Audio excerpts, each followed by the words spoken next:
They really kill them for. Florence and Lori, one of them Florence and Lori, one of them Florence and Lori, singing one of them Florence and Lori.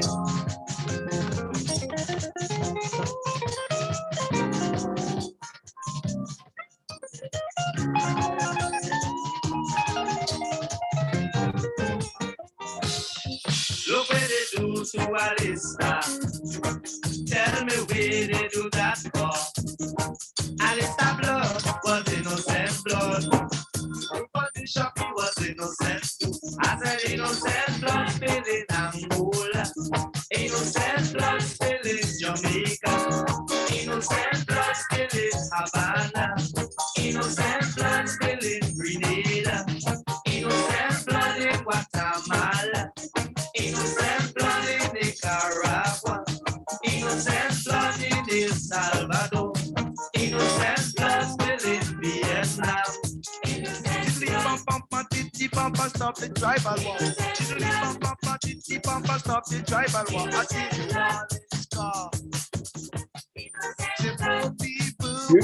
You sent out the link? Yeah, I sent it now to you. And they open fire. I see the murder on the land. I see the murder on the land. The black people, you should never fight. You got to pay. I sent it in WhatsApp, okay? Okay. Yeah, go there with your tribal war. They should keep on shooting everybody down. You keep on shooting everybody down.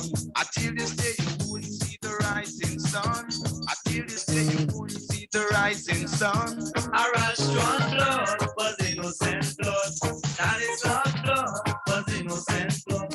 What a rotty blood was innocent blood. Stevie blood was innocent blood. Romero blood was innocent blood.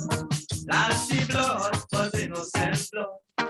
Courtney blood was innocent blood. Even Chas blood was innocent blood. I said to love your little brother like you love your little sister. Love your little brother like you love your little sister. I said to be loving everyone. I said to be loving everyone. Say everyone got to deal with love. Say everyone got to deal with love. The people in a Grenada, I feel alright. The people in a Grenada, and I don't rush to fight. I say we got to get it right. I tell you, say we got to get it right. Say I just at the control tower. Say I just at the microphone. Keep on loving each and every day. So keep on loving each and every day. You got it? You hear Yeah. what the brother would say. I tell you say you hear what the brother would say. You got to come and down and love it each and every time, as I would say. Yeah, you know. Okay, folks. Diddly pam pam pam titty pam pam down, titty down. Diddly pam pam pam titty pam pam down, titty down. We got to stick together in any kind of weather. We got to come and down, cause we are brother one better. Yeah.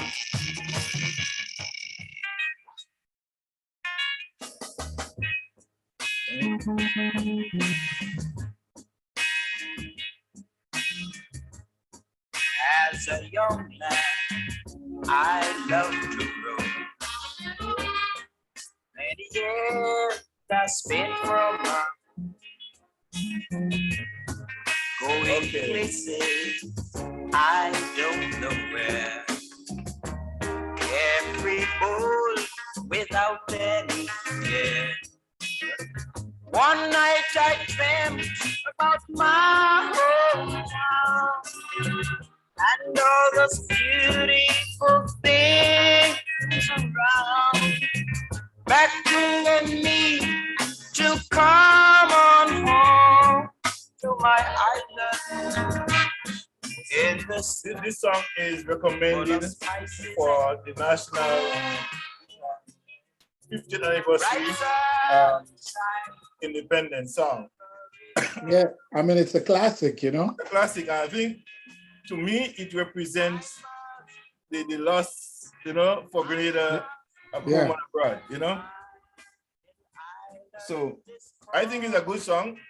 Of course, yeah. I Island mean, Call. I think it's a nice song. I think he wrote it. I think there's a petition going out that many people may or may not know about, but a petition out there for that song to be used as the national song for the 50th anniversary. So those of you who haven't gotten the petition yet, I have it. I will forward it to those who doesn't have it. So if they want it, they can request it from me, and I'll send it to them to sign the petition for that song to be as the theme song for the 50th anniversary of our independence. Well, good night to you, Delbert, and happy Heroes Day. Yes, happy Heroes Day to you, my brother. And you too, my all brother. of You you too, listening you at too. home and abroad. Those of you who will be watching now, those who will be watching later, this is Gem FM Radio. I'm your host, the Sheriff. Alongside me is Delbert Baptiste from Chantimel, Krong City. I think we're all from Krong City, really. And you know, I have migrated to the southeast side of the island, you know, Rainbow City, what you call Big Parish, you know, Eastern Paradise, all of that, you know, the boat tours was come take the banners and things to bring, yeah, the geese boat. All right, tonight we're talking about heroes. Talking about 19th. And I must suffice to say that, but that I've listened to the greater portion of the Independence, the Heroes Day, marking Heroes Day, official marking of Heroes Day today in Queen's Park. And I could relate to a lot of people who thought that it was too Maurice-centered than heroic-centered. That there was more heroes, as a Heroes Day, they shouldn't be focused just on Maurice on that day only. Because if you name it a National Heroes Day, then all heroes should have been given a spotlight and time to be spoken of about those heroes and them. And that was I think because they actually haven't named anybody. Okay, there is a natural sort of gravitational pull for people to identify Morris as the person. Right. So, like you, I want it to be broader because it brings our history to us. Right. Okay. So it has to be more than just about Morris, but I clearly understand why this first one, you know, centered around Morris. Yeah, and the reality is that there's a groundswell for it. So it's not even about the officials or the authority sort of pushing anybody into that direction. Right. People just naturally gravitated to the idea. Yeah. I mean, listen. It's a welcoming if you listen for young people now, if you listen to a Morris Bishop speech, okay, or speeches during that era, not only Morris, because they were all very good spokespeople, you know, you wonder what happened to our country. Yes. Okay. You wonder why 40, almost 45 years, 44 years after that, we have not produced this caliber of leaders. Yeah. So you would understand why people would want to gravitate to that. You know, and I think it's a welcoming gesture by the Deakin administration to do something like that. It shows that they are concerned about the patriotism of Morris, right? The contribution, great or small, that he have made. I listened to Angela today too, and she said something that she asked Morris, if the bank take bananas, you know, and breadfruit as collaterals, that they rent to pay. And Morris was just doing pro bono, and people will on the weekend, people will bring banana, breadfruit, coconuts, everything to the home. That people who could not pay for the service. I saw him load up his car one time in Sutters with provision after a court case. So. That's what people had. So they give what they had. And yeah, you know, Morris was that kind of person. You know, I remember when somebody make mention of deacons like Morris, right? And somebody said, no, No. Morris has done far more in his initiative years of becoming a politician. As a lawyer, he done a lot for people, you know. And well, yeah, by the time Morris came to power, he had represented people in other parts of the Caribbean. Yes, he was the lead attorney on the Desmond Trotter case. Yes. It's a huge one. And at that young age, to have already won 2 high-profile murder cases in the Caribbean, that was huge on his resume, you know. Yeah. Morris in the KB trial,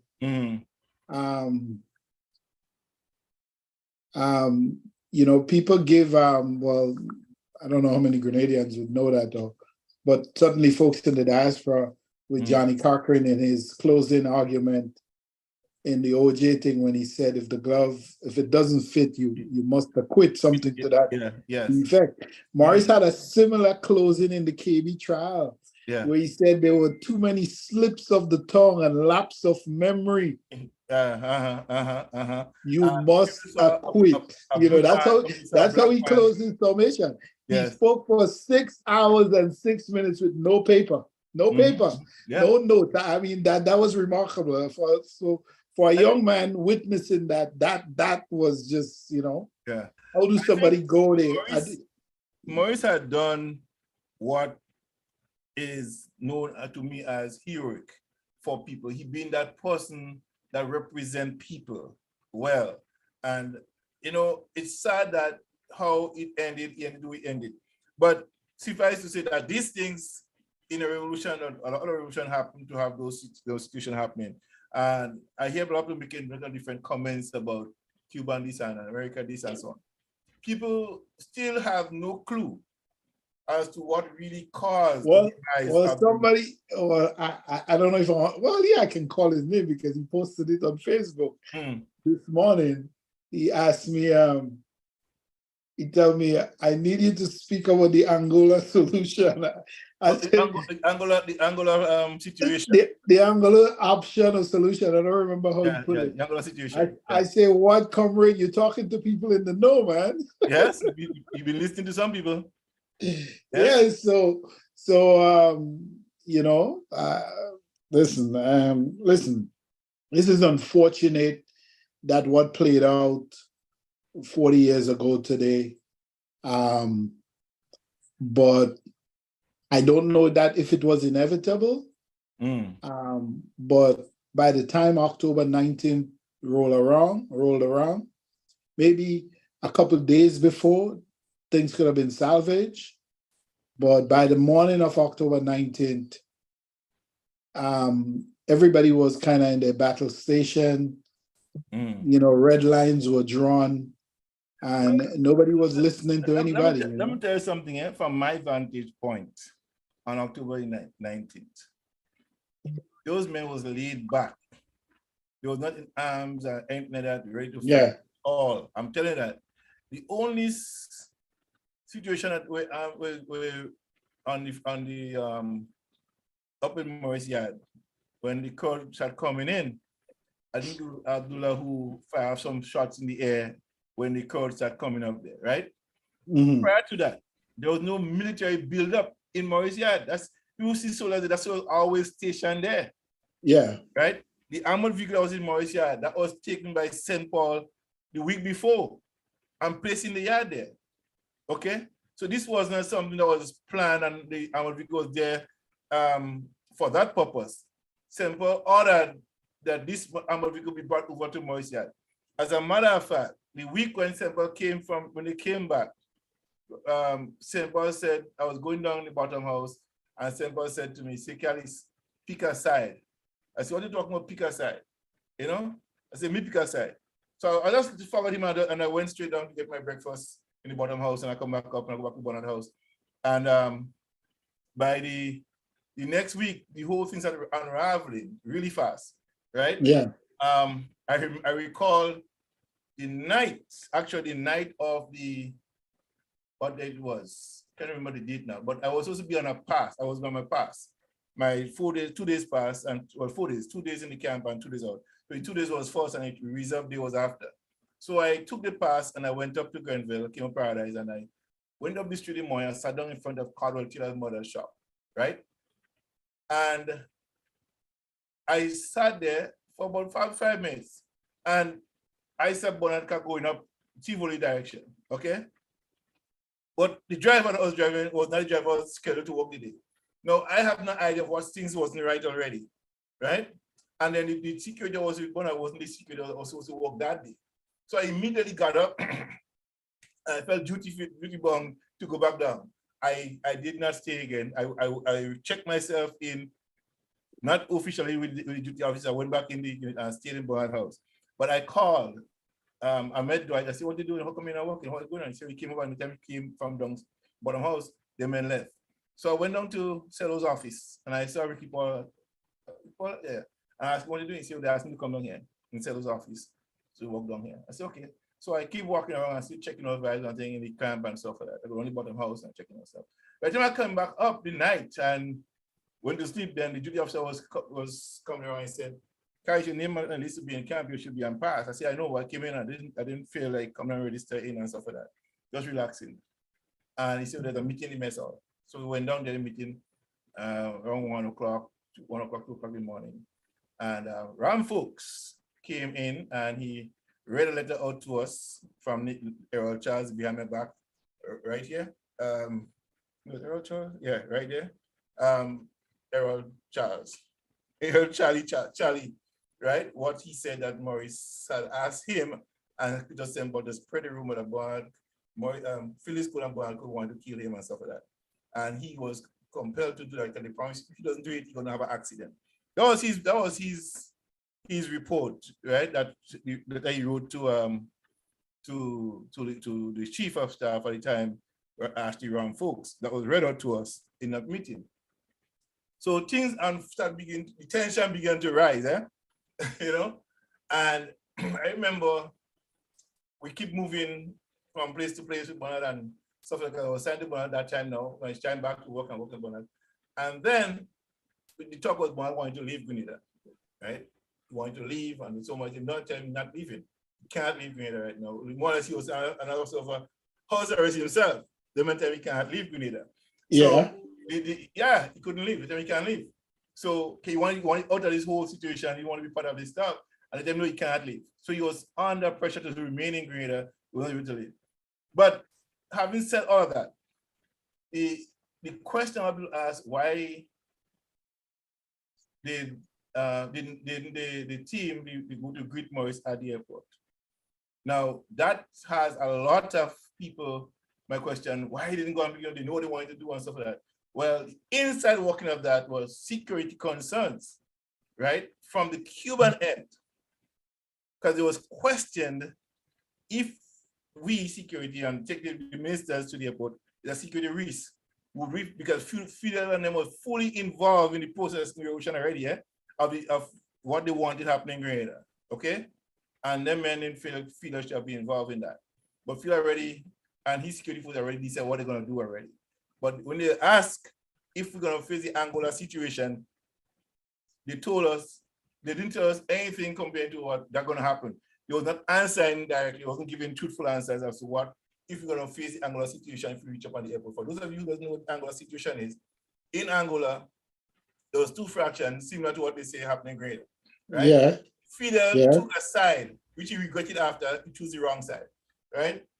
He chose the one side, and when that side was returning, the group that came to meet them at the airport, they was all executed at the airport.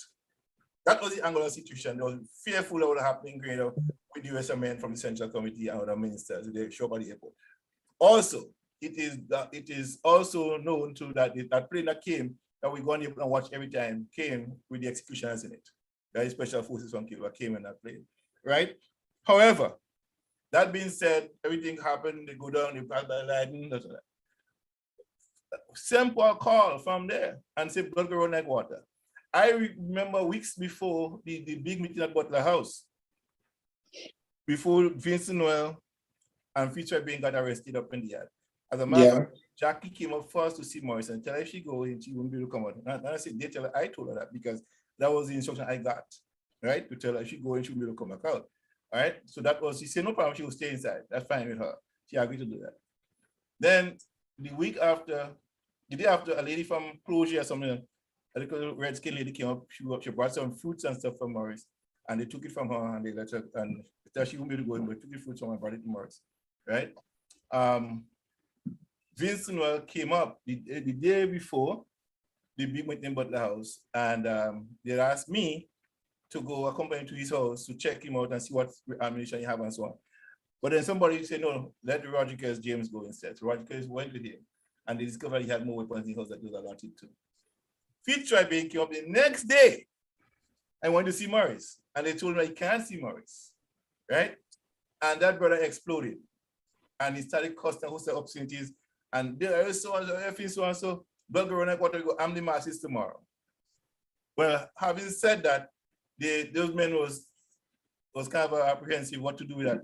Apparently, they send and collect all the weapons they can, shut down all the things, collect weapons from everybody who had weapons, known and unknown, get collected weapons from the masses, who militia and so on who had weapons. That was taken, apparently, that was taken from everybody. That's why I didn't have this sort of that stuff. Well, fast forward, the meeting happening at the house. I remember the night we came back from the house, Morris and Bernard. They sat down the night, they had a nice conversation, they laughed and everything like that. That's what the big missing, you know, right? Thing good. And then the next day, the whole the thing changes.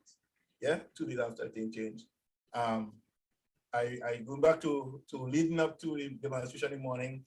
So the demonstration happened in the morning. I was standing between in the yard, and Morris yard. And I can recall the crowd coming up in the yard. I wouldn't give you before after, but the morning when I sat there, stood up there, I was speaking to a lady called, what's her name again? Pauline Adams. She used to work in the hospital. When Phyllis was sick and I was there with Phyllis, she was the cook who was assigned to prepare meals for Phyllis. So she and I became friends there. I said, what's up, what are you doing? She said, well, accomplish what going on with everybody else. Huh? We chatted. And right around that time, Gemma and them came up, convent girls from Greville and others came up, and they was coming towards Barnard House. I said, no, go over there. That's what Morris is. So we go down to that gate there. So they went up to that gate, and that's what they ended up breaking the gate and go inside. That happened. They went inside, took Morris out. When Morris was coming out, the armored vehicle was right in front, almost to the gate. And Morris walking out, and he said to the commander and the armored vehicle, I never forget it. He said, do not fire on the masses. You look up at the truck and tell them, do not fire on the masses. That's what he said to them. Morris said to them on the armored vehicle. I never forget that. That was clear to me. I remember Morris saying that really clear, right? Yeah. Do not fire on the masses. And they took Morris, the people who walked it down took Morris. Right then they get on to San Souci Gap down there. Bernard James used to be a personal, used to be working cello, but he returned to operative, to special unit. And you remember he said, look, you need to tell them guys to go in PS and take the weapons. That's in PS. Immediately, they asked myself, Leslie Sincere, Dwight, Jeremiah, and Baker to go to the unit and take all the weapons that in the armory there and bring to Fort Frederick, right, Region 1. We did that. As we pulled off from the yard, 3 cars pulled up in the bottom there and head towards the PS unit in the intention to probably go and take the weapons that was there. We cannot take the weapons there. But we already took all the weapons away and took it to Region 1. So we came back, they said we had to move, because we had to move Bernard from the house. It's not safe for people there. So we took Bernard off and we brought him up on Region 1. Yes? And then we came back, dropped him there, make sure he's secure, and we came back, me and Leslie Sincere with Palace. We came back to Bernard house. We took our clothes. On our way down, Semper was handcuffed going up on the gas, right? If you know what gas is, big carry truck. He was handcuffed on that truck with a white top and a blue and white track pants going up to Region 1. When we got back, we met Semper. He was sitting on a box of ammunition, handcuffed. Yes? The hands behind the back of the guns front, somewhere. So we wasn't asked to do that because we felt compelled to ask St. Paul about the rumor and what's going on and stuff. We need more clarity as soldiers. And so I asked St. Paul, I said, what's the situation, man? What's going on? What's you and Morris and this thing going on with this rumor thing? He said, Morris effort. Morris get me in trouble. I said, are you kidding me? He said, yeah, Morris make him do that, Morris do that, Morris do that. I think at one point, he was telling the truth. I think he was just saying that to ease the tension around him and stuff like that. Just after that, somebody said the mass is going up on the food. So St. Paul, myself, Ricky Paul, Dwight Clement, Leslie Sincere, end up rushing out and looking over the fence, looking on the food as well at the same time. And I said to St. Paul, to Sincere, let's go up on top, let's get up to the top. As we was going, the girl who was in the guard hut, I think Alison, her name was, she called me and said, Charlie, there's a phone call for one of you guys from the fort. So I took the phone call. It was Dorset Peters. Identify himself, Dorset Peters, Couple Peters, he said. I said, this is Callis here. He said to me that they're stripping soldiers of the uniform and weapons, and they handed weapons on the ground. At the same time, Eunice walked in, and he took the phone from him, called my effing traitor, and I couldn't forget hearing his voice saying that to him. And he asked who it was. I said, I'm Comrade Callis. I said, Comrade Callis, I want all of you to surrender to the nearest police station or face your guys dead. I said, excuse me? He said, I'm doing you a favor. No more negotiation, no more compromise. Surrender to the nearest police station and face your guys dead. And that was the thing. So I immediately went up and spoke to Roger James. I said, James, look at my phone call. That's what I got from the fort. And that's what Unit said to me. He's on hold. I just want to get somebody to go talk to him. So at that point, I think it was Ewart Lane came out and he went down to talk to him. I accompanied Lane back to the hut and he told him the same thing. We went back in the office there. Whatever they decided from there, I saw the Connie Mayors and them came up and they went to the office and they went back out with the armored vehicle and they went down with the foot on top of the vehicle. And let people don't know, when a soldier's on top of a vehicle going in a situation, it's friendly. If the inside, I'm going to move in, and the inside is wartime. They went up and they went up on the fort.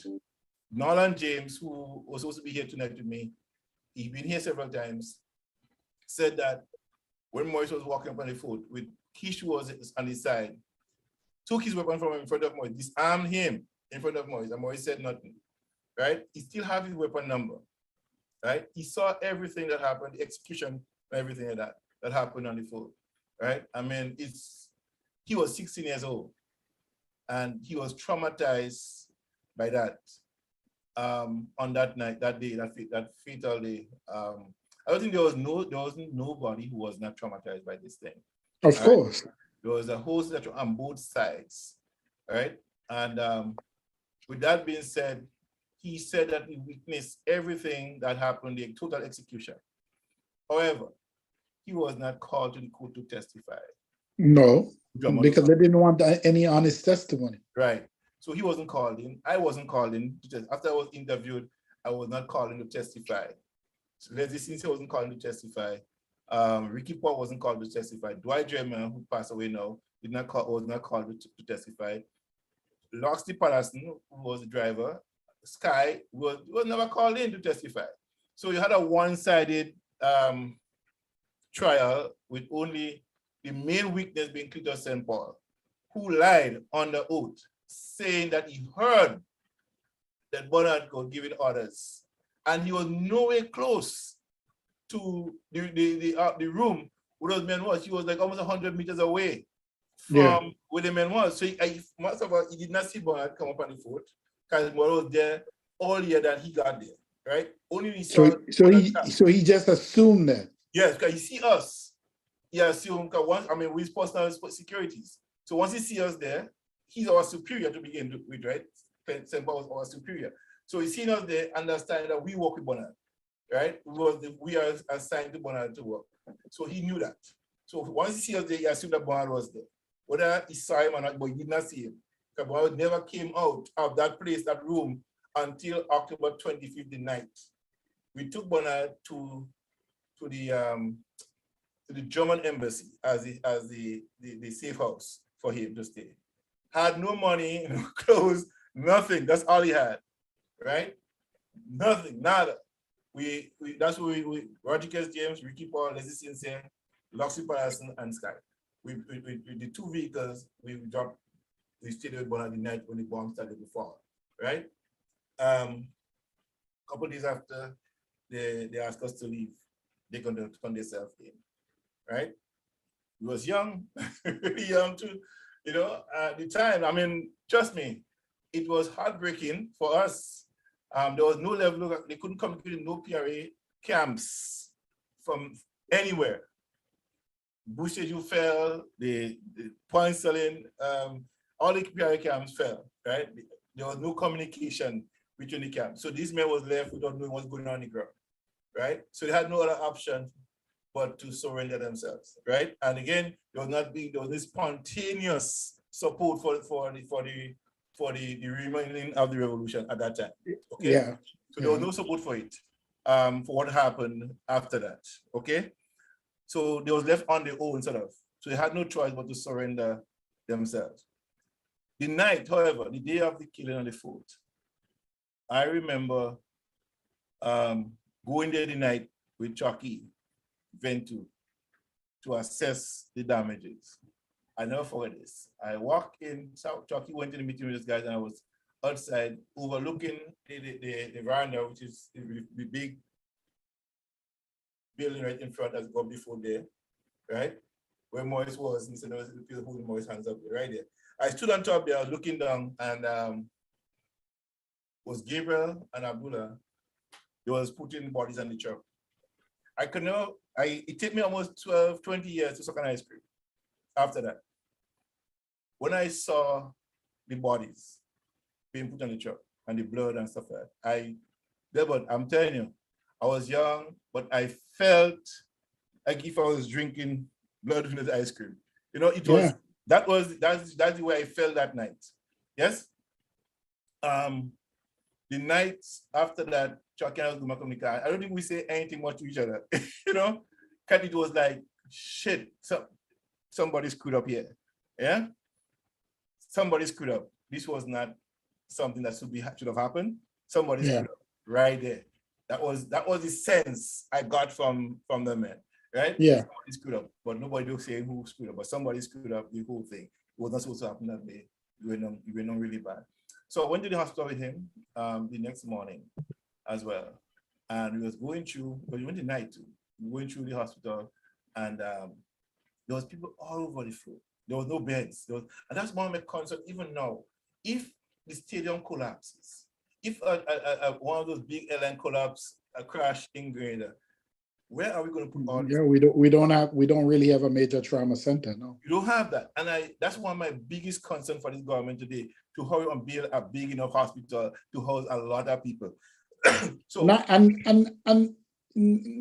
only about building a big enough hospital, but what you could do, because it would be expensive to build a hospital that to cater for a plane crash or a major disaster, because we're a poor country. But what they can do is to get, I don't know, 5, 6, I don't know what the number would be, those medical tents that could be solved as major triage. Yes. So that they could be put into immediate action should there be an emergency, and that you would have enough space in your hospital for those who are most critical. Exactly. And for those who could be triaged and held or released, you know, they get treated in those sort of medical tents, you know. So that's something that we'd have to look at. You know? So these are the kind of issues that we need to be talking about. Exactly. So that night I went in there, and there was people the night. I remember seeing my friend Decima. She still walks with a limp. So, you know, I'm telling you this. I walk in there with a lot of pain as a soldier, young soldier. I was just 18 years old, turning 19 that year. And I was like, damn, you know, there are a lot of people here in my mind. I'm thinking like, I can't show my emotions being weak and, you know, vulnerable, but I was. And I walk into this thing, and I was like, my heart almost dropping out from my chest. Seeing my former schoolmates I knew from high school, you know, there. I'm looking for my sister. She was the first one told me about the demonstration. You know, there'll be a demonstration tomorrow. They may never knew anything about the demonstration in a big way, right? Yeah. Even when Fitzroy Bain said to them, they put out the masses tomorrow and blood go like water, they arming the masses. They never saw that. So when that happened, they decided there was no police, no army go on the road. They took away everybody, keep everybody in barracks. Nobody go on the road to disrupt the demonstrations. Okay? Yeah. Nobody, That was a position that was taken, that no soldiers go on the road, no police on the road to stop nobody from demonstrating. All right. However, I came from in a sense, that tells you that nobody was looking for confrontation at that nobody point. looking for confrontation. There was no need, there was no thought of confrontation. Yeah. That would have been probably worked out itself, and that would have happened, right? However, I remember coming out of the hospital, and after talking to Decima, John, I jumped, and I think I broke my leg. She still walks with that limb today, Decima Bowen from Grambras. However, let me back up a little bit, because the morning they sent me with Jonesy, that was Selwyn Strong's driver, to pick up Selwyn Strong's wife from his home in True Blue down there, to take her to my mother's house in Laborie. After dropping her off, we was going down, coming down, and we're gonna go into Montparnasse, right? And what's the guy name? The Trinidadian guy there, Humphreys, Trinidadian man. What's the name again? Chester Humphrey. Yes. Met us and said there's demonstration in town. They're coming up Locust Street, right? So don't go down that way. So we're not going to River Road. All through River Road, people, I get enough for this. People say, we want the leader, we want the leader. And I said, Jonesy, please wind on that glass. You see that Maurice is not in this car? You know what I mean? Because my concern was that people attack us for that. So I wanted to see that Maurice was not in the car. We're only changing that. And that had happened, that had actually happened the day before. Right. Because I was coming, I had gone up to Camp Vela, right? With a delegation of North Koreans who were in Grenada for the building of the stadium. Right. And Tan was actually sick during that period, right? With his knee, so he was not very mobile. Right. So he told me to bring them up to meet him because he was the Deputy Minister of Youth and Sports. Right. And we met, had a very successful meeting. And then on the way down, word got that people were stopping government vehicles. Yes. And so we had all this information. So we had all this kind of information, security, we had all this information related to us. So I didn't want to risk my life to that point to people to attack us and stuff like that, right? So we rolled on the glass and we drove up to Locust Street before the demonstration really get to the top there, right? As we got to the top, we thought there wasn't there yet. As we got to the top where Maurice and the Yadu Maurice and Paul Schoon come to a V there. There was a huge crowd there. And the windows was down. I can't remember this guy's face right now, but he probably next year I'll see if I know him or something like that. The guy picked up some gravel on the ground and threw it in my face in the car. I'm thinking like, why would he want to do that? You know what I mean? I mean, he had no fear. He just wanted a leader. And I said, George, just turn this car around and go down the bottom house, go down from the bottom. We turn around and we go down the bottom. And as we got up the car and walking up to PS, there's a kind of a road that you could drive up, could walk up there, right? And there were some people from Grenville I knew. And as we walked right up to the middle of the house, I had my weapon on me, right? And we reached right halfway up the hill to Bonada Morris' house there. We heard the gunfire going off. And this lady, she lived on the street from me right now. She name was Polly from Grambras, right? She go to run and grab her, put on, say, where you going? Don't run, you know where anybody coming flying from. Nobody knows. I said, I pull her down on the ground. Polly from Grambra, she's going to school in SAS. I pull her down to the ground. I say, lady, don't run. You don't know where anybody coming from. I'm not running, you're not running nowhere. After the police, we all got up and walked up the hill. As we got up to the top of the hill there, that's when we see crowd actually came up there that day. So Saltfish, the guy named Saltfish, working one of the places, he threw down the soldier that was in the guard hut, pushed him down the hill in that guard hut there. So that's how I got up the hill and I'm making. Yeah, I remember that. Right? So the people went in and take my son and went in. And that was it. So the whole thing unfolded. And I put up a memo that I have writing up here. I make mention that the night of the 19th, after I came from the fort with Chuck Ventura, there was this lady that was brought in to type the letter. I can't remember her name right now, but first you have to know who she is. She typed the letter. And letter was given to the Rodriguez James behind to me, bring it to the radio station and give it to Peter David or the general. One of them, general have to read it before 9 o'clock. Yes? So I took the letter, Loxley drove me to the radio station, and I gave the general the letter. I got there about almost 5 or 3 minutes before 9 o'clock. He had to go on before 9 o'clock. The general had no clue the details of what the letter was. Exactly. He had no clue what was the depth of that letter that he read on the radio station tonight. Peter David got a glimpse of it. He just read it fast, like speed reader, give it to general. Then time, we gotta go. You know, you got 2 minutes to go on the radio.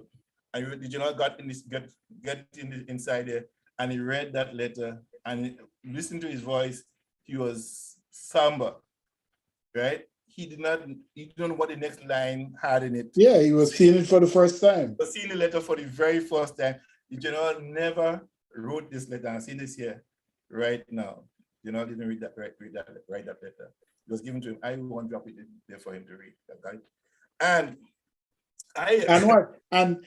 the US knew that. They knew he was not like in charge of anything.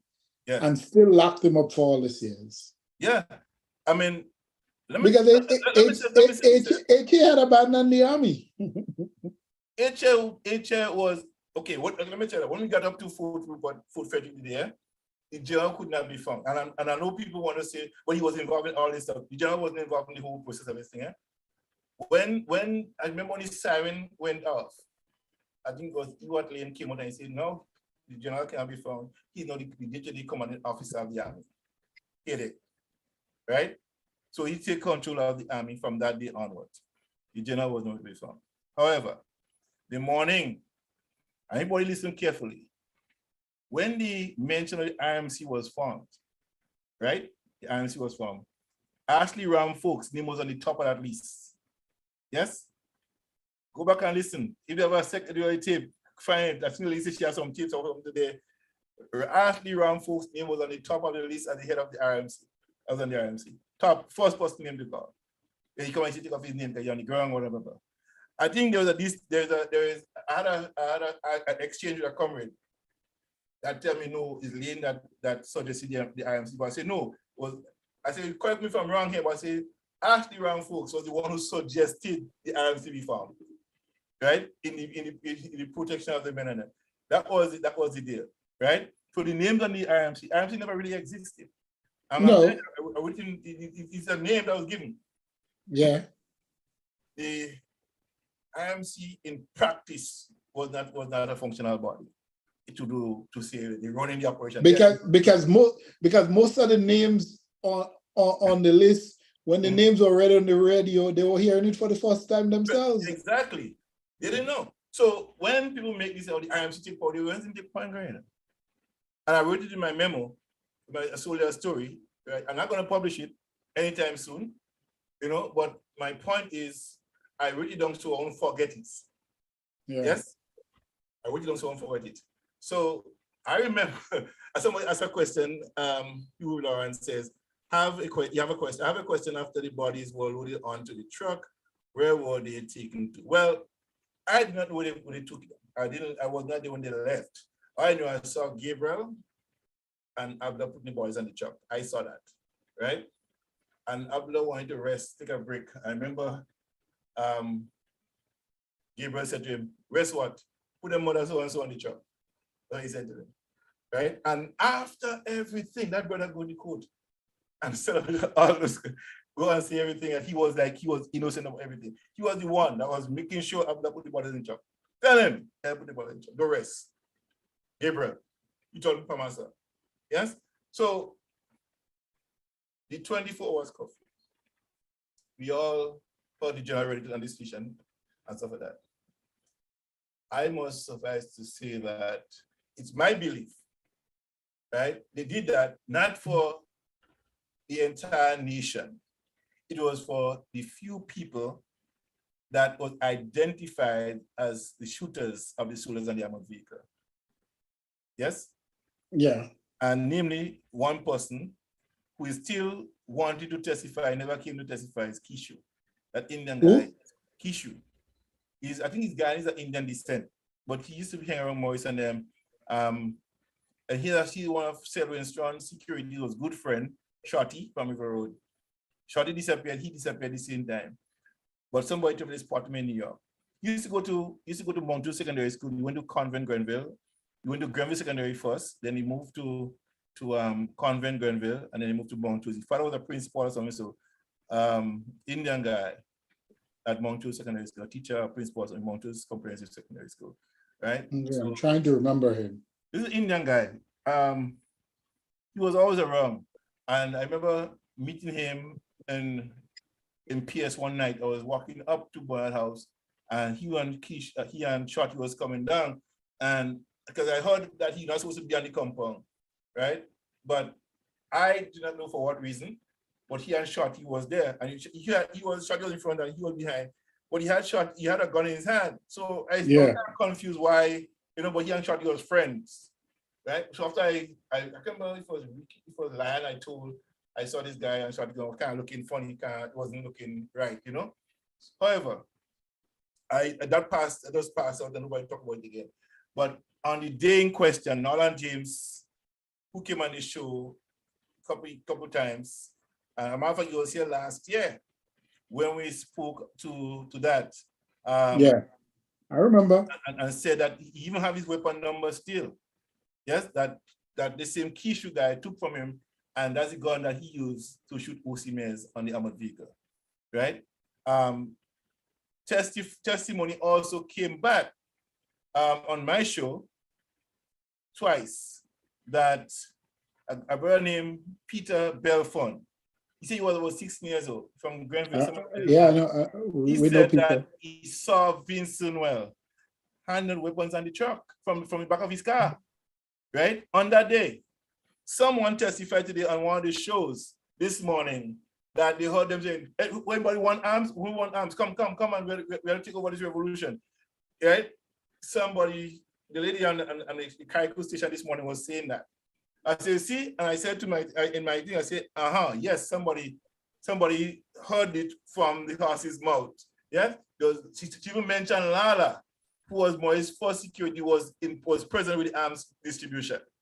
Okay, so they were doing that. And then a couple months ago, I was lying on my couch after my show, and Francis Pierre called me, and he told me that he saw Vincent Well handle weapons. And now Francis Pierre had no reason to be telling me that, but after the show, he called, right? He didn't call when the show was going, he called after the show, and he said, look, that is what he saw. He and Cole Prong and Body, but I was sitting down, and he said they went up there just to see what's going on. They didn't come to demonstrate, they come to observe. Yeah, a lot of people were like that. Right? And he saw Vincent Well. So that's two people, and then a friend of mine told me that he's a businessman in town, told her that well, listen, I witnessed the taking over of the telephone company. Right, with Don Rojas and them, right? And one of the persons who was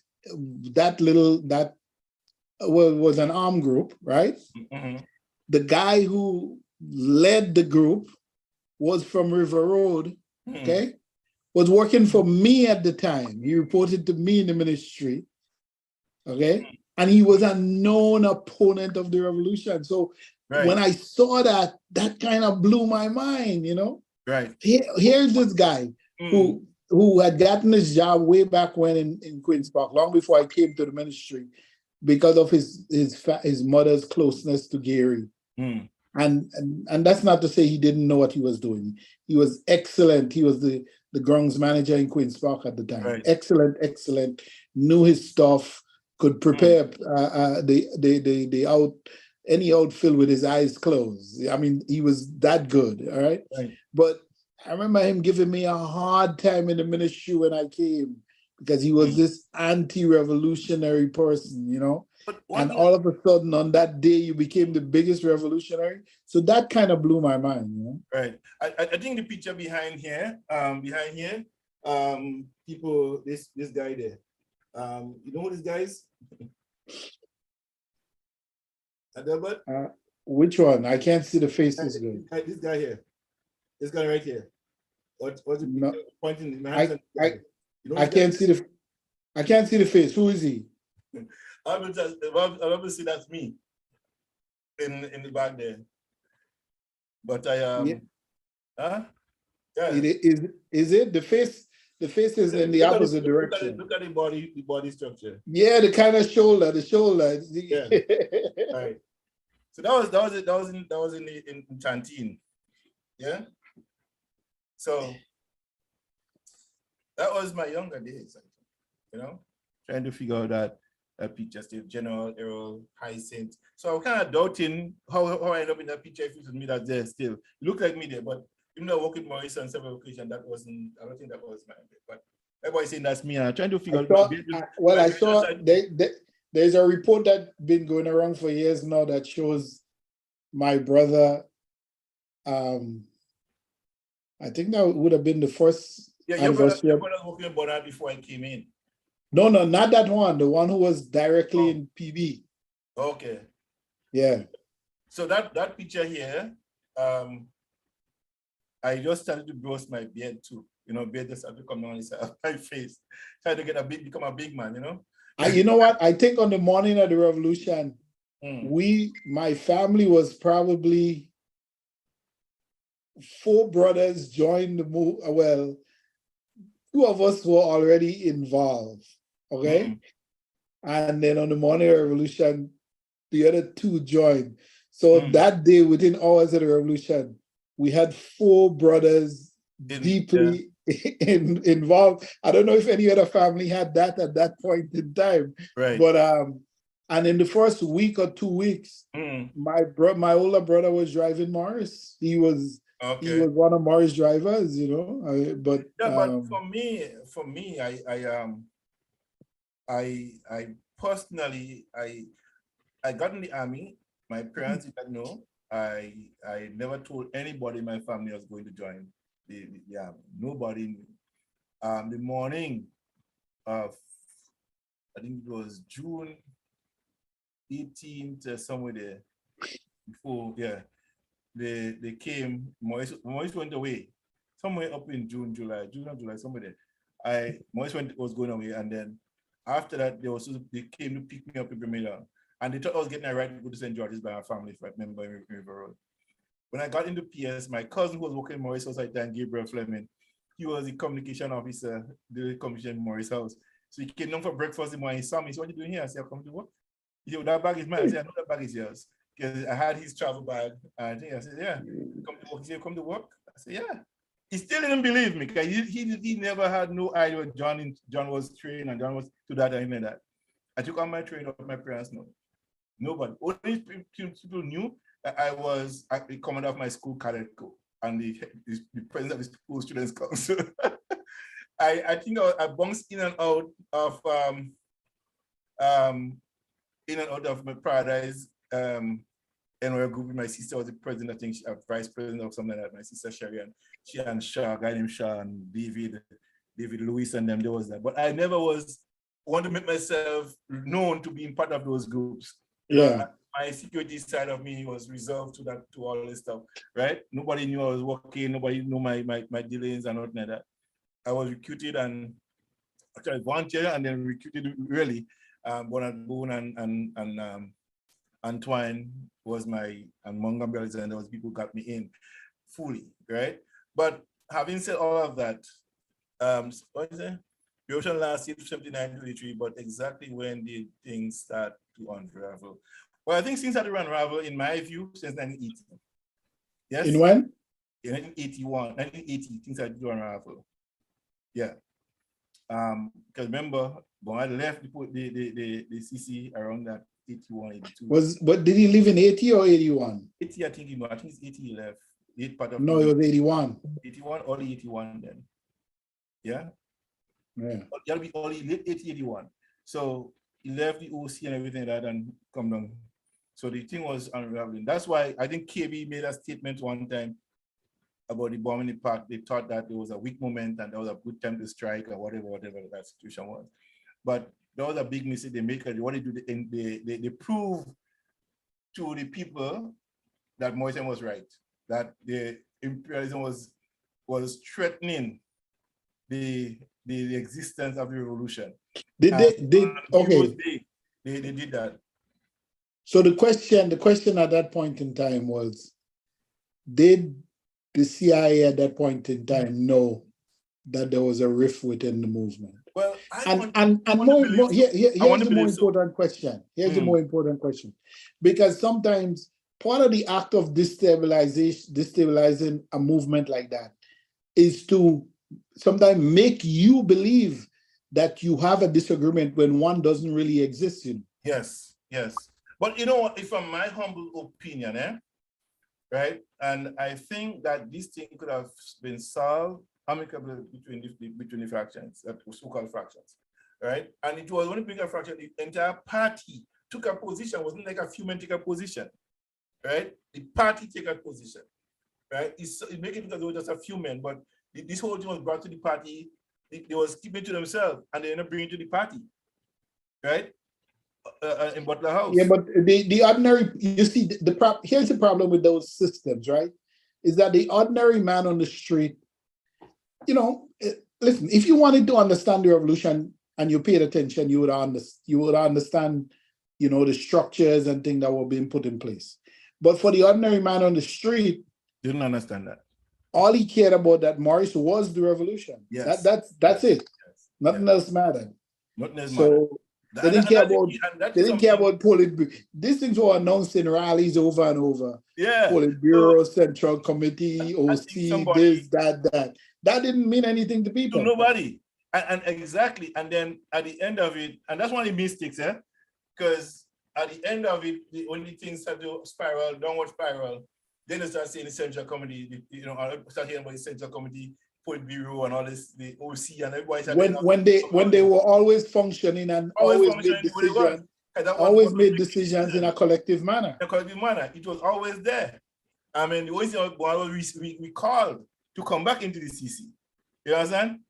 It was recalled. So all of these things and the working on the work of the period started falling apart. And somebody asked a question here also, what would you say was some of the causes of the division that led to the demise of the revolution? I think the biggest thing was the overworking of comrades. One. Listen. This is frightening, right? Because the idea for years had been, Bernard hit Morris and Morris hit Bernard. That's total nonsense. This thing crumbled around the inability. Men felt at that highest level at the CC that the revolution had sort of stagnated. Yeah. And that it was not delivering benefits to the people as fast as they wanted to. Yeah. And in our youthful stupidness, we didn't realize that we were accomplishing even more than yeah. All right. But it is true that men was overworked, because I remember asking for permission to go and study, and then men say, "Hey, no way," Yeah. I mean, there's people I was told clearly, 5, 6, 7 years down the road, maybe. Right now, you can't go anywhere. All the people who was very productive and working, they were working double time. I mean, imagine people coming from ministry or working in the morning, in the evening. They had to go to community council, community meeting, teach CPE, do this, meeting here, youth organization, this, and then come back working with one. Listen, I literally worked for about 3.5 years of 16, 17 hours every day. Yeah. People was working. I mean, yes, there was not enough hours in a day for commerce to rest. You start party studies at 5 in the morning until whatever time. Then you have to go to work. Then after, sometimes on the very same day, you either have militia duties or I was relieved of a lot of those militia duties in the end because I had all these community groups to be servicing. So sometimes I'm leaving home, 5, 6 in the morning and not returning, until 11 at night and be gone again, There's a lot of misinformation about what will be happening, Greta. And I think people failing to read the books, the relevant books from Bernard, from Headache, and Vince, what you got him again?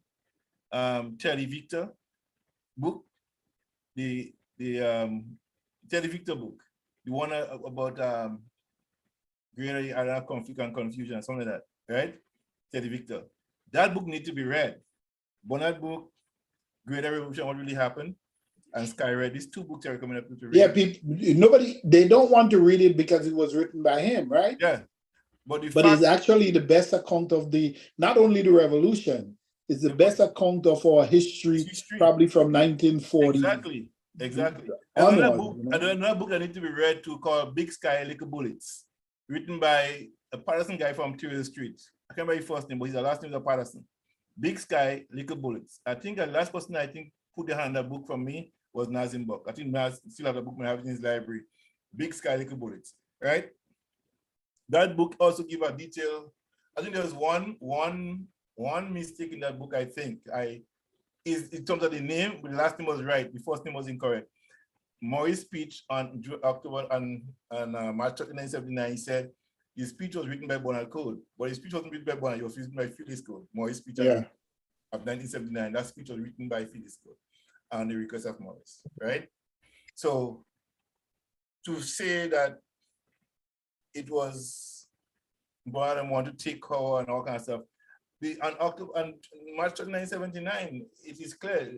I mean, the book we moved tonight, written by Ewart Lane, and nobody ever, you know what? And I say this to say, that book, we moved tonight. It's too incomplete. Yeah, but it was not. It was just giving detail about what happened, how the revolution was made. Yeah, leading up to the revolution. You don't get to know what happened after that. So you the making of the Green Revolution. And none of the people who out there who knew cannot dispute the fact of what happened in that book. None of them was able to come. Oh, absolutely not. It was involved in the process. If for one thing, people who know Headache, the one thing you could always say about him is that this comrade was always honest with people. Always. Right. You know?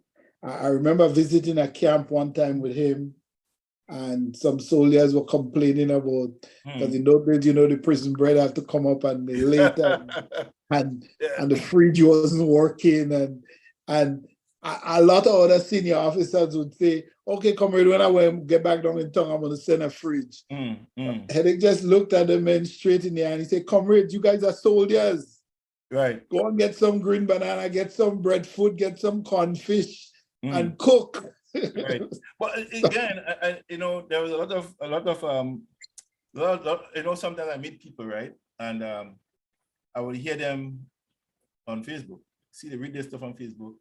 And I remember a couple years ago, 2 years ago, 2 years ago, I was doing a show here and a guy called me, all kind of names here.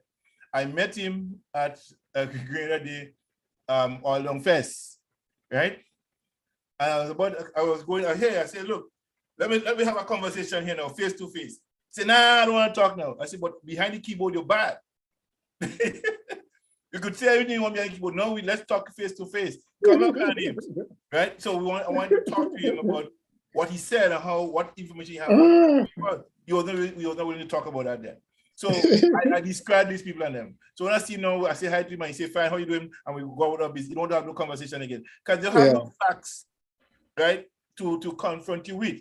But when they hand the keyboard, they job all the DCs and the hearsays and the stuff like that. The keyboard warriors. The keyboard warriors. I speak now, I meet anybody in front, and we'll have the same conversation about the same thing. Because I know from my vantage point, what I saw, what I heard, what I know for a fact. I believe something, I know something, So, and I don't know everything, but I know what I know, what I saw, what I know, what I hear, and what I see for myself, right? And hence the reason why I don't argue with people who don't know but want to make an argument based on what they hear other people say. I recently was talking to a lady, right? She didn't know I was Barco personal security on that day. She tell me that Barco went on the phone and killed Morris. I said, are you serious? Really? I said, I was there too then. He said, what do you mean? I said, well, I was Barco personal security on that day. And he was not there. So I know where you get the information from. I heard people saying that. Can you imagine that? So she heard somebody say, and she believed that, and she ran with it. So a lot of people run out there with false theories, making up stories as they go along. Right? People forming their own opinion, what they think happened, But I always say to these people, get the copies of the Central Committee minutes and the party minutes. Yes? If you want to know what really happened inside it. This is where you have to go for the facts. I hope the government of Grenada have that information, it could be put in public hands so you can read the stuff that what really happened. Well, it should be archived, you know? It should be archived. They should have other things. Because, for example, Maurice New Line of March. I don't know how many people read that. Right? Yeah. Toughest speech ever delivered in Grenada. Huh? Toughest speech ever delivered in Grenada. Yes. And it was a general consensus with the party, right? Yeah. But watch this. He made a statement about Lyden Ramney as an example. Maurice, in that statement, he made a statement about Lyden Ramney, about land grabbing, taking properties, and used Lyden Ramney as an example of what they're going to do, right? And how they took Simmons from them. You understand? So when you read this stuff, and I think that was, in my opinion, I could be criticized for it, but I think Lyden withdrawal subsequently after reading that Maurice New Line of March withdrew from being up front and foremost in the MBPM movement. Because here am I supporting this guy and planning to taking my property from me. You know what I mean? How could I ever support that kind of a thing? Today when I heard him speak, I think he was just being like Maurice always calling it lollipop of the revolution. You know what I mean? But he was that kind of a calm person. But Lyden was a unique figure in the revolution, right? Very much. Because Maurice loved him, all right, and Bernard loved him. Okay, Bernard depended on Lyden for, anytime he had to troubleshoot something anyway within the system, Lyden was his man to troubleshoot it and get it done. A matter of fact, the Batarante issue, right? The Batarante was Lyden who negotiated the deal with the Batarante for Leatter to list the Batarante from Grenada. Yeah. He was the one. The board mentioned about the mega ministry that was given to Lyden to run. Yeah. See that ministry. So yeah, the Ministry of State Enterprises. Yeah. The people making talk about socialism. Grenada was never going to build socialism. I think they were more concerned about making a middle class, I guess. But the revolution had always promoted a mixed economy. Well, the middle class in Grenada today was a product of the Grenada Revolution. Of course. And the businesses, the businesses that were in existence during the revolution were doing very, very, very, very well. Yes. And the students, the people who go away become doctors and come back to Grenada, they become middle class people. The income it become higher. All the technical people came back to Grenada. So I couldn't find work in Grenada, we had to go abroad in the Caribbean to find a job. Come from East Germany and Russia, and they're full of skills, but there was not the government idea was not they were blessed with something they was not prepared for. You know what I mean? So they didn't know what to do. They didn't have they didn't have anything prepared for people returning to utilize their skills. Now this government now is making full use of the people who was trained by the revolution in all of them. They have Tally Francis, our president of the National Students Council, as ambassador to the United States. I mean, look at that, right? Mr. Nelson was the second president of the National Students Council, become the director of public prosecution, right? Ruggles Ferguson, I could just call a few names here. Ruggles Ferguson, right, is now the head of the Caribbean Council of Judges. But then there was a massive. In other words, so a lot of students went to Cuba after the revolution collapsed, but it was no longer really well organized. It was not based on what the country needed. People were just taking personal preferences, all right? And that's fine, because if you want to be an economist or whatever, then you have a right to want to study that. But if you're building a country that at that time had very limited human resources, then you have to know what your needs are going to be 5, 10, 15, 30 years down the road. Right. So we needed more engineers. We needed more people in those fields, and we didn't. I think Revolution was doing that, but was laying the foundation for a socio and economic takeoff in Grenada, right? They was laying the foundation for that. So the send away and train of all these people and them was to make Grenada self-sufficient in a sense, more independent than it was, to better meet the needs of the people of Grenada, Carriacou, and Petite Martinique. Yes? So of course, had to lay all this groundwork. Like Turo said, the blueprint for the Grenada development was laid down by the PRG. And anybody ignoring that is pushing Grenada backwards 20, 40 years behind. I'm happy to see this government trying to do and put structures in place that will give Grenadians a better vision, a better future for themselves. You know? Yeah. So I love what I'm seeing. I think that sometimes the constitution that we so hate and so despise, somebody uses it as a crutch to derail the process that is not happening. Yeah? But we still lacking. Here we are.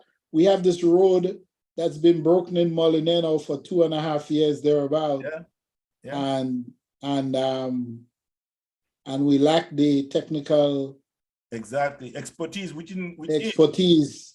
to bring that project to fruition, you know. So that's the problem. There's a high here. Hugh Lawrence asked a question here. I've heard in the past that the PM trip to the United States may have been interrupted by some members of the leadership of the revolution as a betrayal to the revolution. And this also may have led to the execution. Is this any validity to that? No, that is not true. Yeah, that's propaganda.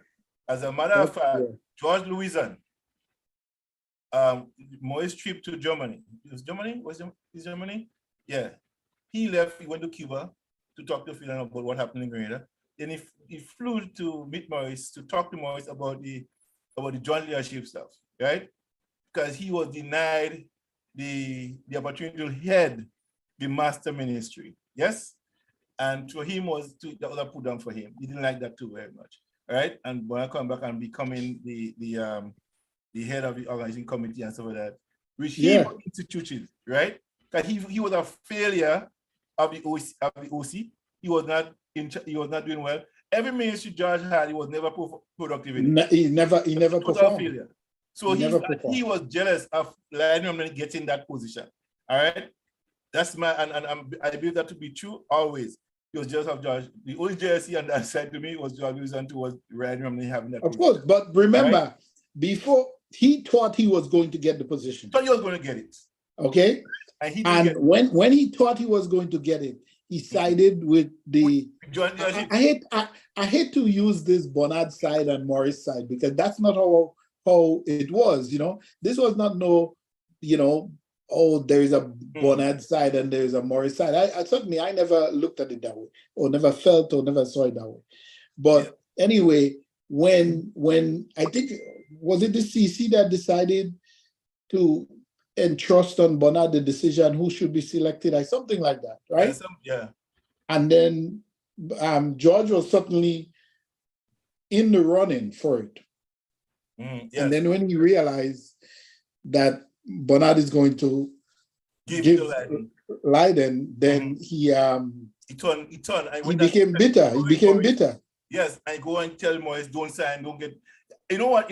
And George Louison was the one, in the meeting, that said if Morris doesn't beef up, get rid of Morris as leader of the party. Remember that? Yeah. He was the one to see that. Yes. Right? He was the one who talked about get rid of Morris. The same reason. And the thing about it never came and joined the demonstration, stay away from it. I always believe, that's my belief. People can feel how they want about it. I believe that George Louison was a CIA operative from 1970. I told Bernard that. I told Hedekanem that. That's my belief. I work with him. And I remember he and I going to Carriacou. work with him that day. Frank wasn't too. I went to him Carriacou. And 3 white men came from St. Vincent on a boat to meet him in Carriacou. There was no other official government visit. How, you know what I mean? And I was kind of skeptical. I made mention when I came back in my report that I felt that because there's a conversation I heard. This was not an official government sanctioned meeting he had. So I felt that weekend he took the trip up to the coast with the Coast Guard up to Carriacou. He didn't take the plane because that will be documented. Then we would take the Coast Guard and they go up. Right? That was an undocumented travel. That's what I'm saying? So that was my suspicion. Why not fly to Carriacou? Why take the boat up? You know, and an official visit. You didn't do that. So that was my concern about that. When we go in, I didn't have that closeness to him, but the few interaction that we had, we never got along. I mean, he was in charge of our cell before the revolution, you know? He was in charge of that West Coast, all the cells on the West Coast. Somehow, today, when I look at some cameras operation and something that they're doing right now, I firmly believe that they was working for the CIA. That's quite possible. I mean, the CIA infiltrate. I know. I remember when I went to my first conference I went to in Helsinki. Well, it wasn't the first. It was the first international conference, and they came after me big time. They knew who I was before. In the end, they offered to pay for my room and all kind of stuff. And there was coming after people to of work. Course. There was. They're looking for agents within the system. And this guy, we're in the hotel, and he's telling me, he's always kind of shadowing me and offering to pick up the cost of my meals or all kind of subtle ways to get at you, I remember when I was arrested, when the Yankee came and stuff like that. They came with a picture of me and Bonard in Barbados. Can you imagine that? A 1982 trip, I took with Bonard. We was going to Washington to attend an IMF meeting. And their man had a picture of me and Bonard in Barbados. Right? So they came to me asking me, where is Bonard? They knew. I tell you, they had everything done. They followed everybody. Everybody was followed. There's no one escaping those people's hands. They knew who was who. And everything, when I applied my visa here, the detailed information they had on me, when I became a landed citizen in Canada here, right? Not citizen, but I a permanent resident. When I applied for my visa here, every detail about what I gave for me getting a visa to travel to the United States, everything that I had to give I gave then, was still on their file. I couldn't make one error. Yeah. Because they would know if I lied. No, because they had information before on me. You see? So if they want to do anything, they know who I am, where I am, and they hope to find me. So all of these things saying this to say that yes, there was external forces working. I remember Ram folks making a statement, right? When this thing is about to collapse. You see, they go come and take the thing. It's called the thing. That's what Ram folks say, They'll come and take the thing. But today I look at some similar persons and I see the operations today. I see what they're doing today and how they function today. It gives me no choice to believe that a lot of elements was working for the CIA. Yeah? Because with him, I don't know, like I remember him before the revolution like a big Gary man. I don't know, maybe he was a plant. Yeah, but I think Capra not because he just make a statement here. And I tend to agree with him on it very much so. On balance, I would say that internal circumstances, yes, was the most detrimental factor that led to the fall of the revolution. That is clearly my view as well. Internal Yeah, internal factors, circumstances. Yeah, but what does that mean? Well, I mean, Because the conflict, the conflict between the two factions, sort of. And that's what you're trying to say here. That led because to everything at that point in time, everything becomes an internal conflict. Yeah, it was. But I know that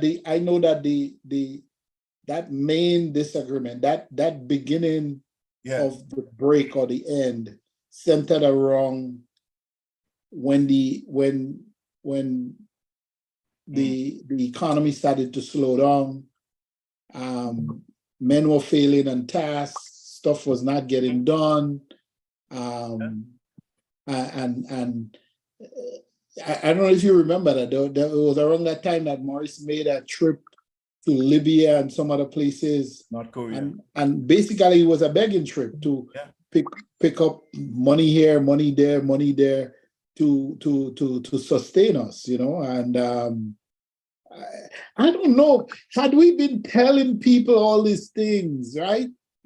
We didn't trust the population enough. Yes. I think the people's love for Revolution and Morris, what kept it going, it was roaming on fumes, eh?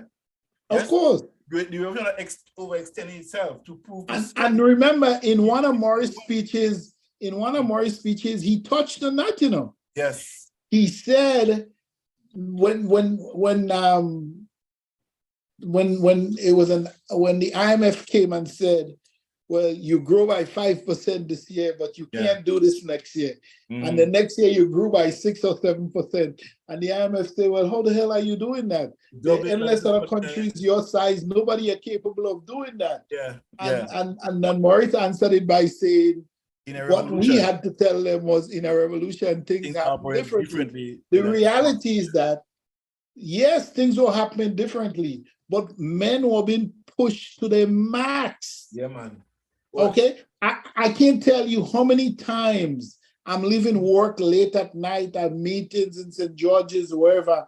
I'm driving home, falling asleep, and having to pull over sometime and take a 15 or 20 minutes. I don't think people really appreciate the work that Comrades was doing to keep the revolution alive and running. Listen, I remember. Security-wise, we was running and empty. We needed more people. We didn't have enough PS personnel. You know, imagine you had to work round the clock at one point. It was tough. You know, I remember when the crisis just started, man. I couldn't go change clothes or change shoes. We had to be on the run whole time. There's not enough people to change around. You have security men. You have the special unit. Had to be dispatched every distressed team.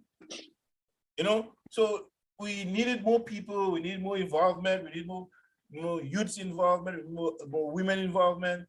We needed more, and we was pushing, but being pushed and pull here, pull there, do this.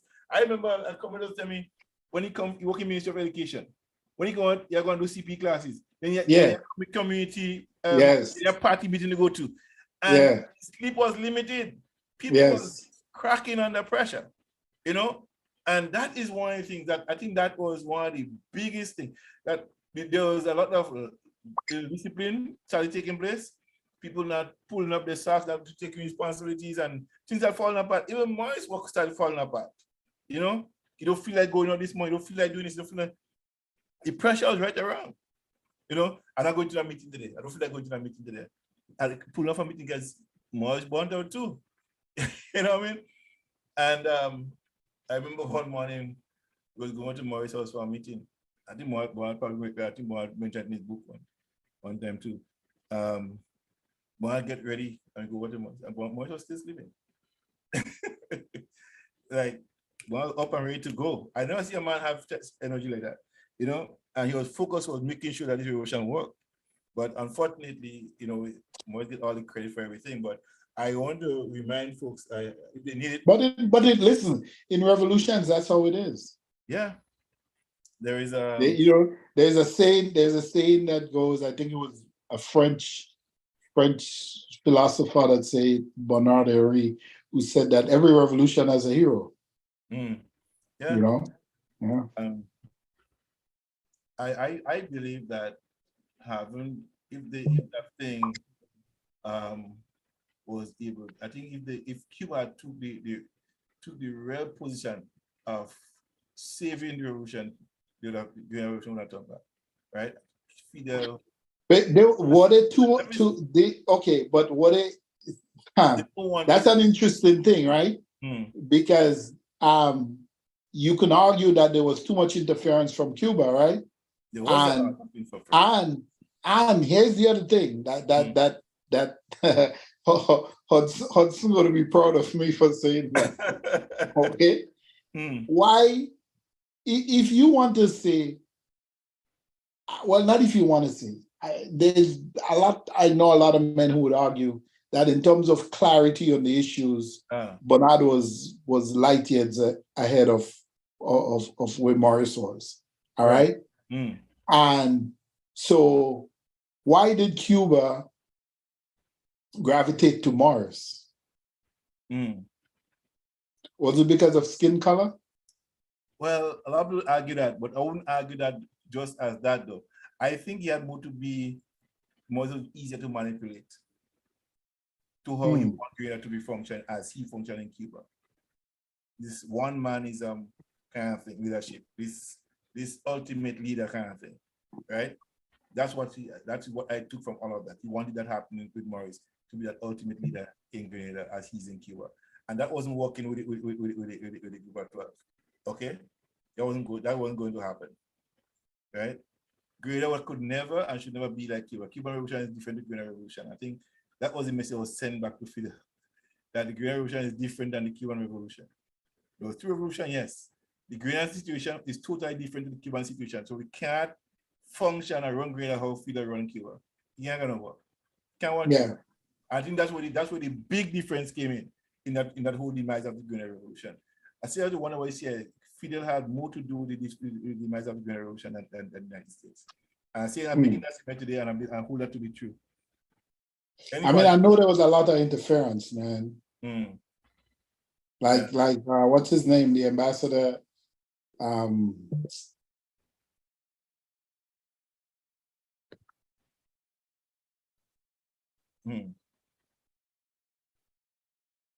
I think that Rizzo. Yeah. Yeah. So I think that again, why was he selected for that post? Because that was considered a very important diplomatic appointment for Cuba. Yes. But understand too, Cuba was fighting a big war in Angola at the time too, eh? Yeah. Almost invaded South Africa at that same time. Yeah. So Cuba was stretched, really stretched.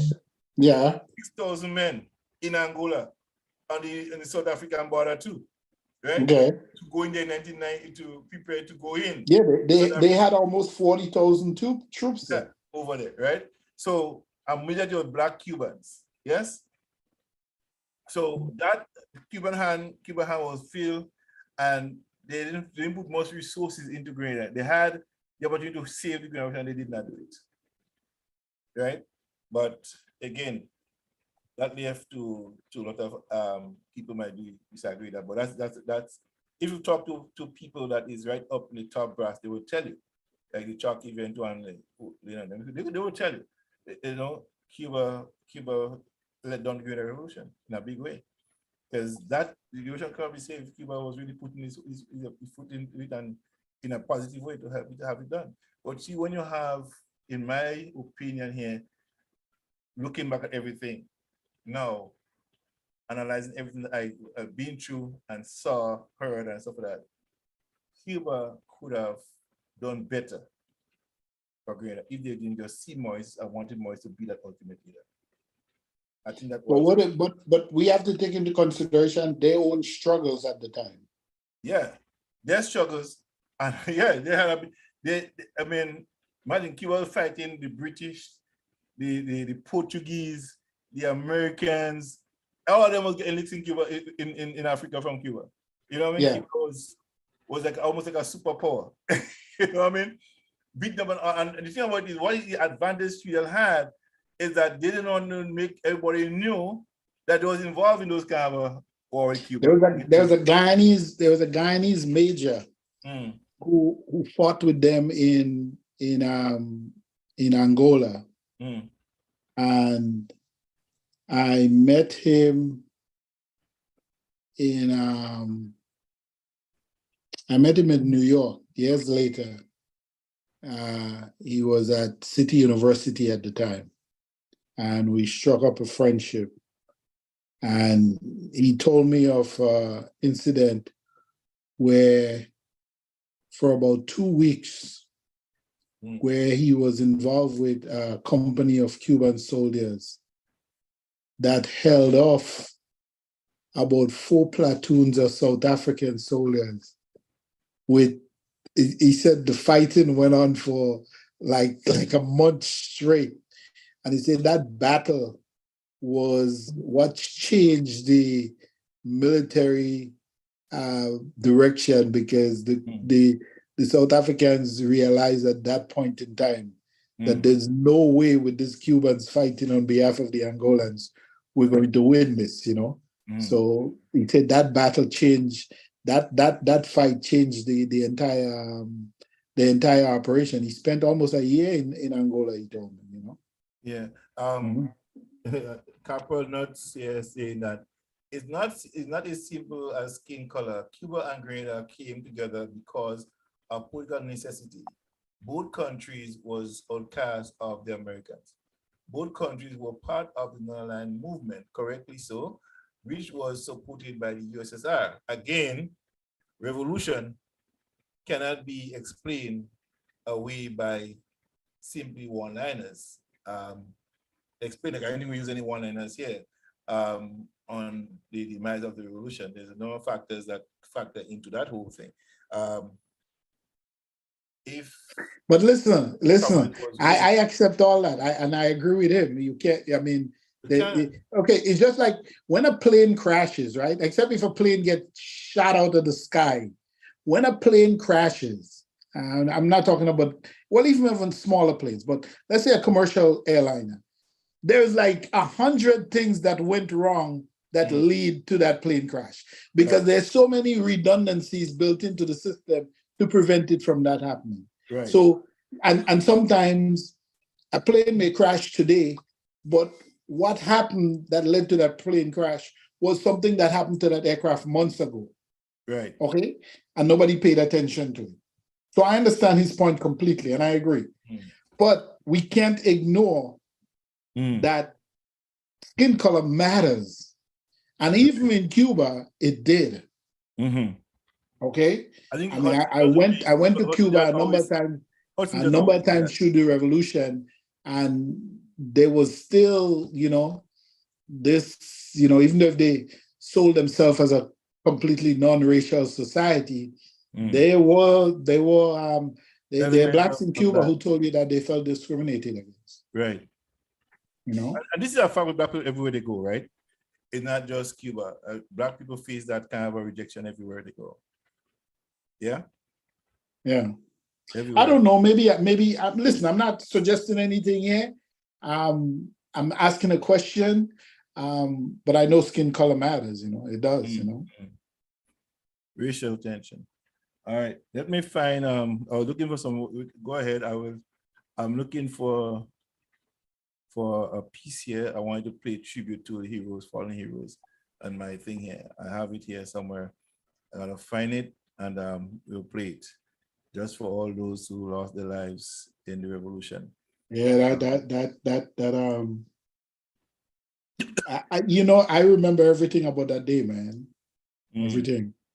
There's nothing that I did that day that I have forgotten. I remember I had just come out from Grenlec, where my girlfriend at the time worked, and I had just gone up there to tell her, listen, you have to get out of St. George's, go home, okay? And we just walked down from inside the building. At the time, Grenlec was upstairs, Barclays Bank, and walking out, and the armored cars came rushing by. literally pushing people out of the way because those streets were filled. All right. Right. And by that time, I kind of knew I was, that things had gone terribly wrong. So as soon as the car they went by, grabbed their hand, and my car was parked down in the Ministry of Education, right in the Ministry of Education parking lot, and I went there to make sure I get out of town, and the car would not start. Wow. This was a brand new vehicle. Had never given me any problem before. All right. So we jumped in a bus because I really wanted to get out of St. George's and get it back down into Grand Anse where we lived. And so I did that. And then I don't know, maybe about 5, 6 or a little later, after, because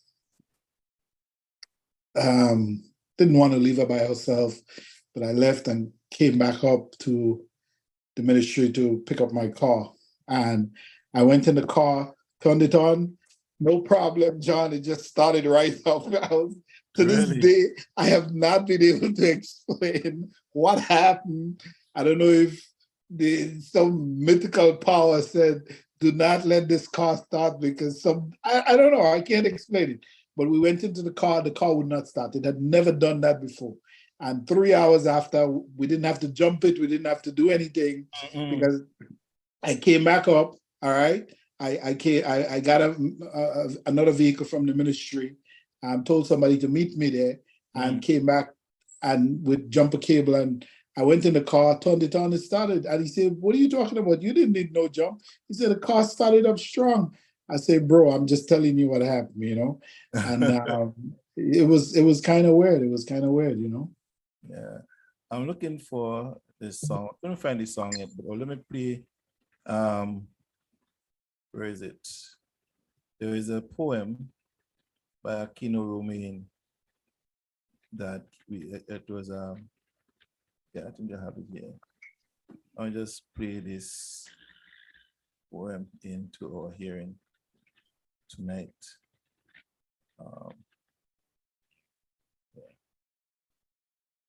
Aquino Romain. I think that's the poem here.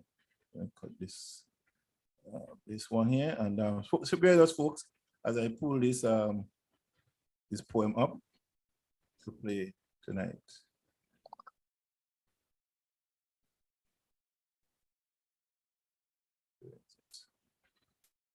Come on, poem, play.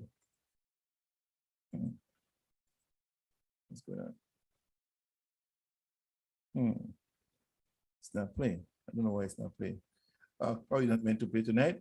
I don't know why it's not playing, but I'll go back to my phone. I was looking to play this video with Aquino. I don't know why it's not playing, but let me find the other one. But in the meantime, today is National Heroes Day, which I think most Ghanaian will accept and really appreciate that this day is given and marked as National Heroes Day in Grenada, Carriacou, and pretty much going forward. My hope is that no government will come back and overturn it in the coming years after NDC leaves power. People have a tendency to do those things, Yeah. I hope that they're gonna do it. Yeah. No other government is going to come and change 9/11 and say we're not going to commemorate it ever again, or change Veterans Day or memorial. But I don't know why we don't realize, well, it's all about the growth of a nation too, right? So we just 50 years, so we're still pretty young at this, right? Yeah. But it is our generation's responsibility to lay that framework to teach younger people why these things are important, So we should have a Martyrs Day, Heroes Day, whatever, you officially want to call it. And it should be codified in law. It should not be that just, a prime minister. Just change it. Yes. Yeah, pass the law and make it difficult to change. Change. Yes. I firmly believe that. That should be done so that way. And we should take a look at our holidays. We have holidays that doesn't mean anything to us. Corpus Christi doesn't mean anything to me. It doesn't mean anything to me. Is it food planting time? Yeah, but those things that's when we used to believe that you could only plant corn once a year. Yeah, but in America, you plant corn anytime, right? Well, plant it in the season that is to be planted in, right? Yeah, well, in Grenada, we're not here to do that. So you plant but no, that doesn't exist anymore in Grenada. You have people planting corn all year round. Yeah. Corn and people reap corn, you know what I mean? I think I think so too, Corporal. He said if he said I think it will be political suicide if any future government attempt to replace the National Heroes Day. I believe I agree. I agree. I agree that it's not something you want to touch. I don't think you want to touch. Yeah, you know, something you leave it as is. Yeah. You don't want to go in there and touch this because you know what, the Ghanaian people have spoken. They like it, they wanted it, and they get it. I think there's this small minority of people that will want to have October 25th, and I heard it today, be a national holiday too as well, which it is already. I don't know how lawful it is, but it is a national holiday, right?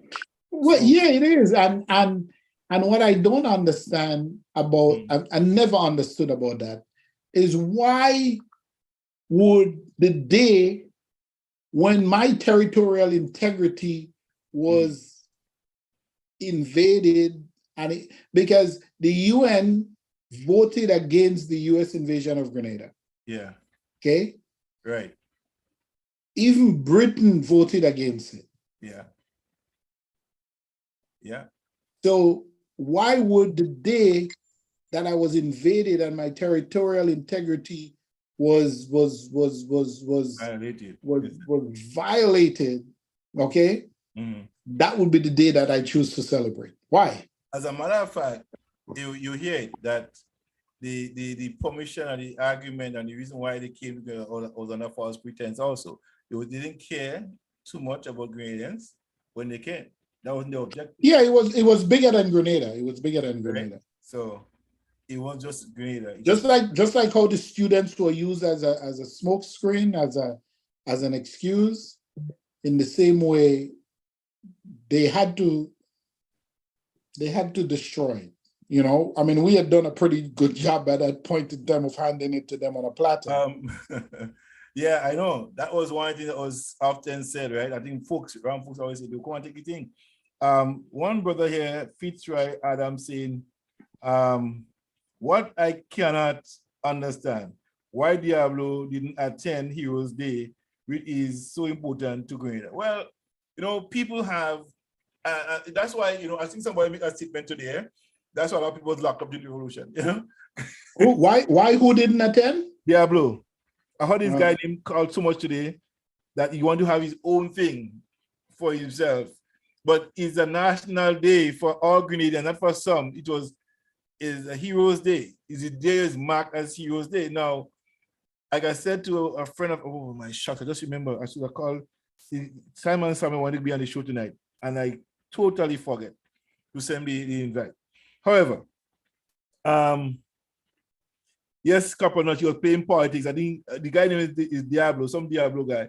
He said, why I can't understand why Diablo, whoever Diablo is, did not attend Heroes Day, which is so important to Grenadians. Now, whatever Diablo political position is, there's like you always say, there's 12 people on Facebook. Yeah. He probably belongs to that group of people. The same 12 who make us believe that considered heroes in Grenada. All political opponents of the revolution should be considered heroes. All those Rasta men and Ralphie should be considered national heroes. I don't know where that's coming from. Why would you want to? What contribution have they really made to the overall development of Grenada? You know what I mean? My thing is, then probably they might want to call Bataya a hero too, or blow up himself on the bridge. You know, and you know something I said today, and we don't as a hero, and you might disagree with this one, but on the day of March 13th, yes, that guy that got shot, what's his name? The police officer. Help me here. Today I talk of him. He's Gary guy. The Gary guy. He only person that got shot and killed on March 13th. He refused to surrender his weapon and stuff like that. What's his name? Wait. No, there was more than one person. No, man, more than one. Three people got killed on that day. No, but the Breezen guy. The what? It was Breezen his name? The police officer, man. Shucks. Yeah, I know who you're talking about. The name I remember.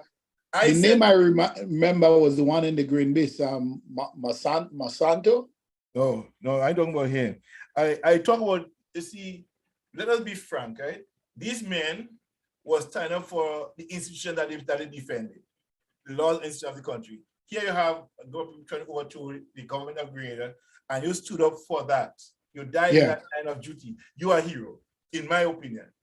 These men was heroes because they were defending a cause. Like I would have been defending a cause as well and die for it, for what they believe. Oh, you mean the guys who died on that day? Yes. Absolutely. There was heroes. Yes. There was Gary's men. They stood for an institution that they believe in. And they be considered national heroes. And in their mind at the time, they're defending their country. The country, exactly. Yeah. So I said today that these men are true patriots. And we don't talk about those men because what the ocean came and they spent those same as Gary men, but they was doing what the constitution asked of them to do.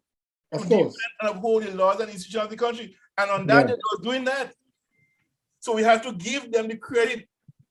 This study ocean overshadow all of that. These men stood up. They stood up on March 13th against revolution, dying for the country, for the institution and the laws that govern the country at the time.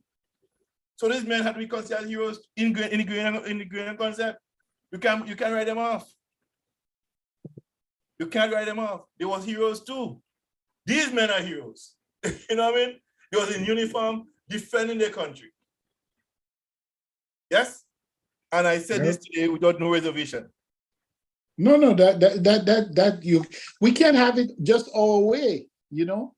You can't say those who died defending on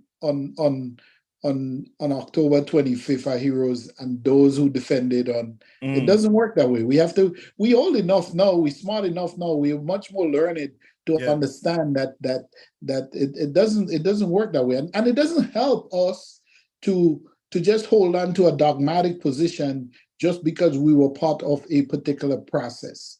We just have to be honest. And that's what I ask people when I get into these debates, okay? So you can't, as I mean, I've been raging with a lot of NNP guys who I'm friends with and I'm cool with, and you know, I'm okay. I don't, get into no personal animosity against them. But don't tell me anything about poverty and NDC hates poverty, NDC hates poor people. When you, for 30 years, built up those brigades of poor people in Grenada, and you kept them poor, and all of a sudden now you recognize that they're poor. You label them that. All these people, what you telling me? All these people became poor on June 24th, 2022? I heard somebody use that terminology. So you don't have any credibility. I heard somebody use this terminology there, but Keith Mitchell was creating a voting farm, right? Yeah. By so doing, he allowed the poor and vulnerable, create a poor and vulnerable society. Instead of trying to create a middle-class society with the people, he keep them that way so you have them coming to him. So you get what he wanted from them. Now, I was saying today also, and correct me if I'm wrong, okay? The PRG, Gary, have done more in his 4 years, from 1974 to 1979, than Pitch Mill did in 27 years. Correct me if I'm wrong. In 1977, Gary had brought in school buses to transport children, right? Before that. You get kicked out of the school bus, right? Yeah. Under Gary, you had the university we put off today, St. George's University. Gary brought that in, right? Under his leadership, that came in, right? You had 4 or 5 junior secondary schools, right, built under Gary's leadership. Okay, watch this. The housing schemes, England, Telescope, Bonnet, Road, Bonnet, Granans Valley, area, the Limes, and the Down by Frequency, all Gary. Yeah. Single house, 2-bedroom and 1-bedroom units, all under Gary administration. Yeah. Right? Watch this. It was a continuum. So keep nothing good in terms of housing for people. He made those programs in place. Okay? He didn't do nothing new for Grenada. Right? The boat, when the tourist boat coming, that was never his plan. That was already enacted by the NDC. All right? The bus was all enacted or started by the NDC again too. So what the Kitchener really did in Grenada to be attributed to him for, right? No, I mean, he's somebody that lacked vision in every way possible, you know. Yes. But Keith's entire need to be prime minister was just about being prime minister. Yeah. It was not about service to people. Exactly. You know. Yeah, it was about service. It was about service to himself and enriching the cabal around him. So compare Gary. So Grenada had a what I call to me an upward spiral until 1983. Yes, Gary economic plan, and let me say this here, but I could say this on this show one time, that the NIS came to Gary first. Wasn't the Revolution idea? Of course, it was Gary in consultation with them said that you don't have enough people working, enough workforce to accommodate to have the NIS in activity, right? Yeah. So soon as the PRG came into being, the guy came back again, the institution came back to them again, and Board took it up and single-handedly managed and oversaw the institutionalization of the NIS. Yeah, the NIS was an ILO proposal. It came from the ILO. Yes. You know, it was about getting more and more people into a pension fund to fight poverty on the later end of their life. The reality is that, and my good cause, me and him always get into it about this. He likes to talk about that provident fund that Gary had. The reality is that if you didn't know somebody, even if Gary had these things, you still had to know somebody. And if you were considered a GNP, they didn't let you in on it. No. All right. But give Gary his credit. I want to give Gary. Oh yeah, absolutely. Because Gary, despite and Bonacode said it on the show here. I think I shared the video one time. Bonacode saying that every meeting they go to, especially in a Gary neighborhood, they will talk about all the good they did up to that point. Yeah. Go beyond that. We want to take it beyond that now. So the international airport was not a revolutionary idea, vision. It was Gary vision back then. Well, actually, no. The first time the airport, the British, for their own selfish reason, had proposed. They didn't call them international airports. They call them, I forget what they call international landing strips or airstrips or whatever. Right. For all the islands. Grenada, there was a firm proposal the British made, I think, around 1952, after Gary's revolution of 51. To build an international airport in Grenada. And the reason that Grenada got that attention is that for some reason, and the Americans claim that later on, that Grenada had some kind of strategic location in the southern tip of the Caribbean. I already knew that before. So they saw it as some kind of jump off point for their own personal gratification. So the plans for an international airport in Grenada was there, but it took the revolution to dust it off and get it done. Look, Gary was never going to, well, maybe I shouldn't say he was never, but it certainly was not in his plans. Because remember, in the last year of the Gary regime, our capital expenditure budget was $8 million. Right. $8 million. So you can't tell me you're serious about development. You can't be serious about development when your capital budget is $8 million. But see, that's what happens when you reach a certain plateau and you can expand your scope, right? The lacking of vision, right? Yeah. And even though he wanted, I don't think governments around the world trusted Gary enough to put that in his hands, right? That's another trust factor. Your trust factor was a big thing with Gary international funding agencies, right?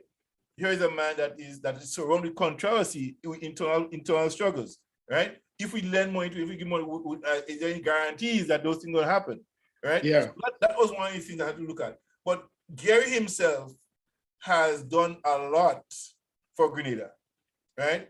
And deserving so, he should be named the father of the hero, one of the biggest hero in Grenada. Of course, right? You can never take that away from him. As a matter of fact, given Gary's track record of fighting for Black people's rights in Grenada, right? And Grenadians as a whole, yes? Gary should be one of the first national heroes on the board. Yeah, he must. You talk about Fedor and something. Yeah, Fedor's like, but we really fight for his liberation, his freedom, or he fight for Grenada's freedom. Fedor was fighting to protect French interests. You understand? So that was the thing. So I would say Gary, right? Butler, Donovan, Marichaud, Morris. And this shouldn't be done, there shouldn't be no debate about these top men and them. Who should be there? This is my position on that. Yeah, I'm pretty good with that list too, you know. I think what happened, I want people to learn about Donovan, you know. I'm lucky, you know, in that I had a history teacher who knew about him and gave us all the insights into it was never part of the official curriculum, but he knew. And that's the beauty of having a good teacher, you know. Fitzroy asked that Fitzroy Adams asked the question, yeah.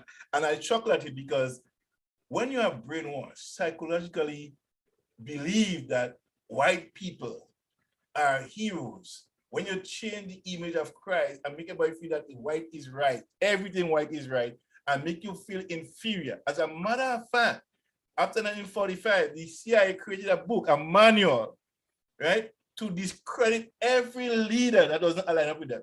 Call them crazy, call them mad, sell it to the people, make them feel inferior, but make every other dictator in the world feel superior, that they support them and they support.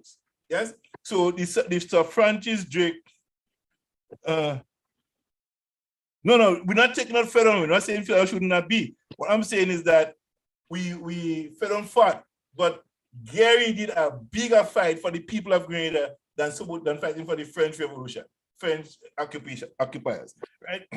So Fedor was that, and Hudson will listen, I'm not taking anything away from Fedon. No, I'm not taking anything from Fedon. Fedon was a landowner fighting to protect French interests against the British. Right. But as I was saying here, Fitzroy Adams was asking, we were taught about Christopher Columbus, who never landed in Grenada in the first place, Sir Francis Drake, Sir Walter Raleigh, many more, and we accept them as heroes, right? Why? The big question is why? Especially Diablo, I think. Why it's so hard for us Grenadians to accept our own heroes, especially Diablo. No, I don't find who this Diablo guy is I'm bringing on the show. I need to talk to this guy.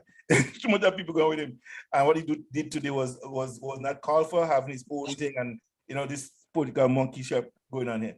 The question is why? Well, the whole as a brainwashing. Everybody want their 15 minutes, man. Exactly. Campanas, no, we're not saying I shouldn't be. We don't say that Fedor shouldn't be. I'm saying that Fedor is fine. I won't put him first. I'll put Gary first. Come after Gary somewhere. But he's there. But I'm saying this list of people, the Fedor, the Donovan, the Marichaud, the Gary, the Morris, right? These men, I could talk about Butler, the Sparrow. These people, top seven people, in my view, shouldn't be up for debate at all. They should automatically become heroes in Grenada. Put them up the picture all over Grenada next year, right? 2024. This is no, and after that you go to and name buildings after them. Name streets after them. Rename our damn streets. Rename our damn schools. I'm tired. There are no religious schools in Grenada. The government has been supporting the schools for generations. Rename the schools. Rename. You know, we have. I mean, I'm tired of it. I'm really. I don't know why we do that stuff. Yeah. Rename our schools. Rename our street. I don't know who is St. John. I don't know who is Melville. I don't know. As a matter of fact, Sendell Tunnel, Governor Sendell. Governor Sendell was one of the most brutal colonial governors of his era. Yes. Why we still have a tunnel named after him? Yes, and that's what I'm saying. It was in the interest of the white person to put a white hero in that they colonize. Colonization, that's what it does. Now you no longer colonize, get rid of the names. Change it back to people that you know, that you can relate to. They will say, oh, that was Ben Jones Street I did in Granville. This is Godville Street. This is this. Yeah. Put our people, our heroes in it. And look for Papa Blaze to be part of the hero shit too. Eh? No, I'm serious. Give Blaze thing, eh? I don't know. That one will be a tough sell for me. Yeah,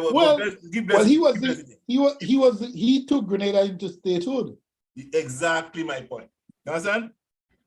Is to do. Yeah. So again,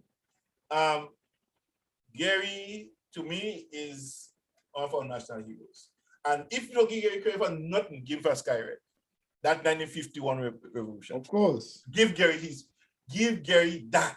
Don't take that. You can't take that from Gary. Independent, give Gary that. And as a matter of fact, Gary didn't go as just the leader of the party at the government at the time, but I could went with him on that journey. Yes. Yeah, there was a delegation. It wasn't just him. All right.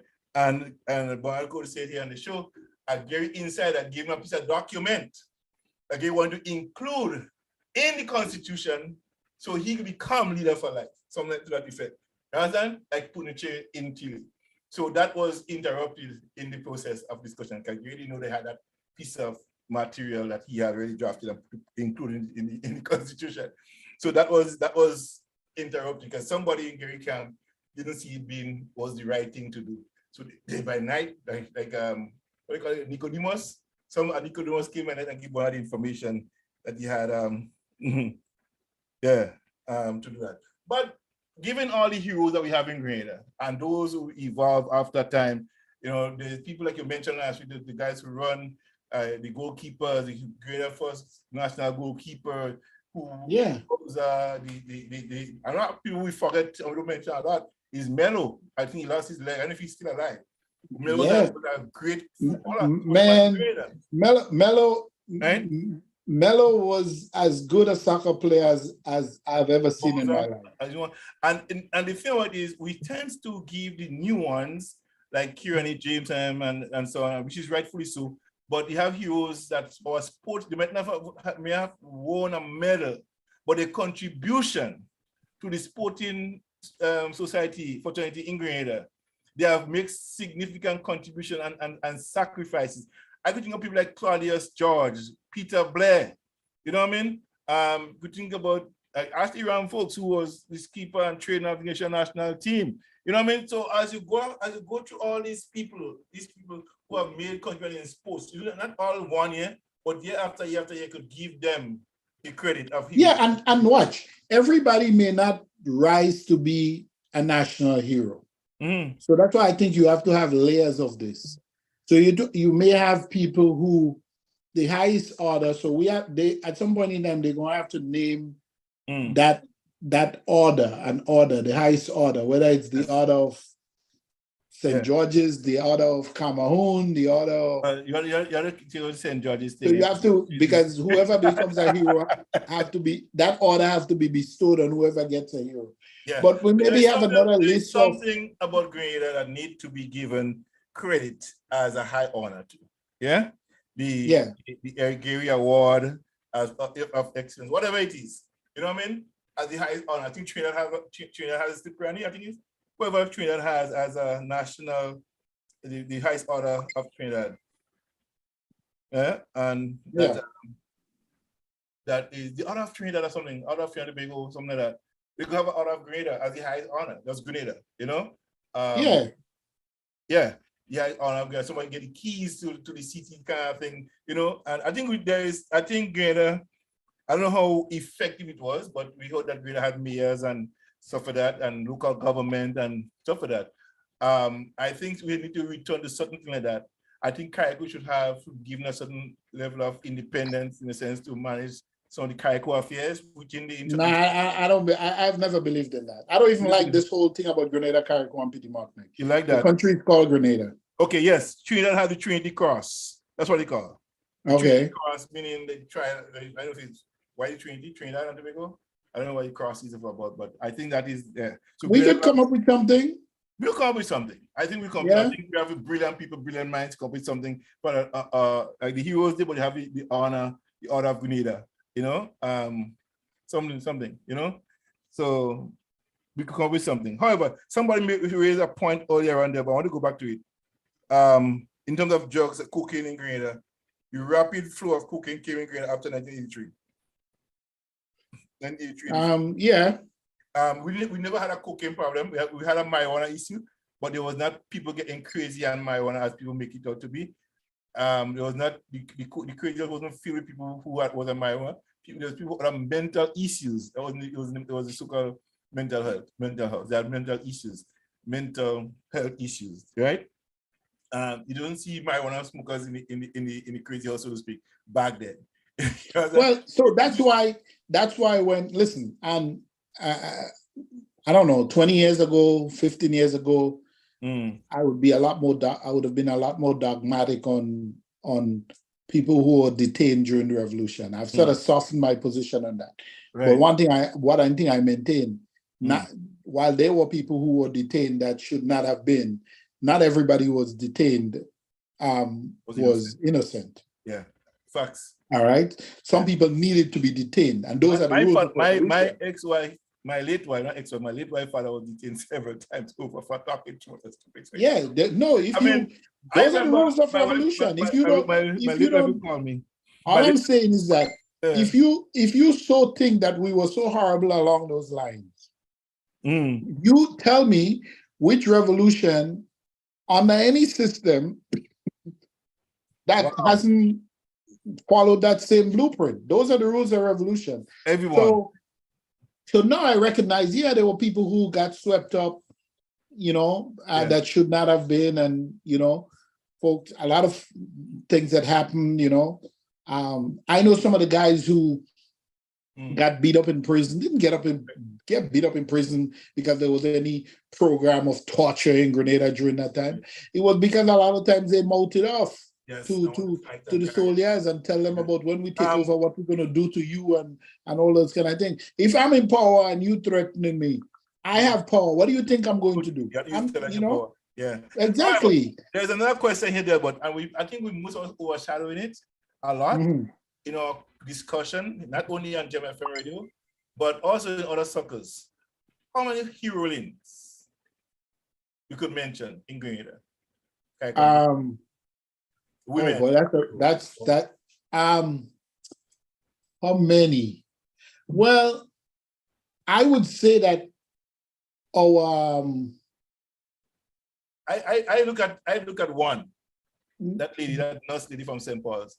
Is Dacos her name? Dacos Brave Boy? Yeah, I think there will be more than that.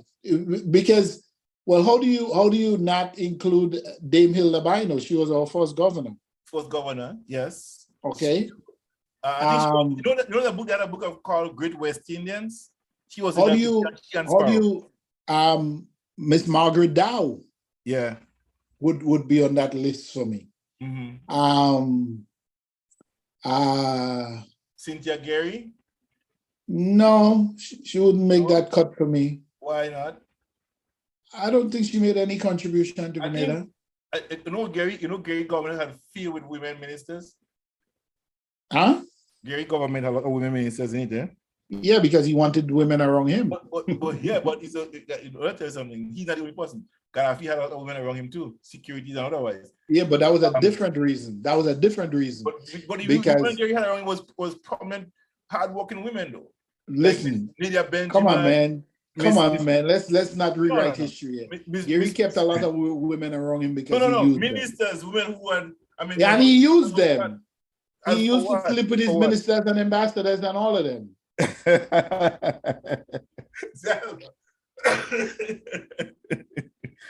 I know Gary had it way, but I don't think it's all these women ministers in them. Like Nadia Benjamin and all this people in them. I don't think so. I don't know. I think Miss Benjamin is a really credible woman, a woman with real integrity. Miss Nadia Benjamin. I give her that. Yes? Who was that? Nadia Benjamin. Mr. Ronald Benjamin's wife. She's a Rush, originally a Rush. She's from Parkwood, I think, but she's married to Mr. Benjamin. I think she was I think she could be considered one of the national heroes, Lydia Benjamin. And she worked in the stuff. She's still working and helping stuff and doing stuff in Grenada still, right? Particularly in this. Listen, I'm not saying no. I'm not. Listen, we had a lot of women who did exemplary stuff during that time. We tend to overshadow them, but like I said, our Governor General Dame Hilda Bino, Miss Margaret Dow, has to be on that list. There was a doctor lady, I forgot her name right now. There's other people that don't make. There's another lady from Victoria. She was a Ferguson. There's a picture of her in the late 50s meeting the Prince of the Buckingham, whatever. Yeah. But I'm not saying that she's a hero for that. But this woman I think it was Janet, or once it could have been Janet or a flood before, when she was almost 9 months pregnant, and there was a flood in Victoria where the river overcame the banks. And in that advanced state of pregnancy, took it up on herself to save people from being drowned with the water rushing by. That's heroism to me. So, we need to tell the stories about these people. We need to. I think what happened, I think we get short-sighted with the revolution, and we forget a lot of people who made significant contribution prior to the revolution. Yeah. And we kind of self-centered on the revolution itself, when there's people who made significant contribution to Grenada before the revolution. Right? Yeah. We're not giving credit to that need to be given credit. Well, and Jackie Kreff has to be in that mix. Yeah.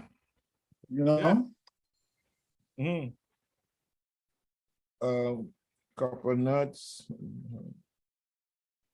I was talking about a lady who was a union leader. You remember who that person was?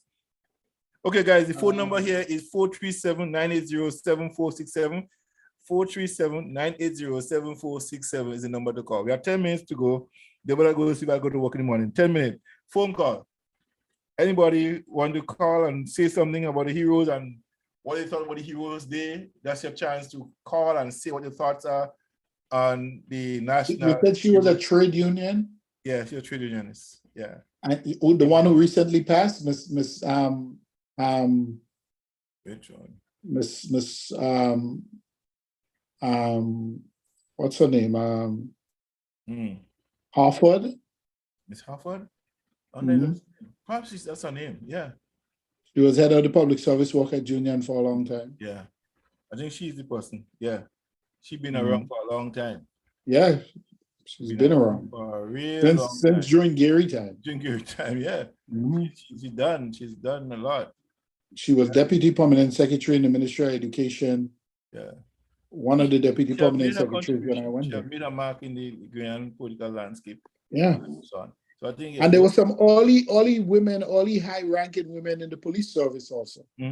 Oh, that lady from St. Paul's. What's her name again? Smithy. That woman from St. Paul. She was a nice post officer. She was on her game. Yeah, I think she retired in 1985 or 86, somewhere there. She from St. Paul's. Smithy among finance or somewhere there. I know she was Smith. She was Sergeant when she retired. Sergeant Smith or something. So yeah. But then we probably have to look at people at the parish level, because they may have been and women were, listen, when you talk about women, I talk about the women in St. Patrick's and in Chantemelle who didn't have our organizational skills. Many of them didn't even have our education level, but they knew that they wanted to change their respective villages. Right. And there were these groups in St. Patrick's in the 70s and 60s before my time, who came together, banded together to ensure that if there was a young child in the village, whether you came from Hermitage or Montrose or River Sally or wherever, that you came from a family that could not afford it, that the other families in the villages who could help would come together to ensure that you got a secondary education. There was a lady also who was one of the original founders of the River Sally Credit Union, which is the oldest credit union in Grenada. So it was not just founded by men. She in fact, she was the driving force behind that. Yes, I think that there's a lot of people that had made significant contribution and should be given credit for that. I think Gloria Payne Banfield, as Ronnie Slinger mentioned, she was one of those persons that I think should be given credit as well as a heroine. Yeah, she has served her country with distinction. Yes, I think she should be one of those. So when we talk about men, but there's a lot of women who make significant contribution to Grenada as well. All right.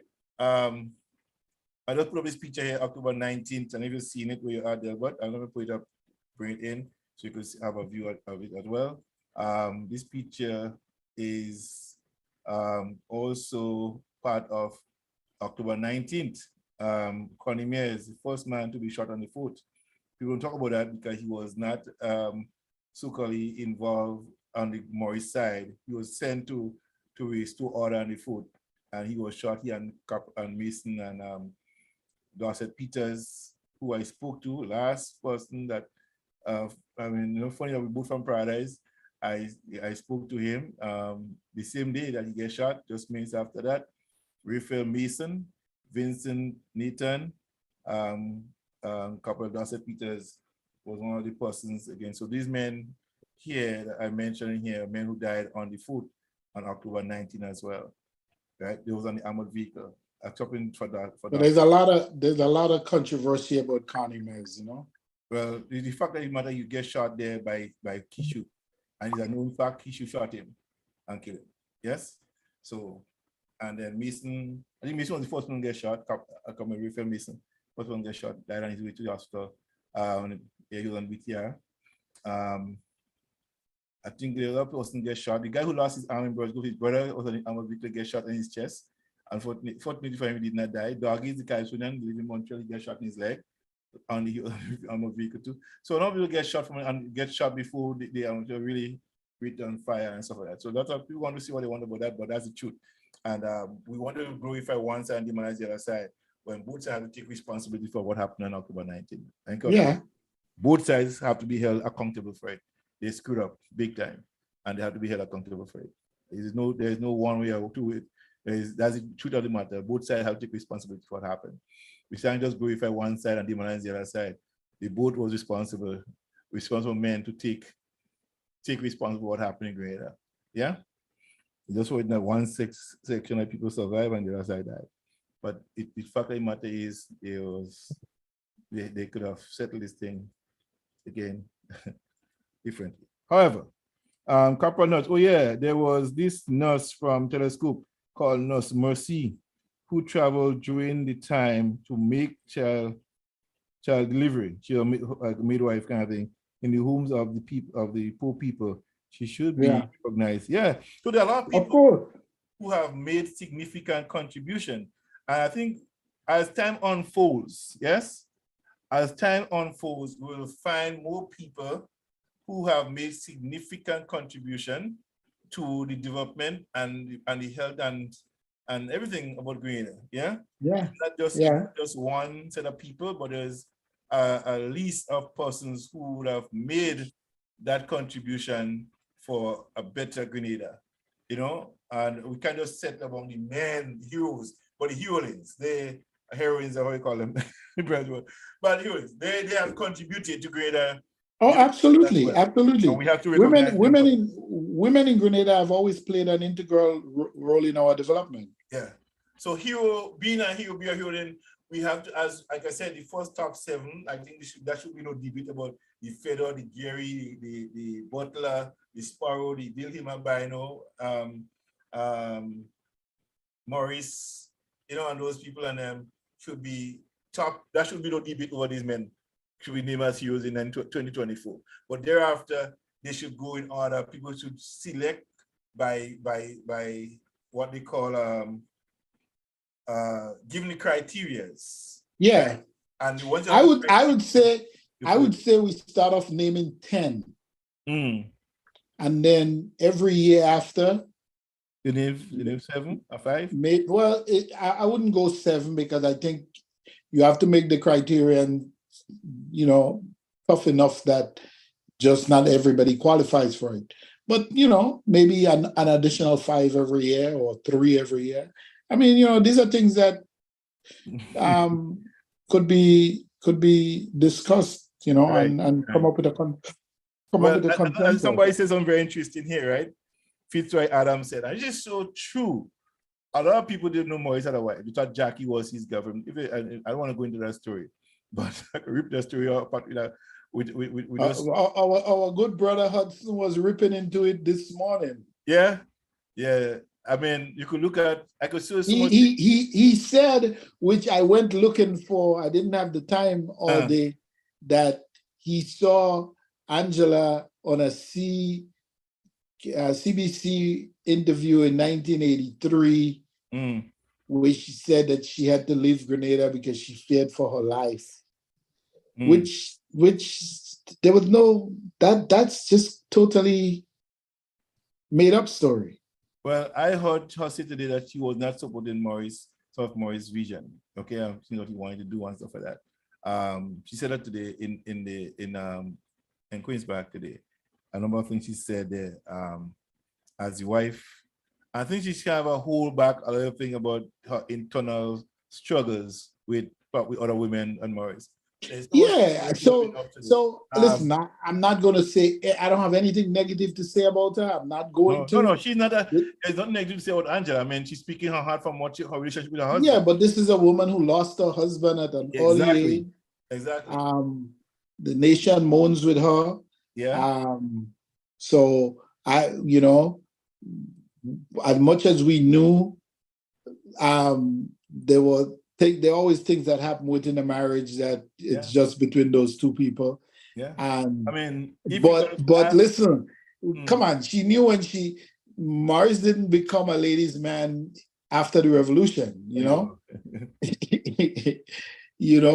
So when you marry these charismatic men, that comes with the territory, sister.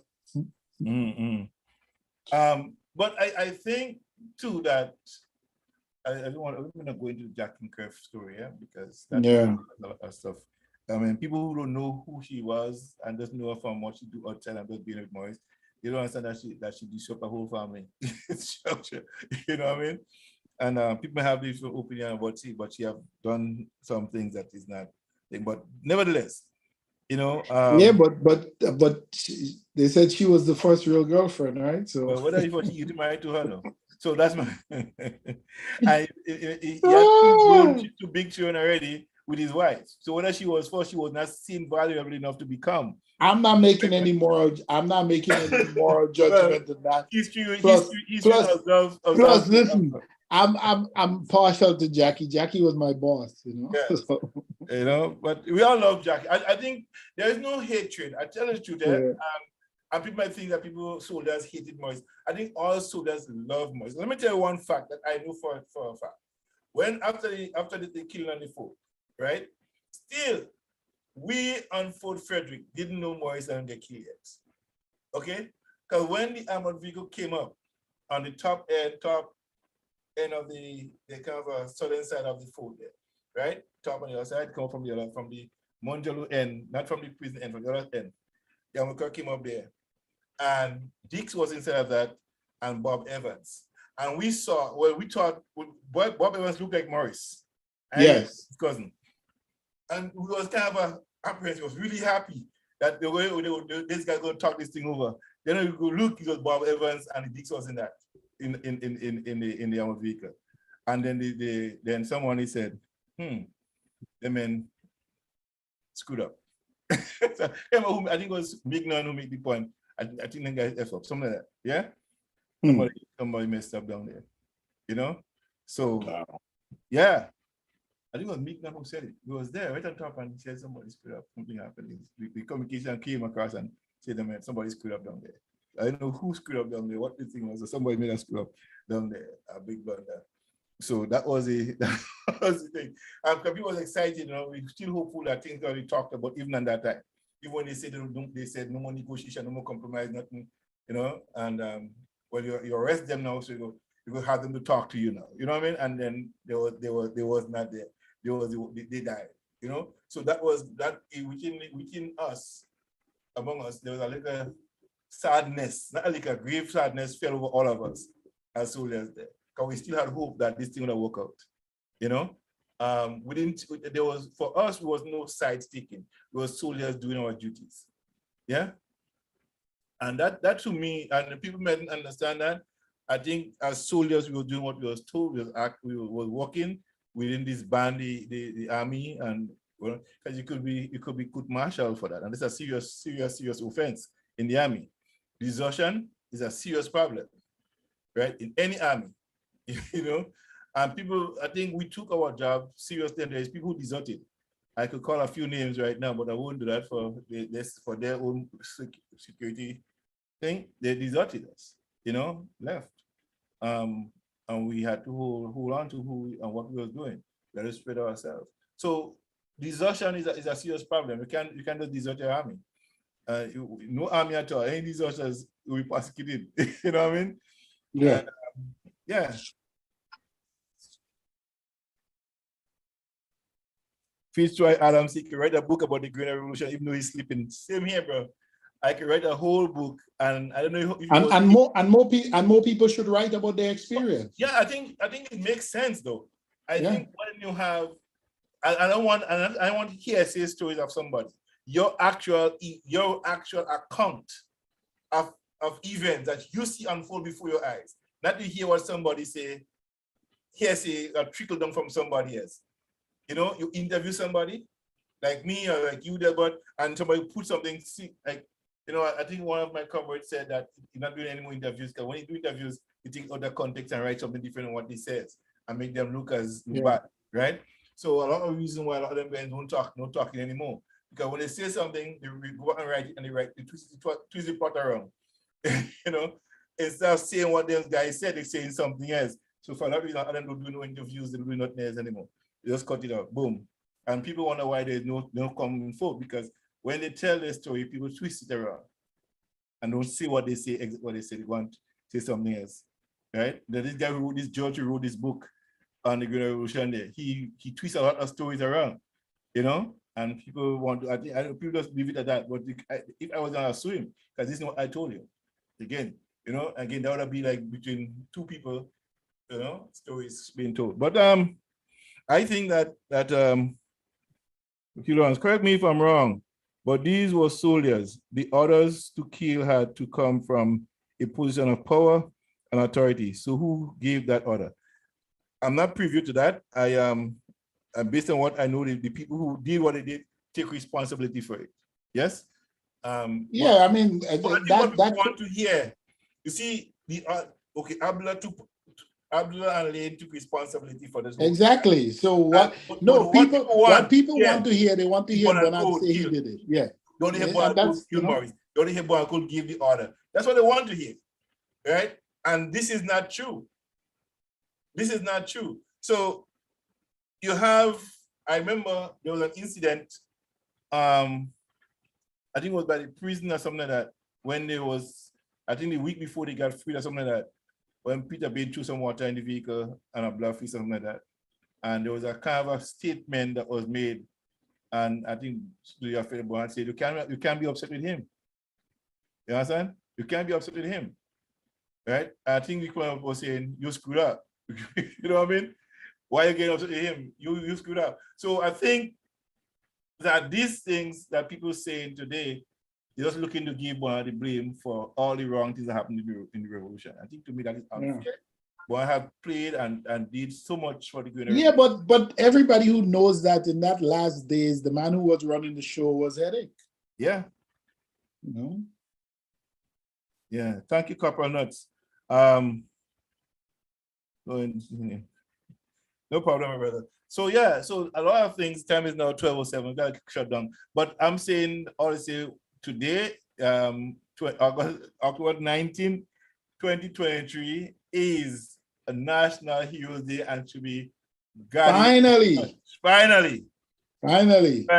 There is, Viva, viva recognized under this administration. Viva la revolution. Yes, because during the revolution, there was Heroes Day and June 19. June 19 was known as Heroes Day in Grenada. Yeah. Right? We don't talk about that, but that was Heroes Day in Grenada. That was Heroes Day, yeah. So renaming October 19 is not new to us. We had African Liberation Day in May. And May 25th. Yeah. Women's Day, rally and thing in May 8th. So we had International Youth and Student Day in November. November 11th.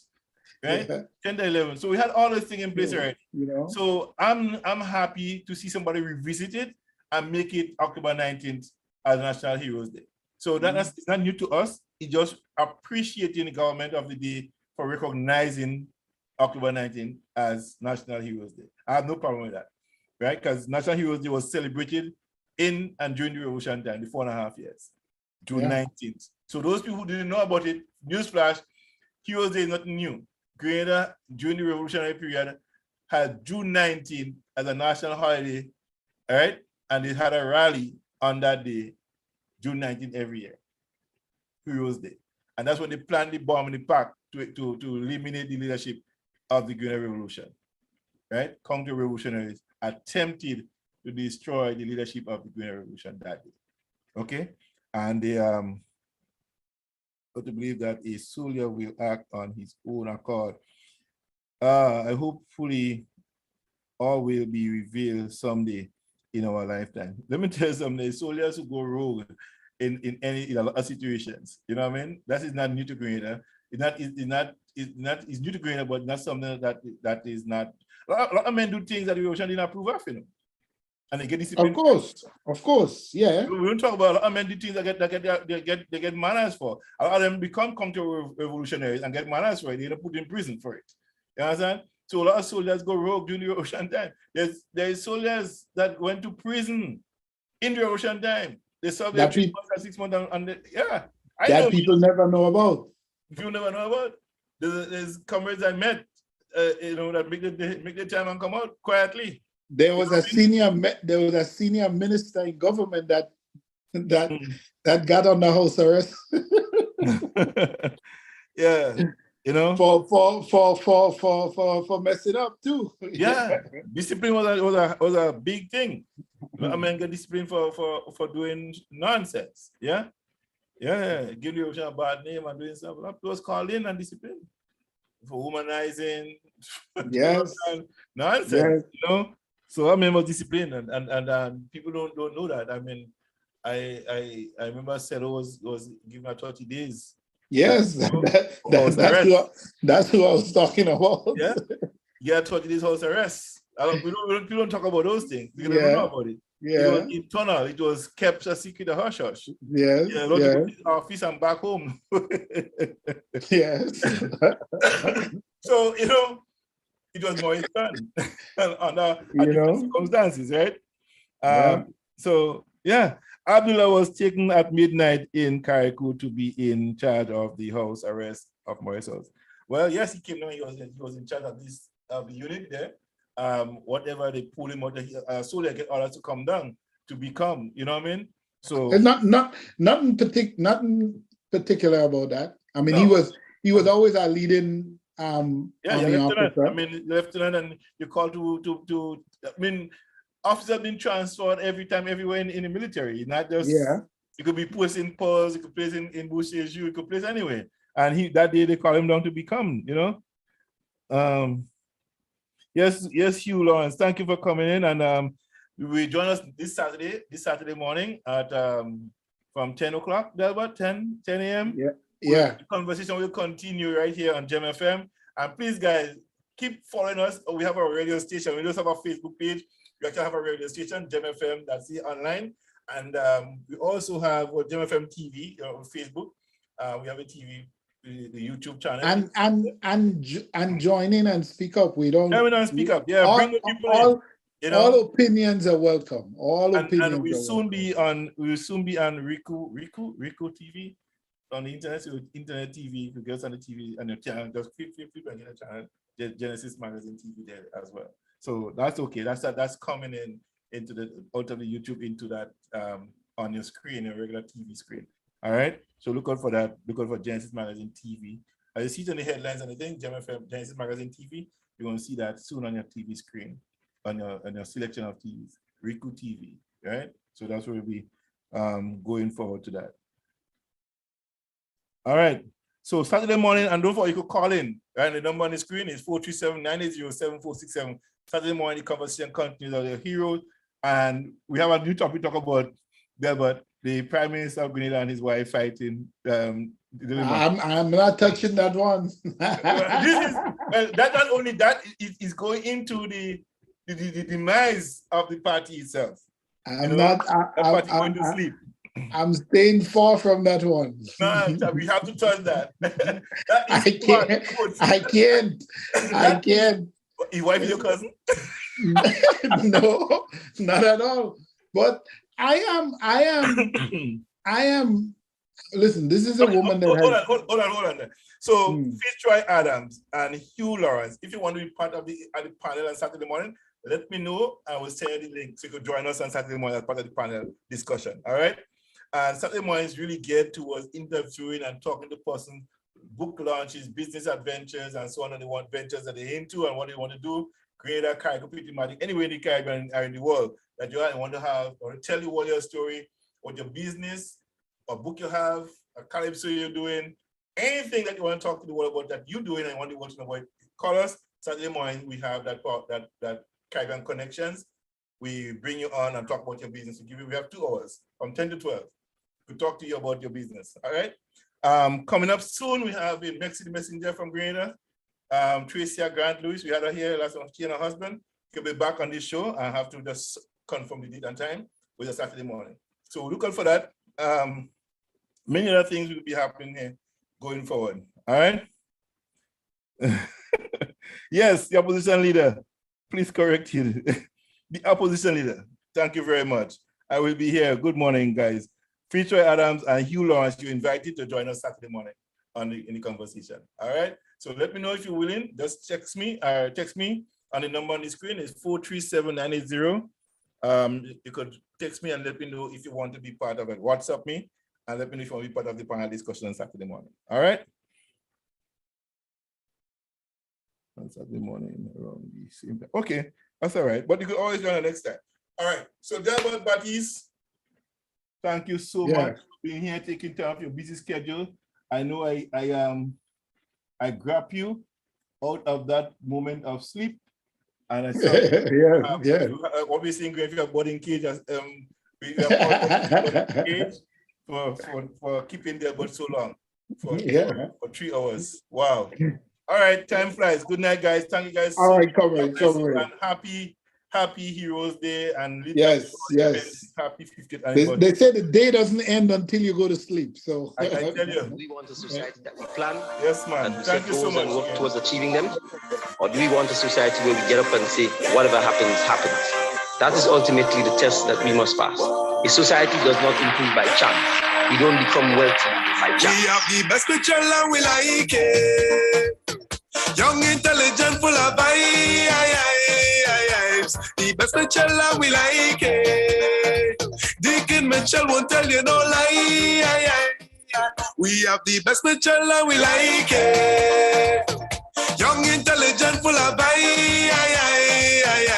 The best picture and we like it. Deacon Mitchell won't tell you no lie.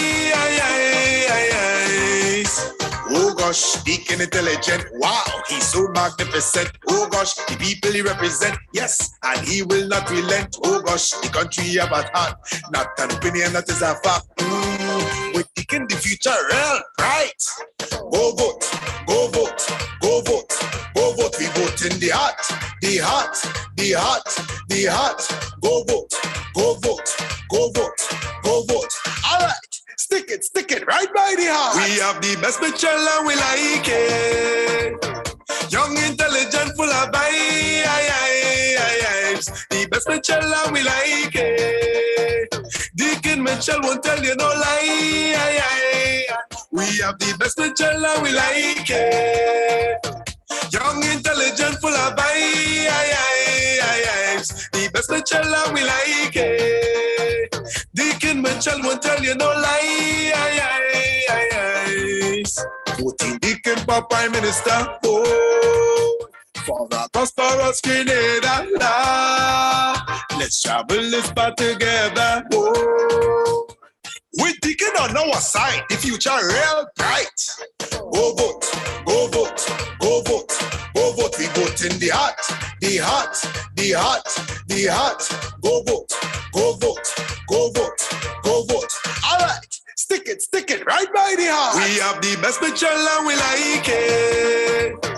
Young, intelligent, full of vibes. The best Mitchell and we like it. Deacon Mitchell won't tell you no lie. We have the best Mitchell and we like it. Young, intelligent, full of vibes. The best Mitchell and we like it. Deacon Mitchell won't tell you no lies. We have a charismatic young leader. Carving a bright future is the mantra. Our sweet country going through well. The captain to steady ship is Deacon Mitchell. Go vote, go vote, go vote, go vote. We vote in the heart, the heart, the heart, the heart. Go vote, go vote, go vote, go vote. All right, stick it right by the heart. We have the best Mitchell and we like it. Young, intelligent, full of vibes. The best Mitchell and we like it. Deacon Mitchell won't tell you no lie. We have the best Mitchell and we like it. And we have the power. We, the citizens of Grenada, have that power. And so I repeat, take part in the political process. If you want to change the narrative of the political process, if you want to move it from being destructive and negative and in the gutter, take part. If that's not what you stand for, take part and change the narrative, change the culture, so that we can ultimately change our society.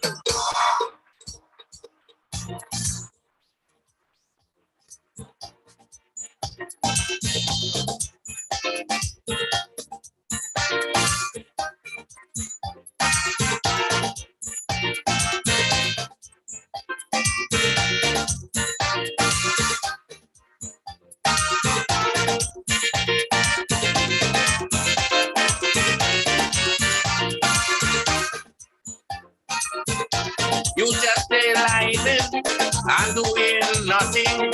Half the world over, you just a freeloader. Problems every day, you have nothing to say. You rather run and hide before you take a side. I tell you, stand up for something or you will die for nothing. In your whole lifespan, you never made one stand. Stand up for something or you will die for. People dying every day and you have nothing to say. Stand up for something or you will die for. Stand up. Stand up for something or you will die for nothing.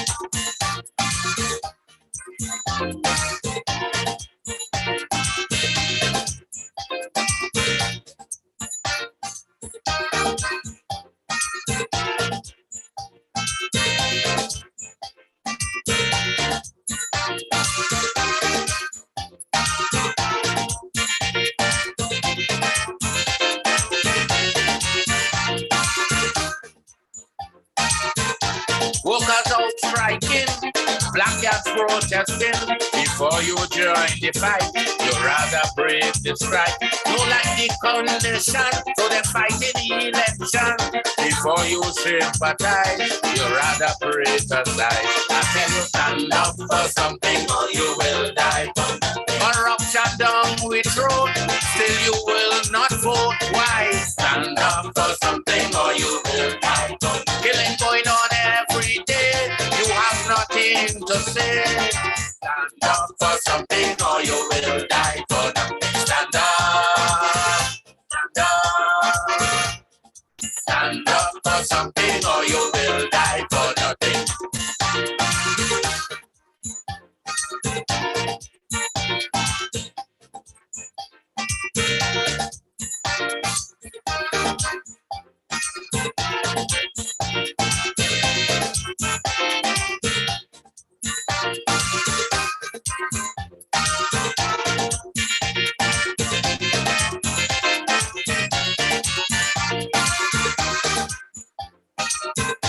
You talking the talk, people walking the walk.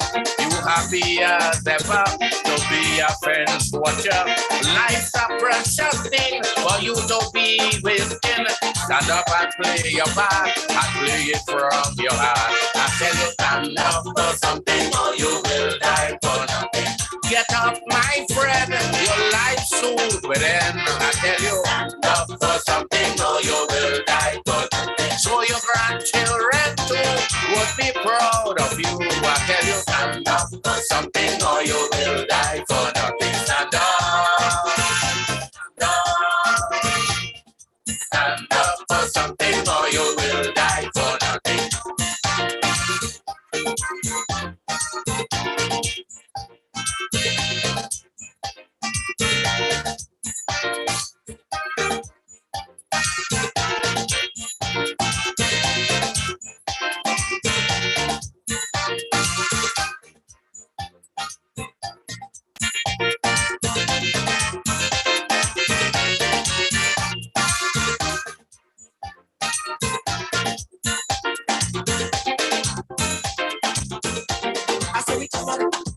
Lord, people tired. We want a change, we tired. Oh, yo. I say we tired and we tired and we tired and we tired and we can't take it again. Come on, we tired and we tired and we tired and we tired and we can't take it again. So we moving forward, forward, forward. Move the country forward, forward, forward. With NDC forward, forward, forward. Oh, we going forward, forward, forward. Too long. It's lies and mama guys. Too long. Empty promises in my eyes. Too long. You ignoring the people cries. Too long. All your days since 1995 and you do nothing. Only when election time coming. That's when poor people does get something. From all that bitch and passport you selling. Them actions they telling. All you feel like grenade and spinning. It's time to call off the winning. We don't need that this time, it can work it. Because we tired and we tired and we tired and we tired and we can't do it again. For people tired and they tired and they tired and they tired and they can't take it again. The youths them tired and they tired and they tired and they tired and they can't take it again. Canadians tired and they tired and they tired and they tired and they can't take it again. So we're moving forward, forward, forward. Move the country forward, forward, forward. With NDC forward, forward, forward. Oh, we going forward, forward, forward. Time for all you to rest. We want a team that is young and fresh. We want to bring out the best. So it's time for all you to press. Pension have to restore. Public sovereignty permanent.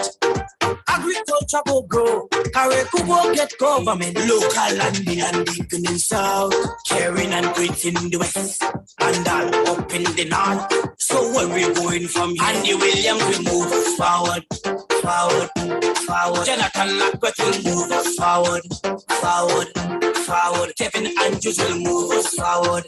Forward, forward. Lennox Andrews will move us forward. Forward, forward. Deacon Mitchell will move us forward. Forward, forward. Brother Joseph will move us forward. Forward, forward. Karen James will move us forward.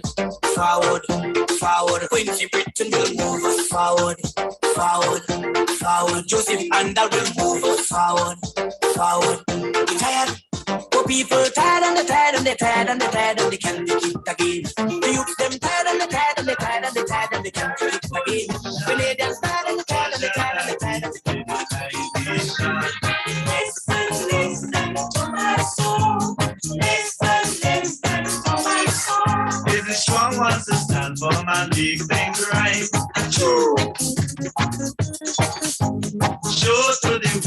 we must unite. The weak, them, they don't know who they fighting for. Moving aimlessly in a senseless war. Murdering their people, innocent along the way. But we are go with them. So listen when I say,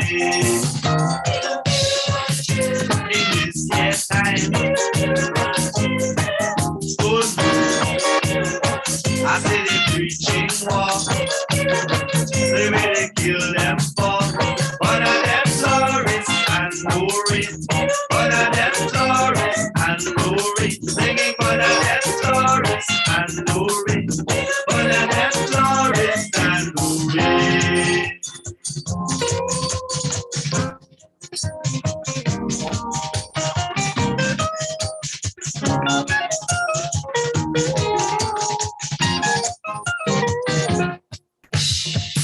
In a revolution, some people are right, while others are wrong. Listen to my song.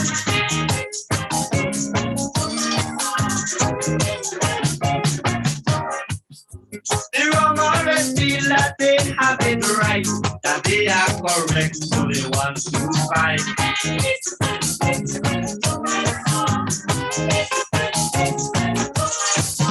Is it right wants to lead and show them the way? They get more confusion every day. And all Judaism and reaction to show these our brothers that the work to do.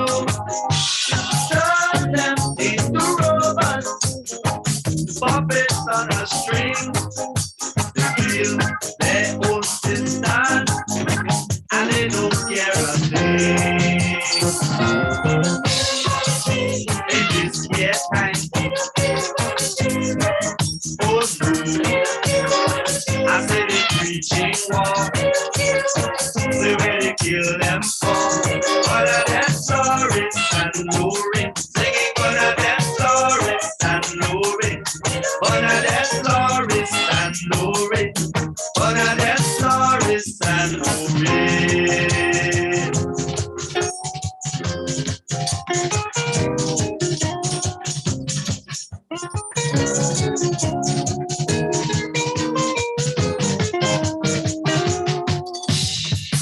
In a revolution, there will be progress, peace, sorrow, and fun. To my song.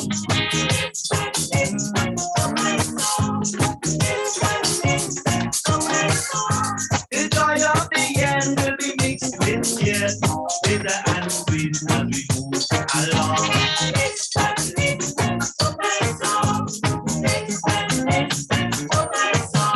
The genuine ones stand firm to the end.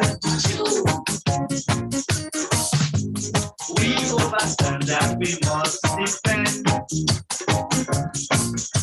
But in 1980, the 19th of June, imperialism on that afternoon, raised your cruel hand, and innocent blood gets shed, and a born of the glorious, and knowing are all dead. In this year time, oh no, I say they preaching war. They really kill them for. One of them tourists and no race. One of them tourists and no race. One of them tourists and no race. Singing one of them tourists and no race.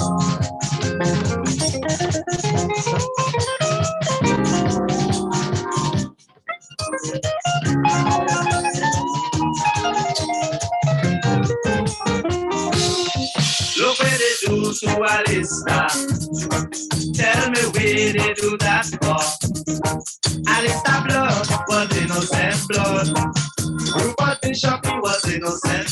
I said innocent blood spilling Angola, innocent blood spilling Jamaica, innocent blood spilling Havana, innocent blood spilling Grenada, innocent blood in Guatemala, innocent blood in Nicaragua, innocent blood in El Salvador, innocent blood spilling Vietnam. Pampa, stop the tribal war. Pampa, stop the tribal war. I see you stop. The poor people was going in a car. They got them gone and they open fire. I see you murder on the land. I see you murder on the land. The black people, you should never cry. You got to pay your right. I say you go there with your tribal war. Yeah, go there with your tribal war. They should keep on shooting everybody down. You keep on shooting everybody down. Until you say you won't see the rising sun. Until you say you won't see the rising sun. A restaurant blood was innocent blood. Stanislav blood was innocent blood. Waterani blood was innocent blood. Stevie-Go blood was innocent blood. Romero blood was innocent blood. Lassie blood was innocent blood. Courtney blood was innocent blood. Ivan Chas blood was innocent blood. I said to love your little brother like you love your little sister. Love your little brother like you love your little sister. I said to keep loving everyone. I said to keep loving everyone. Say everyone got to deal with love. Say everyone got to deal with love. The people in a Grenada, I feel alright. The people in a Grenada, and I don't rush to fight. I say we got to get it right. Until you say we got to get it right. Say I just at the control tower. Say I just at the microphone. Keep on loving each and every day. So keep on loving each and every day. You hear what the brother would say. Until you say you hear what the brother would say. You got to come and down and love me each and every time, as I would say. Yeah, you know. Diddly pam pam pam titty pam pam dance the dance. Diddly pam pam pam titty pam pam dance the dance. We got to stick together in any kind of weather. We got to come and down cause we are brother one better. Yeah.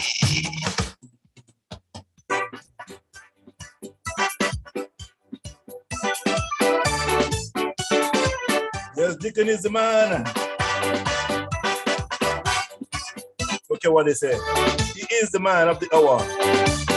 They say Mitchell, but it's Mitchell. I appreciate the doghouse right now. Yeah, big UL. So I can read out a subject. And this is what the people say. I travel from Maran. Right, the man Black Wizard. Is one confusion. Deacon is the man. I travel from Marian. Right up to Union. They're singing one song. Deacon is the man. The man with the clear vision, the man with the master plan, the man with the solution. Deacon is the man. The man with the clear vision, the man with the master plan, the man with the solution. Deacon is the man. Yes, I listen to Jam FM. I'm your host, the Sheriff yesterday, John Callis, out of Paradise and Andrews, late now in Toronto to the rest of the world. Jam FM. This is big competition for the upcoming election. Experience versus young blood. The people's voices must be heard. I travel from Tom Hill right up to Liberal Hill. Is one confusion. Deacon is the man. I travel from Leicester right up to Belvedere. They're singing one song. Deacon is the man. The man with the clear vision, the man with the master plan, the man with the solution. Deacon is the man. The man with the clear vision, the man with the master plan, the man with the the solution. Mechanism man.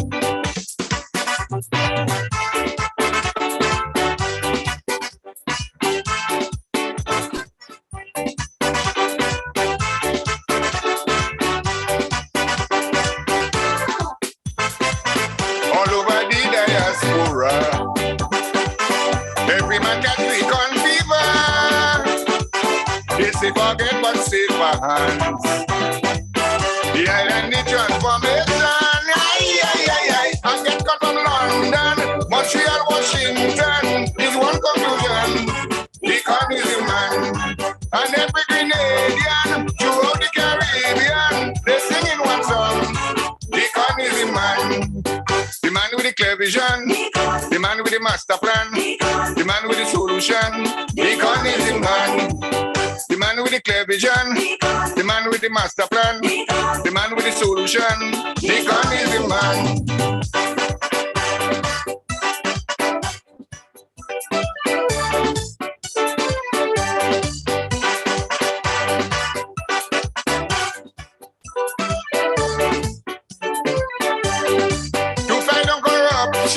Also nepotism, they must understand the communism man. Even Pastor Simon, while preaching his sermon, say it's time to move on. The communism man.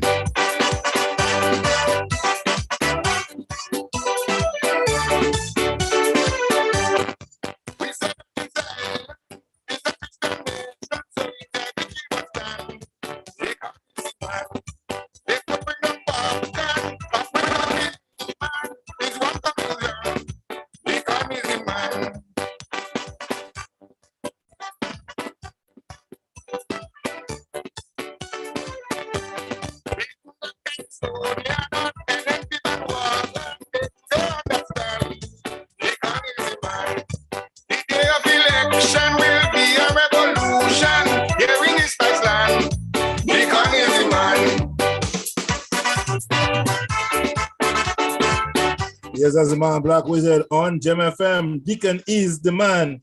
And you know what? Today as in yesterday, really, October 19th, declared National Heroes Day. Well, I will play a little bit of an excerpt from part 1 of an interview I was done with Val Gordon many years ago. So here it is, folks. Here it is. All right, here it comes.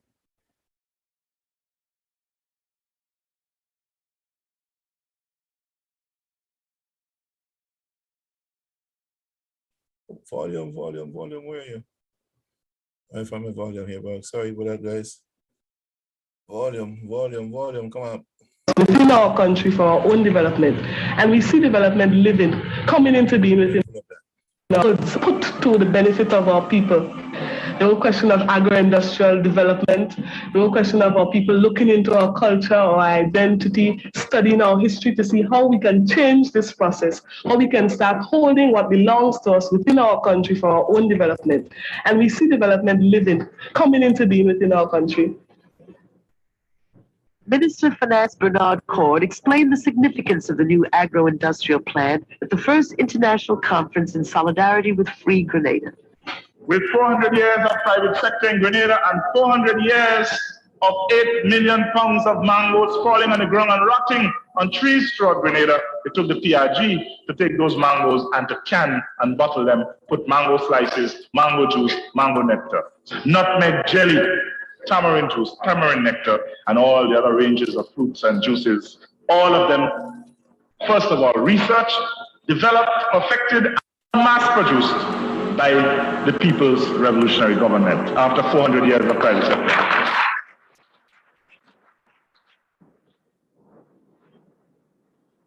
The fishing industry is another example of how British colonialism kept Grenada from developing its potential. Since the revolution, the PRG has acquired a modern fishing fleet, and men and women are being trained in fishing techniques at the new fishing school. Grenada, a country surrounded by water, found itself actually importing most of its fish and unable to feed its people properly otherwise. What we produce here must belong to us.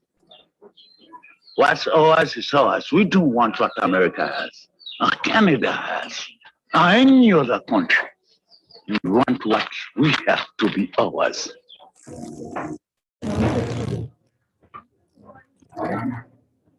I am responsible for coordinating food and nutrition programs throughout Grenada, Carriacou, and Petite Martinique. What we have done since we started is to initiate a system of nutrition assistance to each parish. Our nutrition assistants have been able to make direct contact and face-to-face contact with people in the community so that they're able to discuss what their nutritional problems are, particularly with their young children. A campaign to eat local has been necessary because colonialism encouraged the people for generations to think that expensive imported food was better. Local foods were symbolic of poverty. It's only when we recognize the root causes of this kind of problem. Root causes in our situation lies in the effects of imperialism and the way they want to keep us down, the way the countries who have the money, the countries who produce the grain, for example, which is what our people depend on. 70% of our energy intake comes from flour, and that is controlled by the United States. The export of it, the price of it, and all that, right? And people are encouraged to eat this rather than to eat what they produce. People are encouraged to continue at a low productivity level so that they continue to be the consumers of wheat.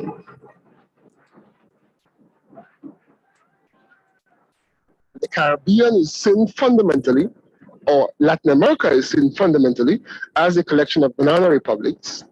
Our people are not respected. Our sovereignty is dismissed. In fact, some people see us as Neanderthals.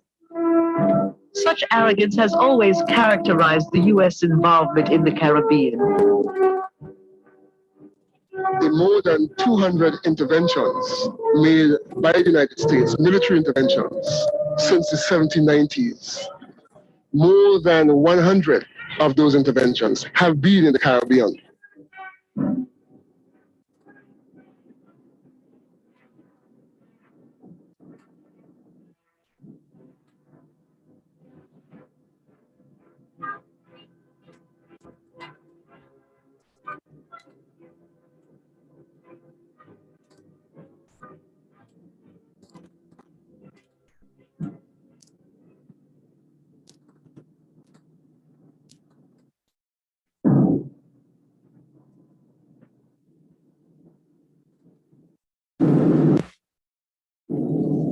All of these actions have been taken under the guise of fighting the spread of communism and defending the region for U.S.-style democracy.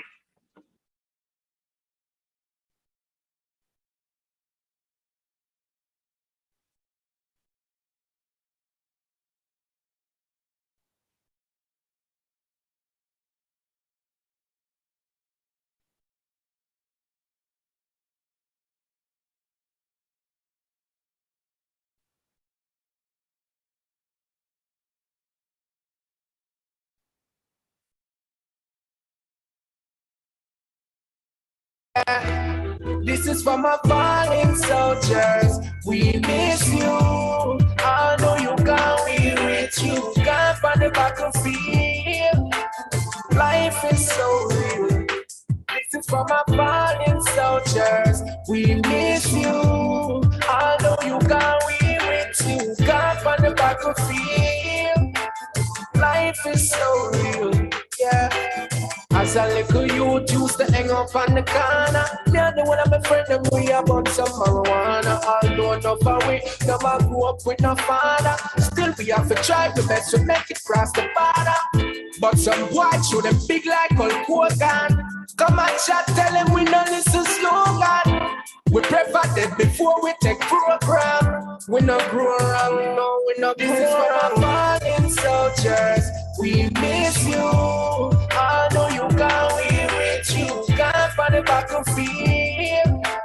Life is so real. This is for my fallen soldiers. We miss you. I know you got we with you. God on the battlefield. Life is so real. Yeah, enough of them not like we. Them know them wrong and still I take it fight we. Kill off a friend and think me take it lightly. And the whole I want no boy me a free.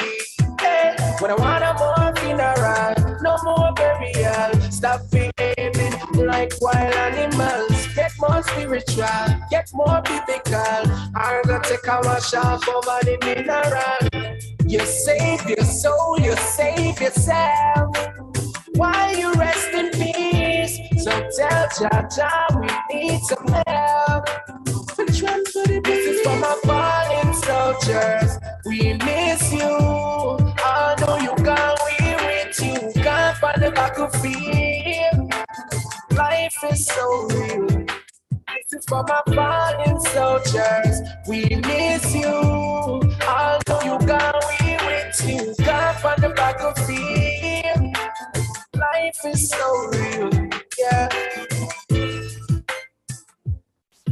Whoa, this is for my soldiers, real soldiers. Yeah, yeah, yeah. Whoa, this is for my soldiers, real soldiers. Yeah,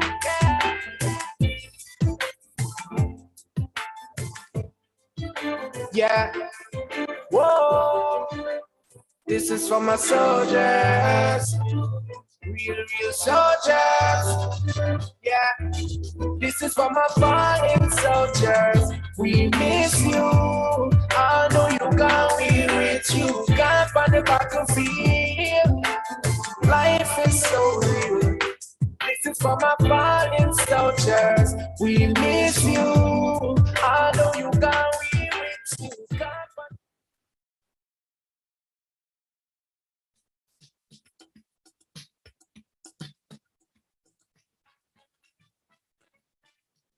I'm strong, I'm strong. I am a Grenadian. Yes, man.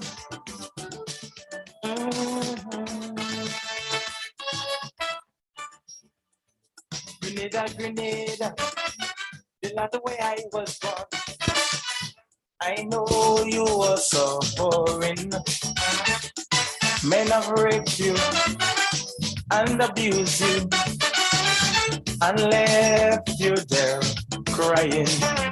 I devote my thought, my body and my soul. I shed forth my helping hand to help you out.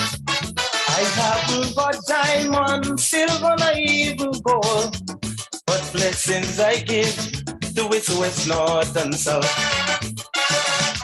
Oh, Grenada, Grenada, here I come, sweet, sweet Grenada.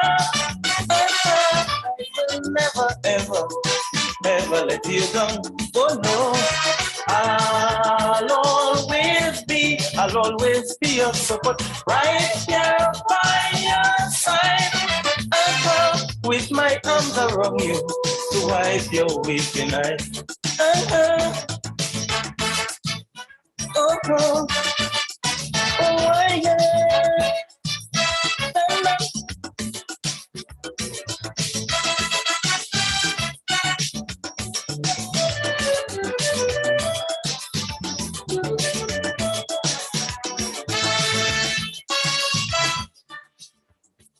It's quite a long time now since you have fallen back to the last rung of the ladder, and your neighbors stand up there and uttering no song, but to help they just don't bother. Some of your friends have turned their backs on you. They don't want to see a friend with your name on it. Don't bother with them. One day you go right up to. Cause in times to come, it's the bread they might talk to it. So listen, let we go. Oh, Grenada, Grenada, here I come. Sweet, sweet Grenada. ever let you down. Oh no. I'll always be your support, right here by your side. With my arms around you to wipe your weeping eyes. Let me go.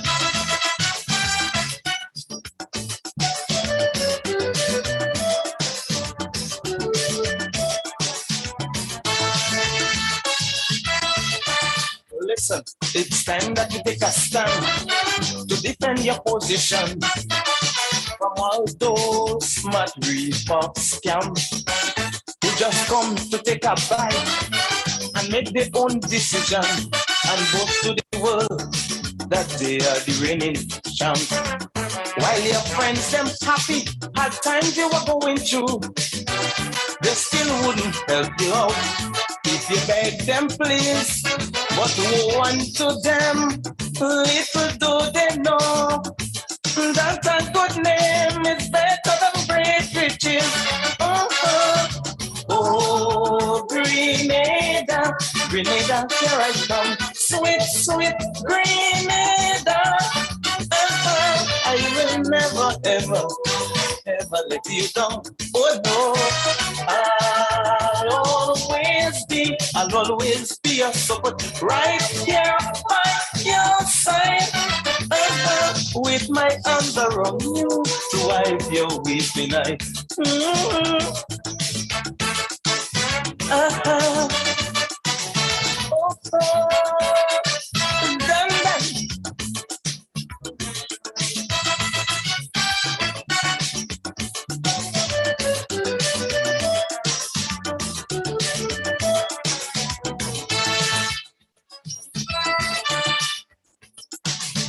Oh, Grenada, Grenada, sweet, sweet Grenada.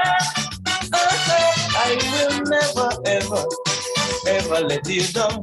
Oh no, I'll always be your support, right here by your side. With a big festival to wipe your weeping eye. Let me go.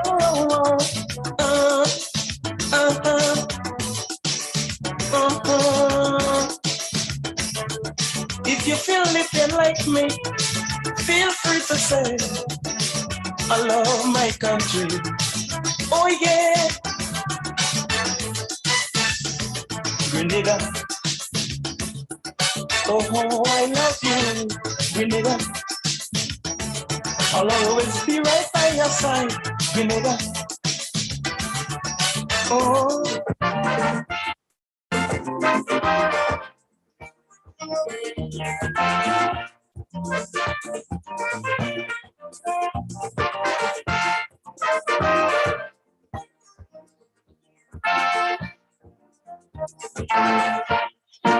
March 13 of 79, a most historic freedom time. The people of Grenada rose with dignity, rose up from oppression, rose up from iniquity and shame, from darkness of desecration, shaking of paralysis of corruption, tyranny, violence and subjugation. To shine out before the Caribbean and strike the lion to repress every dream as people as politicians and out trembling in their hands. Stand up, Grenada. Stand up again, Grenadian.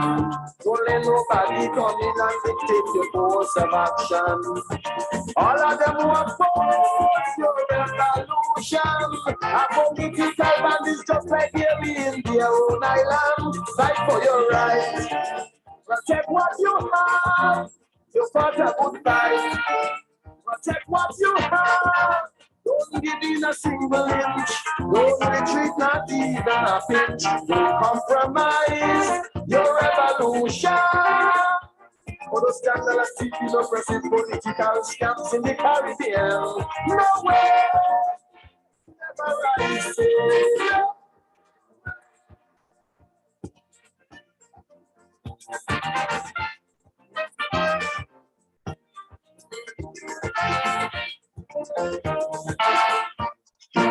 Some talk of legality, constitutionality, but only to expose the hypocrisy.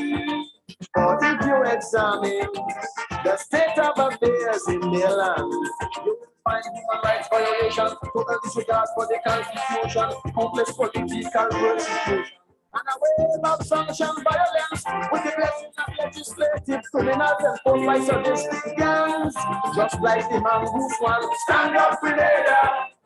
Stand up again, Grenadian. Don't let nobody come in and dictate your course of action. All of them want for your revolution. A political bandit just like here in the island. Fight for your rights. Protect what you have. No matter what fight. Protect what you have. Don't give in a single inch. Don't retreat, not even a pinch. Don't compromise your revolution. For those scandalous teaching oppressive political scams in the Caribbean. No way, never rise.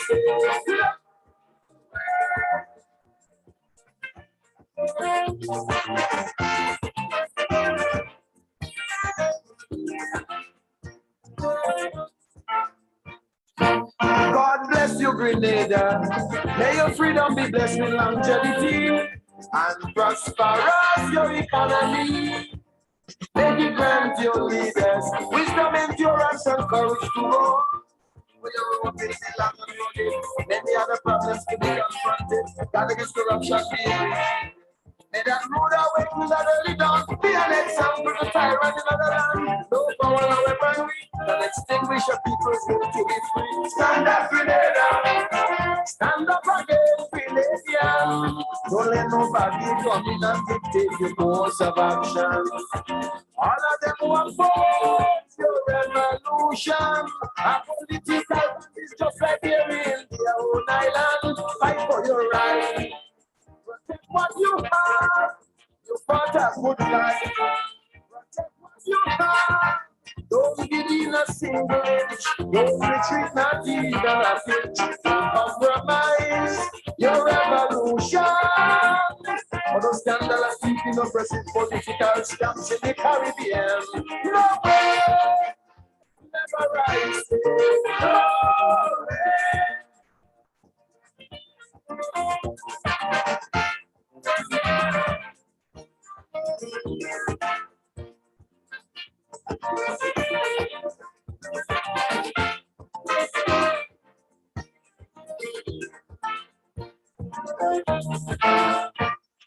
Hear me now, NDC eyes. Let me see you show me the yellow. Show me the yellow. Show me the yellow. Show me the yellow. I be voting for Laco. Voting for Laco. We voting for Laco. Laco. Laco. I say we voting for Laco. Laco. Laco. Forward we moving. From Perseverance to Cherry Hill. Forward we move. Grenville to New Hampshire. Forward we move. Granton Laco go make the place better. Forward we moving. Laco, a young man with a plan to make things better. The choice is clear. Dr. Kid, 40 years you dead. Representing the area, almost nothing to show. The people tired and fed up, and they voting no for Laco. We voting for Laco. Laco. Laco. I say we vote.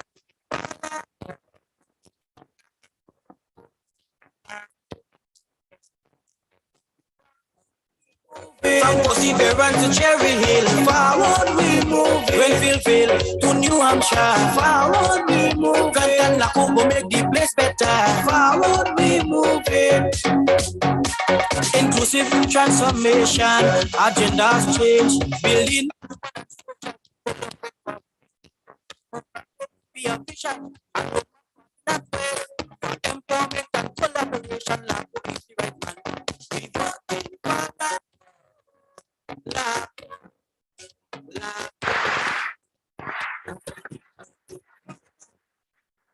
And may I also, right at this very beginning, say how very, very pleasant it is to be back in New York among you, to be in this great hall where there are so many hundreds of our sisters and brothers.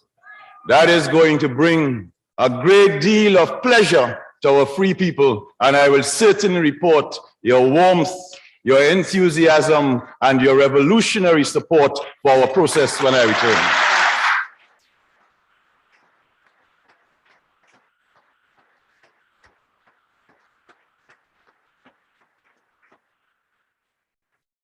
Of course, we are here among friends, but looking around, there are two people here who are right now representing their country at the United Nations, people who are involved in liberation struggles, people who are struggling for their national liberation, for justice, for freedom for their countries, freedom for their peoples.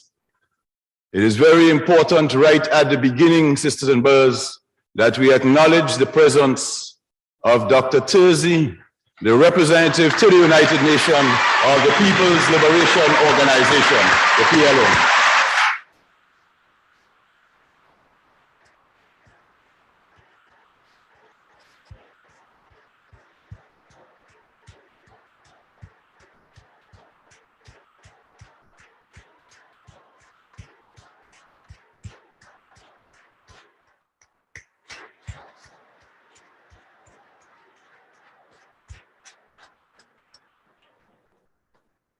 Dr. Terzi can be assured, as always, that the people of Palestine and their sole authentic representatives, the Palestinian Liberation Organization, will always have the firm support of the fraternal people of the nation.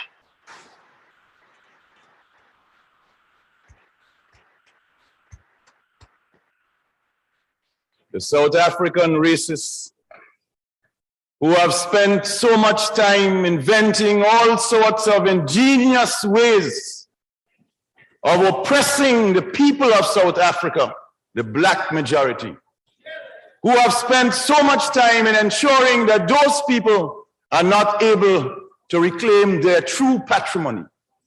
They are now discovering that in common with all of the national liberation movements around the world that are forced to move to the highest stage of the struggle, that the African National Congress is also willing to make that step.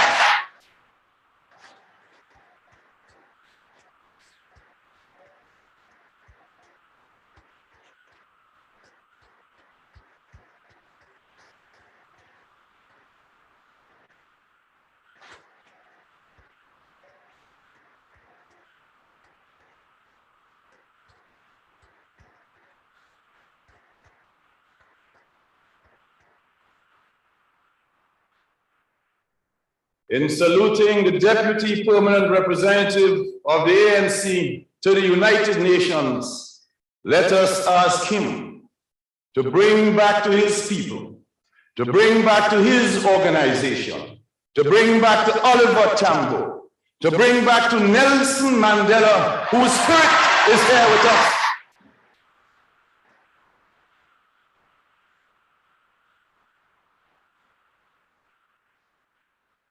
To bring back to all of his people and to his revolutionary organization the love, the respect, the concern, the admiration, and the fraternal feelings of all of us to the people of South Africa.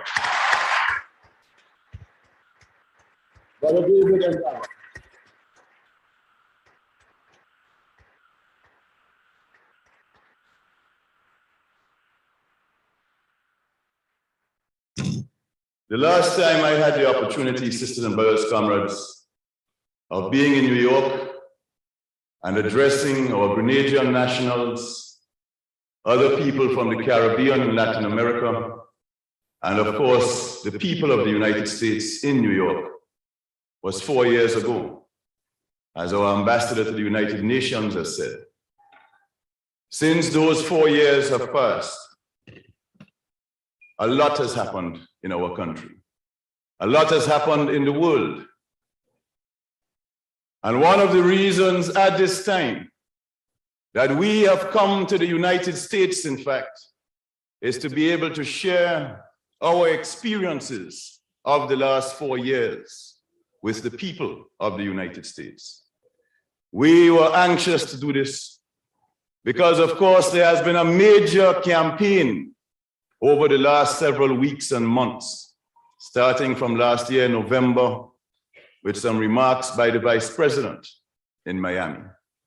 Continuing with more remarks from the Secretary of State, the Secretary of Defense, the Deputy Secretary of Defense, the Admiral of the Fleet, and then the President himself. And in all of these remarks and allegations, different allegations were made against our country. Yeah. And therefore, we were particularly happy, comrades, to have had the opportunity of an invitation from Trans-Africa, the organization based in Washington that has been doing a lot of lobbying for Africa and the Caribbean. We were invited to come to address their 6th annual dinner last night. And that was a very successful event. And we want to publicly thank Trans-Africa once again for making this visit possible.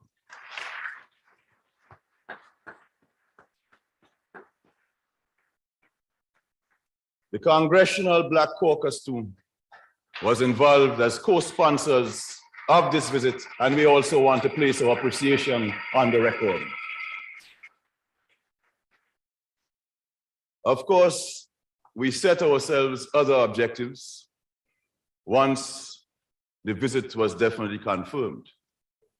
And these objectives included the very important objective of trying to see what we could do to deepen and strengthen the people-to-people relations which have always existed between our two countries, Grenada and the United States.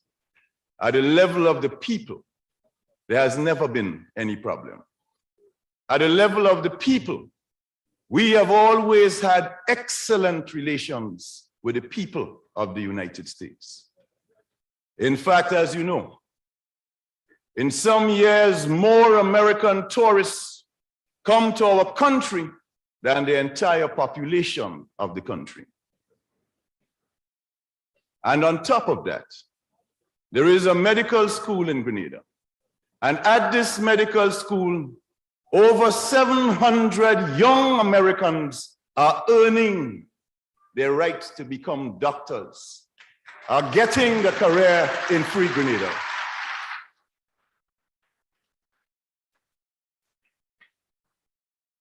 So from our point of view, clearly bad relations do not make sense. From our point of view, the need to deepen ties, the need to ensure that even more American visitors come to our country every year is a critical and burning need. And another objective was to try yet again to establish some form of official contact and official dialogue with the government of the United States.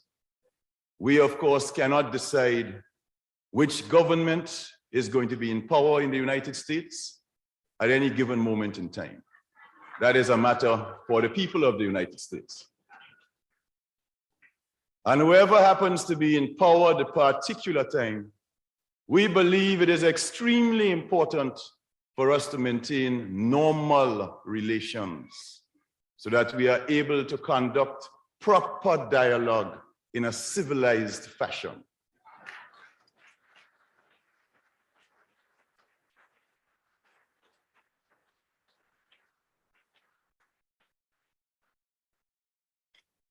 There is a need for some kind of mechanism to be established.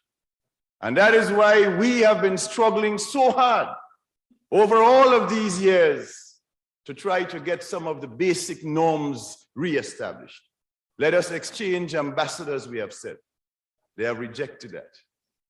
So we have no ambassador accredited to Washington because they refuse to accept the credentials of the ambassador we have suggested.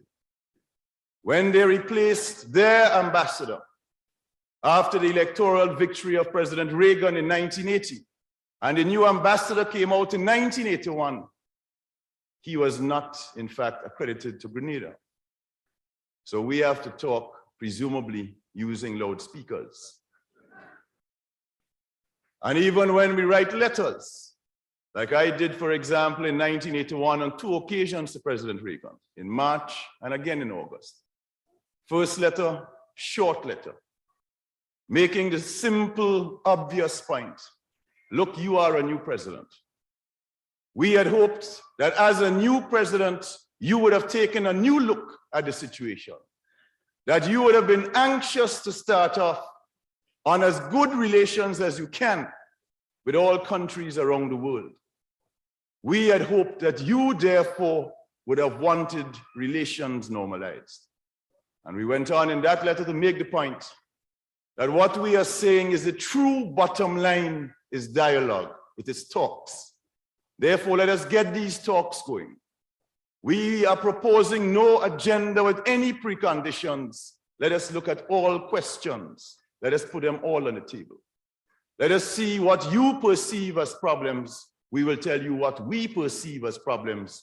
Let us see if in the course of those discussions, we can narrow down differences. So at least the new beginning that is made will be begun on a basis of mutual understanding with less distrust and less suspicion. No reply to that letter. So the fact is, sisters and brothers, we have had this long, long history of trying to see in what ways relations could be normalized, of working very hard at trying to get some form of dialogue going, and we have had very little success in this regard. But I really want to say tonight that we do believe it is important for us to continue that struggle. And therefore, notwithstanding the difficulties in the way, we deem it very advisable for us to continue to press for a full normalization of relations. But of course, as we press for normalization, we are also going to continue to build our revolution. We are also going to continue to consolidate our process. In the face of all of the difficulties, in the face of all of the economic destabilization, the political, diplomatic, and military threats and pressure, we don't intend to roll over and play like an ostrich. We are going to stand on our feet and keep going forward.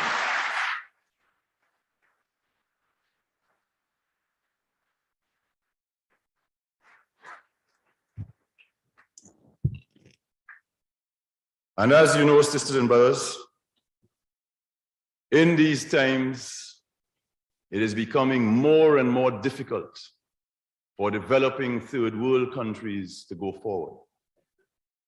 Because unfortunately, our economies remain by and large dependent on and tied to the capitalist world economies. And therefore, when the capitalist world goes through their cyclical crises, one after the other, it has an immediate effect on us. As we say at home, when the capitalist world catches a cold, we catch pneumonia. And the crisis in the capitalist world has been deep. In all of the developed industrialized countries, there is greater and greater unemployment.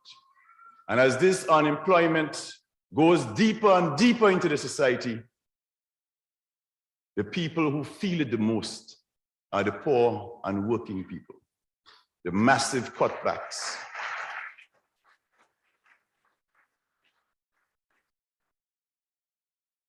The massive cuts in social welfare. The cuts are not coming in the arms race. The cuts are not coming out of the arms budget. I understand the talk is to spend $3 trillion over 5 years. The mind boggles. That is the kind of money that is supposed to be consumed in arms. But while that kind of money is being consumed in arms, hospitals are closing down. Jobs are being, more and more retrenchment is taking place. Pensions are being reduced. Medicaid is being reduced. In other words, the arms is swallowing up the money. The people are not benefiting. But the effect this has had on us in turn, countries of the developing world, has been to also create a crisis in the developing world. In the developing world as a whole, it is now estimated that our debts exceed $650 billion. That is how much money we owe collectively. Just servicing of debts alone is causing massive problems for the countries of the third world. Last year, $131 billion was spent on the countries of the third world in just servicing their debt, just paying the interest, not 1 cent back on the capital. And that took $131 billion. But on top of that, we are also discovering that it is becoming more and more difficult to engage in trade with the countries of the Western industrialized world. But even as they make it more difficult for us to trade with them, the whole question of aid, which at one time used to be regarded as a kind of duty that the developed capitalist world, the developed industrialized world had, if duty it was, that duty has virtually disappeared. Because the reality is that aid has also decreased quite dramatically for third world countries. But not satisfied with all of that, what they have now done after cutting off aid, cutting off trade, cutting off investment, making it virtually impossible to get money through the international financial institutions, now they are forcing more and more third world countries to go directly to the international capital market, to the big commercial banks to get loans. But the reality is that by forcing us more and more to have to go to the international capital market, the debt trap is intensified even more. And while all of this is going on, sisters and brothers, there are so many people in the world who are unemployed, so many people in the world who are going hungry, to bed hungry every single night. So many millions in the third world who are illiterate and whose governments either do not care or feel they cannot do anything to solve that problem. Unemployment, hunger, malnutrition, disease, illiteracy. These are the crimes and the sins that are visited upon the poor developing countries of the third world, while the industrialized countries continue to exploit our resources and to keep the profits.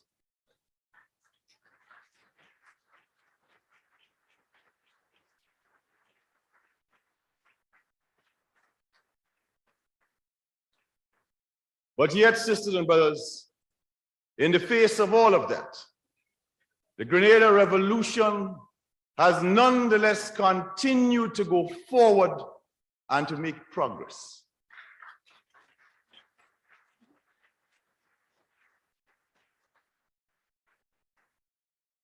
At a time when even the big, powerful, industrialized nations were growing backwards last year, we grew forward by 5.5%.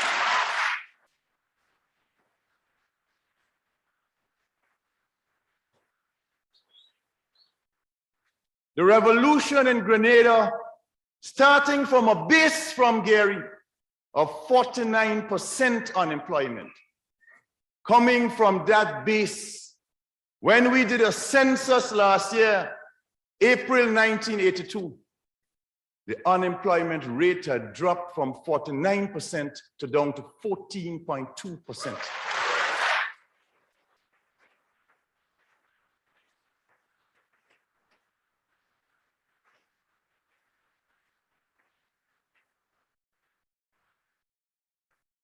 The last year of Gary, 1978, the capital investment program was $8 million.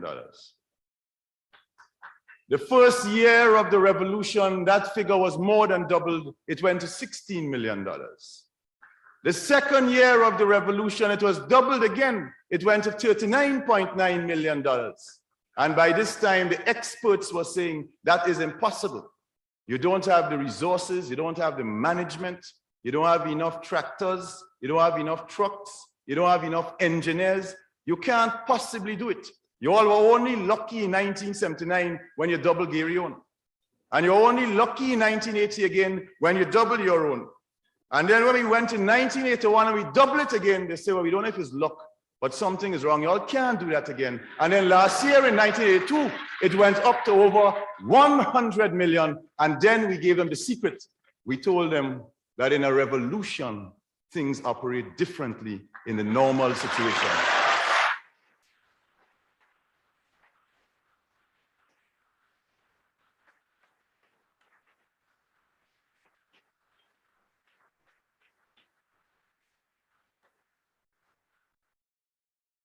We have been able to make these accomplishments because in Grenada, consistent with our 3 pillars of the revolution, where the first pillar of the revolution is our people, who are always at the center and heart and focus of all of our activities, we are able to mobilize and organize the people to cut out waste, to cut out corruption, to stamp on inefficiency, to move to planning, to look out for production, to check on productivity, to make sure that state enterprises are not set up to be subsidized, but that state enterprises too must become viable, must make a profit, and therefore the state sector will then have the surplus to bring the benefits.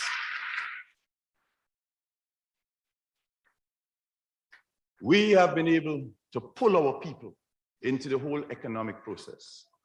And our people have gladly been pulled into the economic process because our people see the benefits which the revolution has brought to them. They understand that when 37 cents out of every dollar is spent on health and education, that means something. In this country, the figure is probably nearer to 10 cents on every dollar. Because today in Grenada, the money that the people of Grenada used to have to spend, for example, when they went to a doctor or a dentist, that money they no longer have to spend because they now have free health care throughout the system.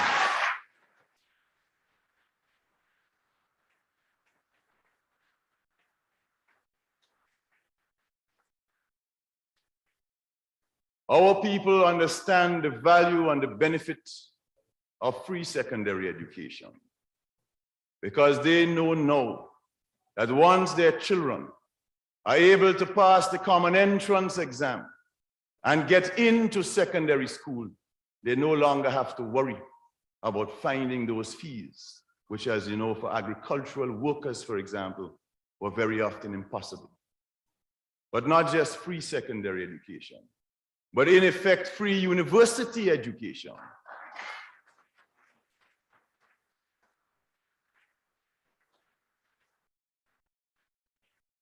Moving from a situation before the revolution, where in the last year of Gary, 1978, just 3 people went abroad on university scholarships. And they happened to be Gary's daughter and one of his other minister's daughter. Moving from that situation, in the first 6 months of the revolution, 109 students were able to go abroad on free university scholarships.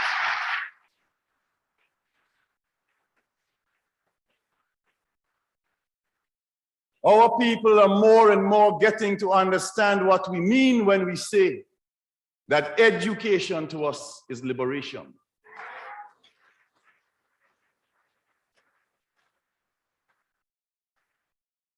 That education is a strategic concern of this government.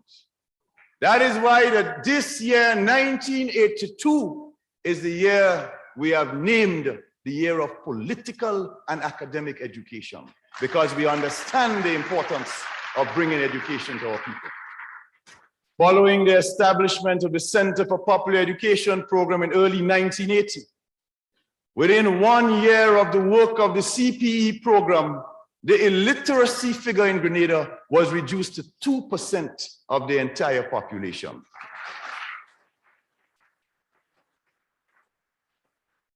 The people understand that in all areas of their basic needs, real attempts are being made to solve these problems. 2.5 million gallons more of water, pipe-borne water, are flowing into the homes of our Grenadians at this time. Before the revolution, under 30% of all homes had potable water. The people understand what it means when electrification is brought to their village. The people understand what it means when they know that by the middle of next year, we would have doubled the electricity output and capacity in our country, and therefore more people would have the possibility of electricity. Our people, therefore, sisters and brothers, have a greater and deeper understanding of what the revolution means and what it has brought to them. They certainly understand very, very clearly that when some people attack us on the ground of human rights, when some people attack us on the ground of constituting a threat to the national security of other countries, our people understand that is foolishness. They know the real reason has to do with the fact of the revolution and the benefits that the revolution are bringing to the people of our country.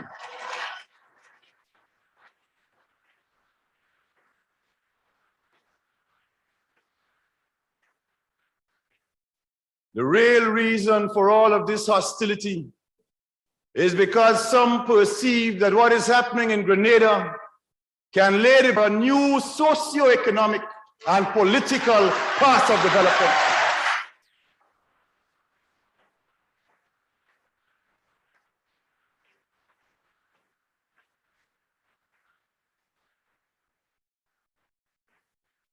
They give all kinds of reasons and excuses, some of them credible, some utter rubbish.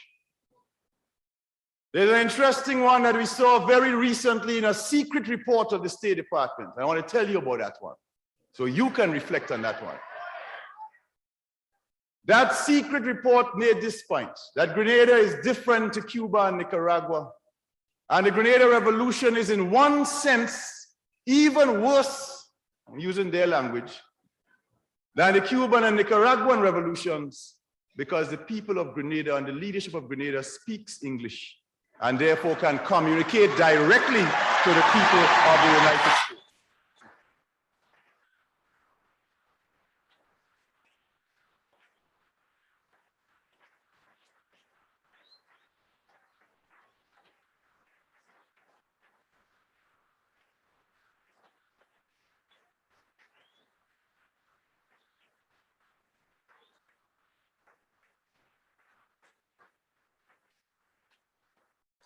I can see from your applause, sisters and brothers, that you agree with the report.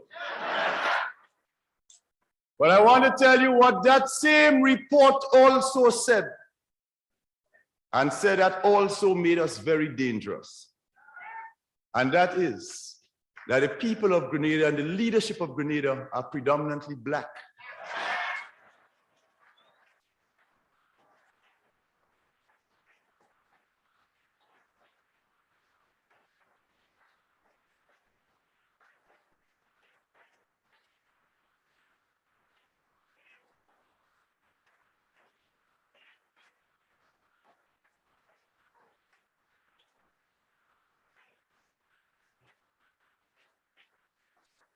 They said that 95% of our population is black, and they had a correct statistic. And if we have 95% of predominantly African origin in our country, then we can have a dangerous appeal to 30 million black people in the United States.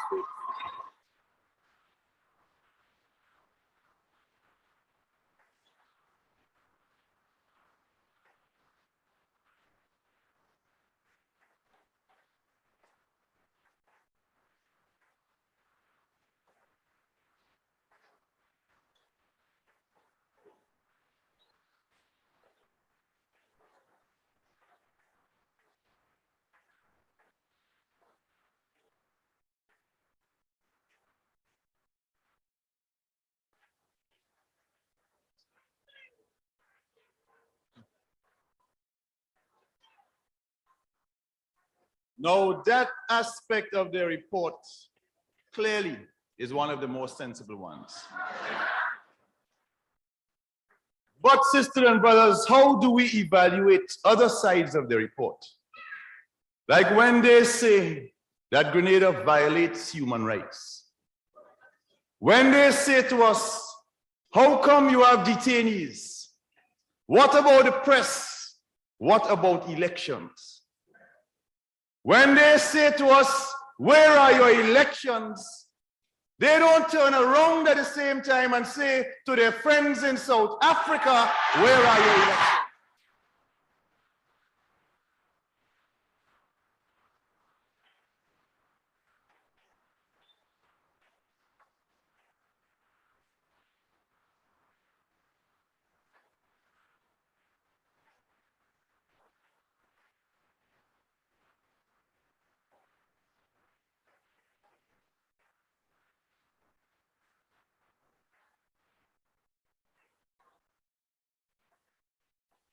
When they say to us that elections must be held, and if you don't have elections, then you can't expect support. And unless you have elections, then we can't give you the normal treatment. We say, Salvador Allende of Chile.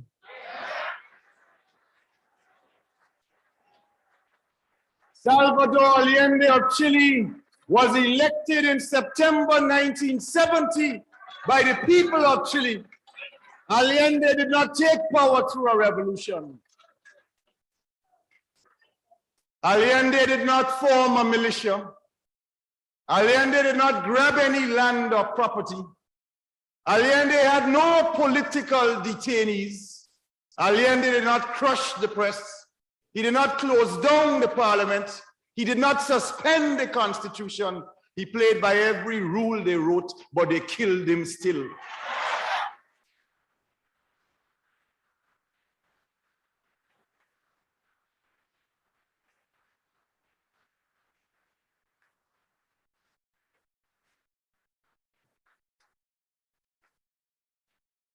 These people understand very well that a revolution means a new situation. Revolution means that the abuses and excesses of the violent, reactionary, and disruptive minority has to be crushed so that the majority interests can prevail.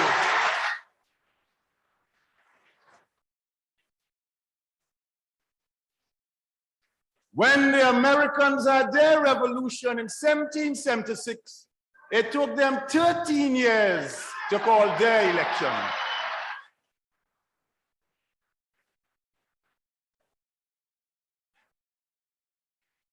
They talk about detainees, but when the American Revolution came in 1776, 600,000 people were detained in this country.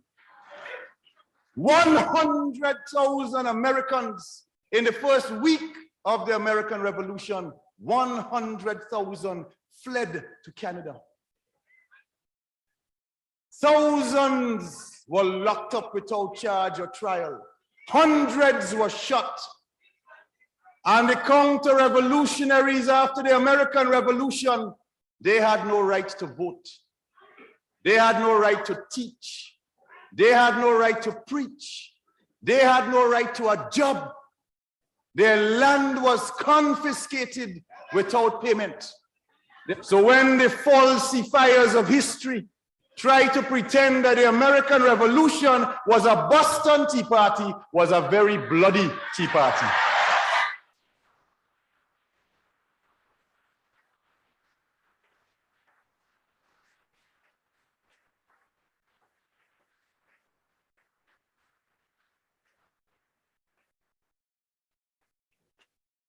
That's something that very often happens in all revolutions, the spontaneous upheaval of the masses. Did not really happen in Grenada. A church-based organization in Washington called Epica wrote a book last year on Grenada. They called it Grenada, the Peaceful Revolution. We can understand why.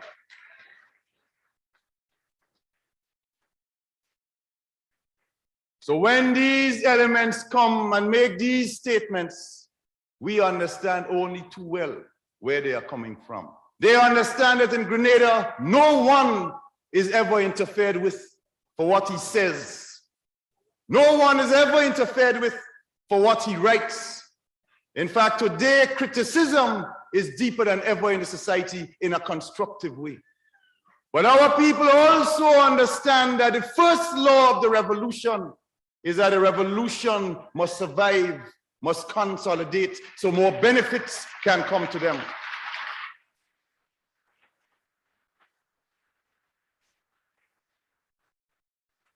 And because of this fact, the revolution has laid down as a law that nobody, regardless of who you are, will be allowed to be involved in any activity surrounding the overthrow of the government by the use of armed violence. And anyone who moves in that direction will be ruthlessly crushed.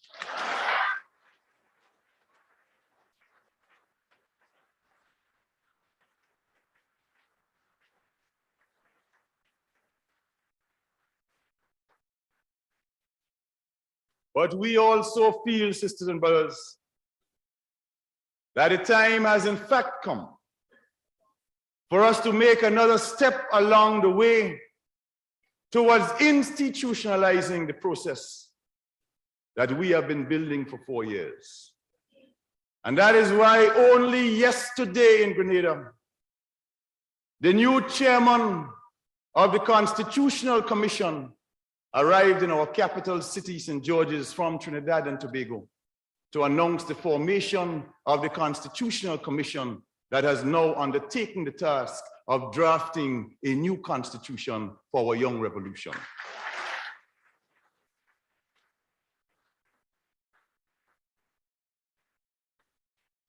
This constitution is not really going to look like the one that the Queen gave us in 1974. This time around, this constitution is going to come out of the bowels of our people and out of our earth. Our people will have their inputs and will decide what they want to see go into that constitution. Our new constitution also is certainly going to institutionalize and entrench the systems of popular democracy which we have been building over these past 4 years in our country.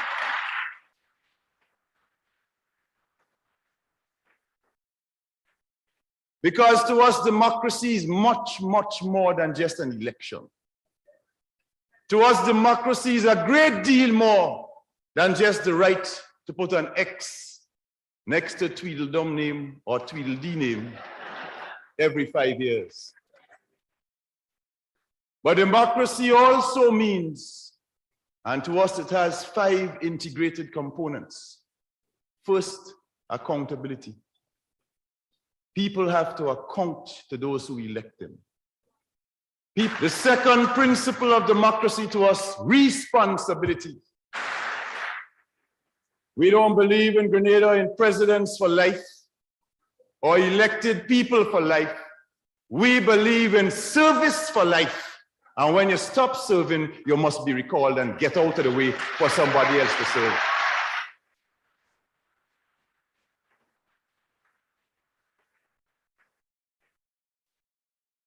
The third principle. To us, the third principle of democracy is participatory mechanisms, popular participation. If we are serious about democracy, and here I would accept the definition, the well-known definition of Abraham Lincoln. Lincoln said of democracy that it is government of, for, and by the people. I accept that. It's a good definition. But if it is government of, for, and by the people, then it cannot be just government of the people you elect. It also has to be for them, and it also has to be by them. They have to have a way of participating. That is what the word by means. And if that is absent, you don't really have the democracy. We believe that it is very important for the people to have a voice in running their affairs. The ways in which we have approached this question over these years is basically twofold. One, the creation of mass organizations of our people. The National Women's Organization, the National Youth Organization, the Farmers Union, and of course, the labor unions, the trade unions. Not only were the women of our country without work before the revolution, the women of our country were also the most harassed and victimized of any section of our population. Those few who were granted jobs from time to time, many of them were given those jobs only on the basis of a sexual favor. So women were being sexually exploited in return for jobs. The very first decree of the revolution was to outlaw sexual victimization and exploitation of our women in return for jobs.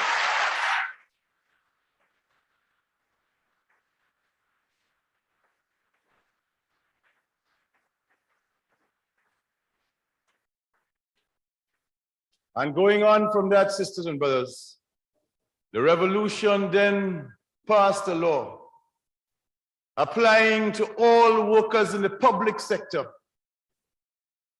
of equal pay for equal work for all of the women in the public sector in our country. We also then passed another law, more recently, a maternity leave law.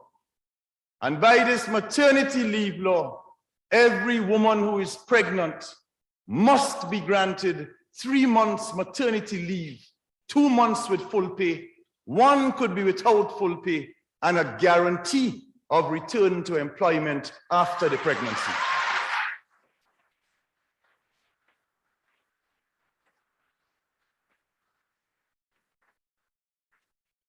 And it is because of these laws and because of the new environment in the country that so many women have begun to step forward, have begun to assert themselves, have begun to go out and find new jobs, have begun to get fully involved in production. And that is why too, so many of them have joined their mass organization, so that today, at this point in time, 1 in every 3 adult women over the age of 16 years is a member of the National Women's Organization.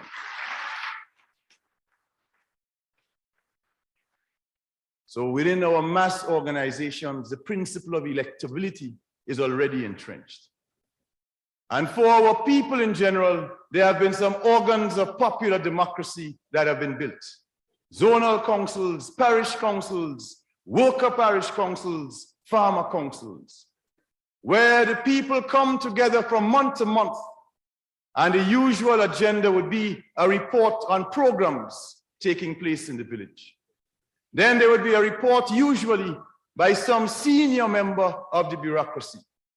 It might be the manager of the Central Water Commission, or it might be the manager of the telephone company or the electricity company. And this senior bureaucrat has to go there and report to the people on his area of work and then be submitted to a question and answer session.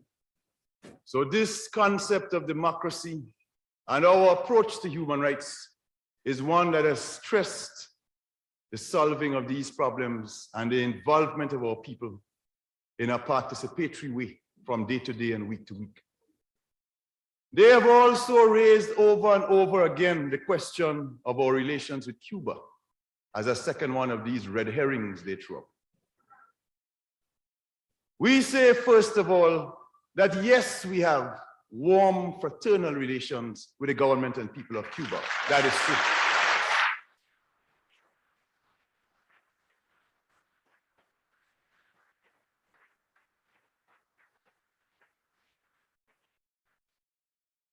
We see Cuba as part of our Caribbean family of nations.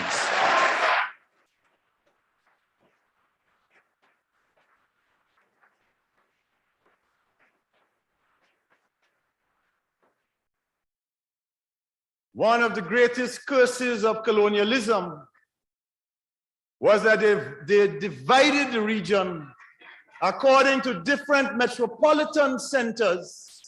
They taught us different languages, and then they made a great play of the fact that you are Dutch speaking, you are Spanish speaking, you are French speaking, you are English speaking, and more recently, you are American speaking.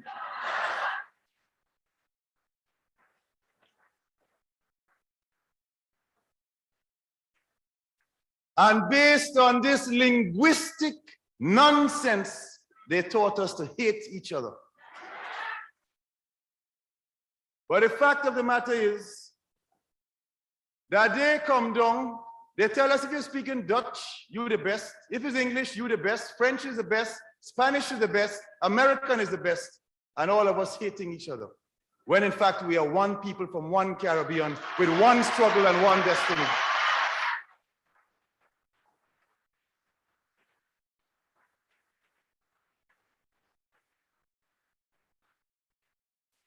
We see it, therefore, as one of our historic duties and responsibilities to pull down these artificial barriers of colonialism and to develop that oneness and that unity that we nearly lost. We believe it is critically necessary to have close relations with all of our neighbors. But there is also a third reason that we will always have relations, warm, fraternal, close relations with the people of government of Cuba. And that is our admiration and our respect for the internationalism and the achievements of the Cuban people.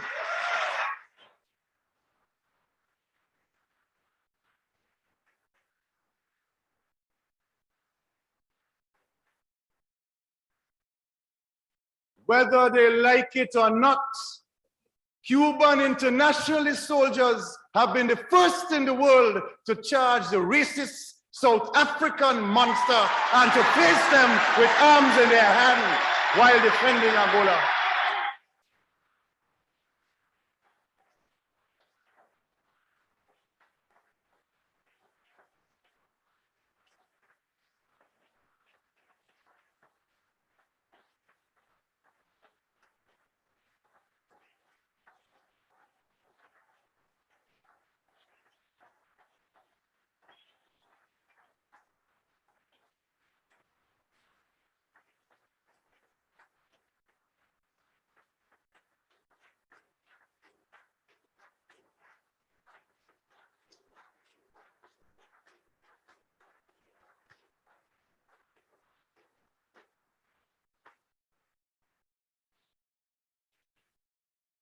If there were no Cuban internationalist troops in Angola, how long ago would a South African apartheid monster have overrun Angola with the assistance of several Western powers?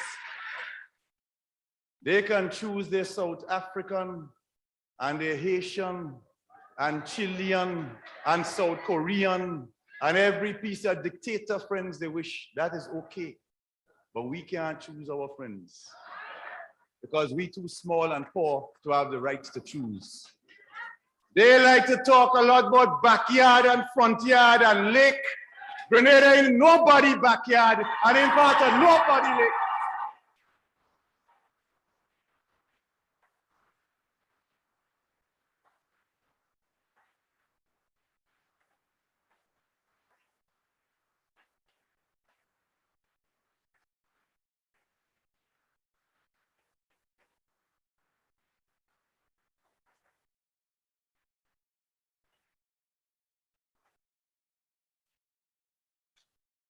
The more desperate that imperialism gets, the more it comes up with the most vulgar and hostile measures to try to keep the poor, oppressed people of the world who are trying to win their national liberation and to build their own future down. Think of Nicaragua. Nicaragua, a country invaded over the years 2-3 times in this century by the United States. Nicaragua, a country that has been under the brutal heel of the Somozas for over 45 years.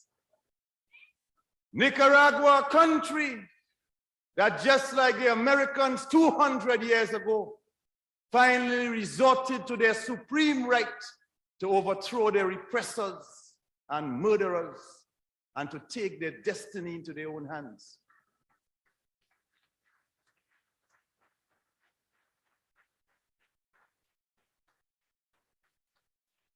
And when the people of Nicaragua, when the sons and daughters of Sandino assumed their liberation, when they won in July of '79, what was the crime that they committed thereafter? Their crime was to be bold and mannish and fresh enough to say that their resources belong to them, to say that they want to build their country in their own way, to say that they want to choose their own friends, to say that they are going to build their country after their own image and likeness and not after the image and likeness of somebody else.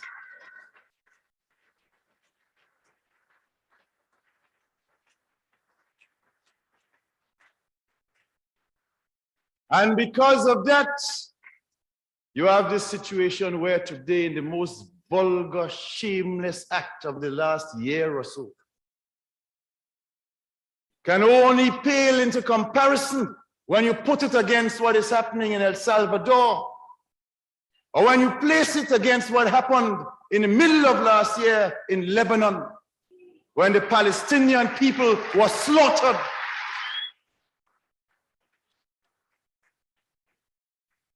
The most vulgar, shameless act of open CIA activity in their country.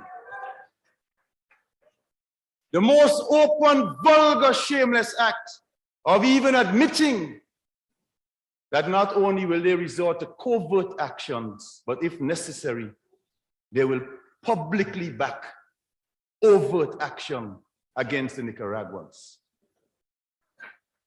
The shamelessness of it is really extraordinary. And perhaps the only good thing that has come out of this recent episode, sisters and brothers, is the fact that for the first time in a long time, the people of Latin America themselves have tried to find a solution to the problem. That has been the historic meaning of the get-together of Venezuela, Colombia, Mexico, and Panama on Contadora to launch the Contadora Initiative. Because what this Contadora Initiative is all about is really extremely important for us. It says, first of all, that we, the people of Latin America and the Caribbean, will try to solve our problems ourselves.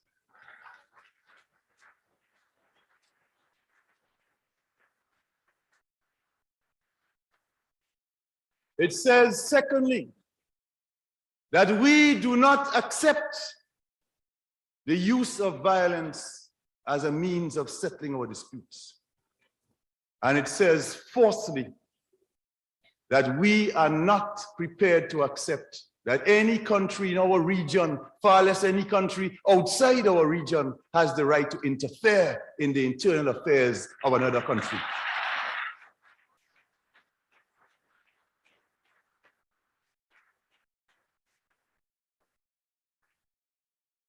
But these people have also thrown out another allegation against Grenada.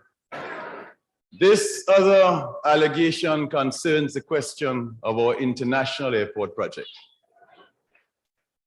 This one is, of course, the most comical one of all. According to the formulators of this famous theory, Grenada's international airport is now going to become a military base and will now become a strategic jump-off point from where we can launch an attack on the great, big, powerful, mighty United States. It looks like if we have become a superpower.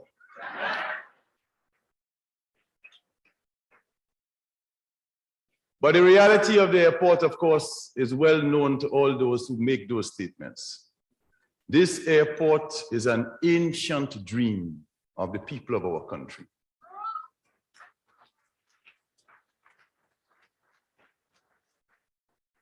This international airport has undergone a quarter century of studies.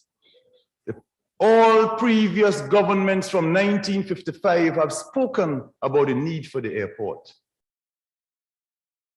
And if you understand the situation in our country, that will be no surprise to anybody.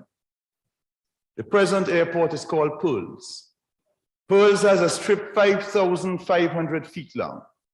That means only little turboprop planes can come in. The turboprop planes that come in carry a maximum of 48 passengers. And better still, these planes could only land during the day between 6 and 6 because there are no night lights. The question of the length of the strip, the basis on which we had to make a strip of 9,000 feet is because all of the manuals that were done by European and American companies. I can think of McDonnell Douglas, people who do the DC-8 and so on. I can think of the Boeings. They have produced manuals saying what length of strip is required if their planes are to land. So unless we born big and stupid, you can't expect us to put down a strip that planes that can carry people, normal jet planes, won't be able to use. So the fact of the matter is the 9,000 feet was dictated by the necessity for that. This international project, as we see it, is the gateway to our future. As we see it, it is what alone can give us the potential for economic takeoff. As we see it, can help us to develop the tourist industry more, can help us to develop our agro industries more, can help us to export our fresh fruits and vegetables better. That is why we have made an exception this year. Usually every year at the end of December, we announce what the next year will be called. You know, a year of education and production or whatever it is. But last month, 6.5 months ahead of schedule, we announced to our people what the name of next year will be. So they can start from now to mobilize, including mobilizing overseas around the name. Because 1984 next year will be called the year of the international airport.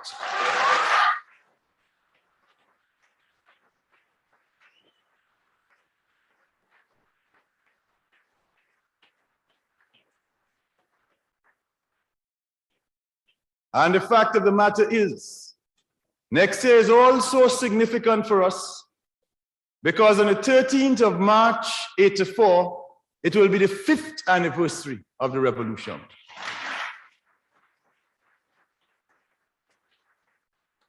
And therefore, what we want to do during the 5th festival on the 13th of March itself is to open our international airport on that day. Long live the people of Free Grenada. Long live the workers, farmers, youth, and women of Free Grenada. Long live the people of the United States. Long live Grenada-US relations and friendship. Long live the people of Cuba and Nicaragua. Long live the people of Angola and Mozambique. Long live the people of Palestine.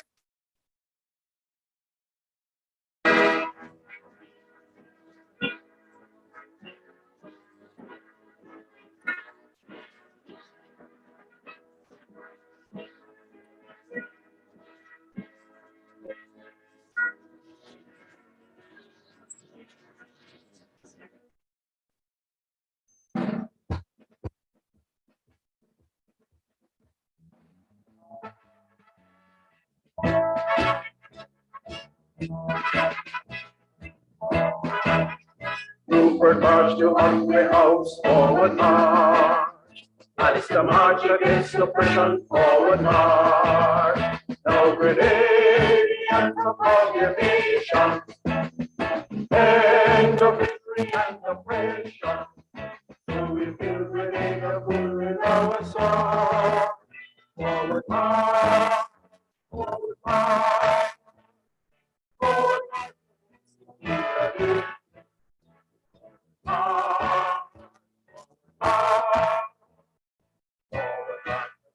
Liberation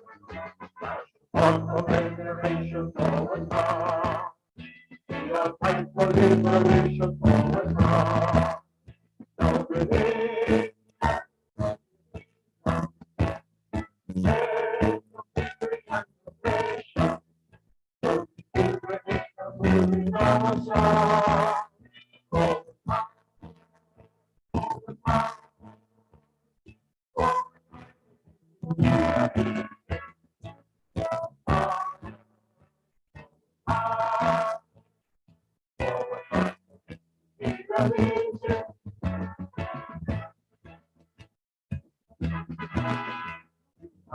Colonialism forward march. We will fight imperialism forward march.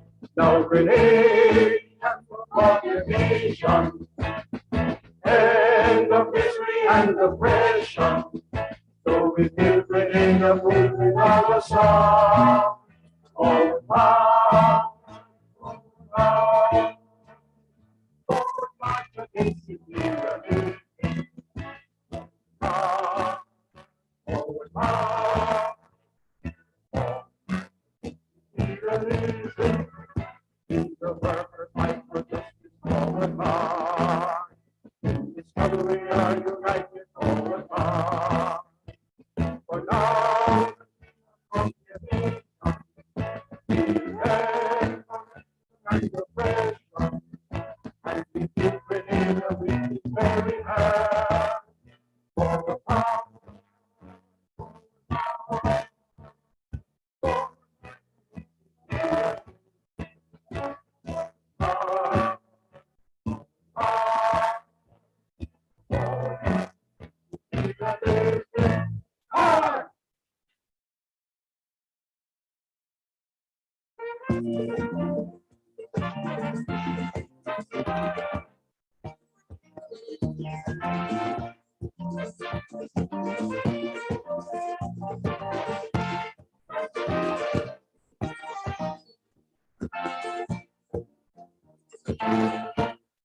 March 13 of 79, a most historic freedom time. The people have related down,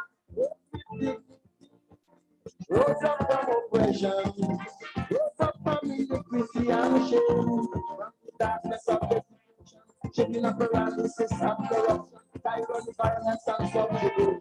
To shine out before the Caribbean and spread their aim to repressive regime and super as politicians. And now trembling in their hands. Stand up, Grenada.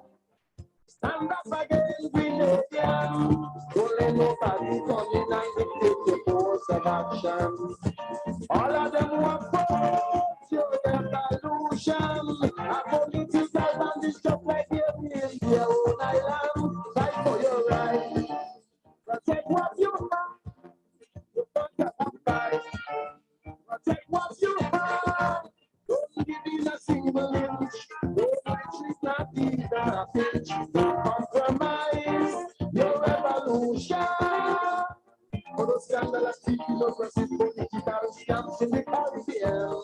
No way, never rise.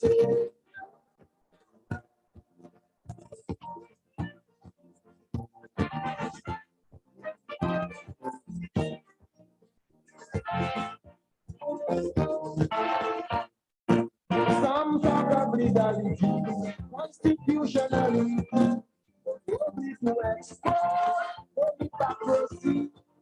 But if you examine the state of affairs in their land, you'll find human rights violations, total disregard for the constitution, complex political persecution. Sanctioned violence, wickedness in the legislative seminars and white justice gangs. Just like the man who's one, stand up Grenada. Stand up again, Grenadian. Don't let nobody come in and dictate your course of action. All of them want for revolution. A political bandits just like here in their own island. Fight for your rights. Protect what you have. Your father would fight. Protect what you have. Need a single inch. No retreat, not even a pinch. Don't compromise your revolution. For those scandalous people, oppressive political scams in the Caribbean. No way, never rise.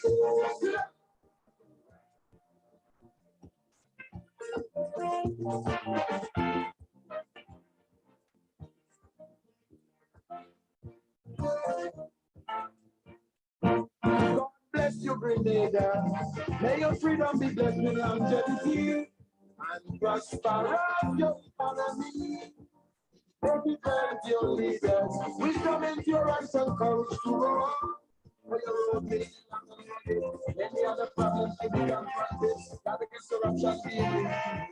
May that rude away to the early dawn, be an example to tyrant in other lands. So power our when we, and extinguish a people's will to be free. Stand up, Grenada. Stand up again, Grenadian. Don't let nobody come in and dictate the course of action. All of them want for revolution. A political bandits just like here in their own island. Fight for your rights. What you have, your father would fight. Protect what you have.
Let justice,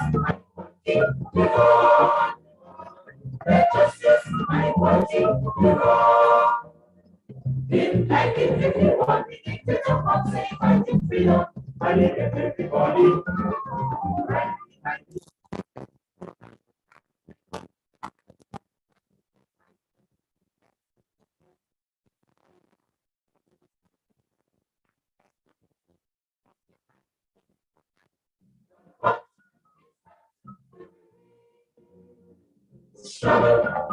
Struggle for right, struggle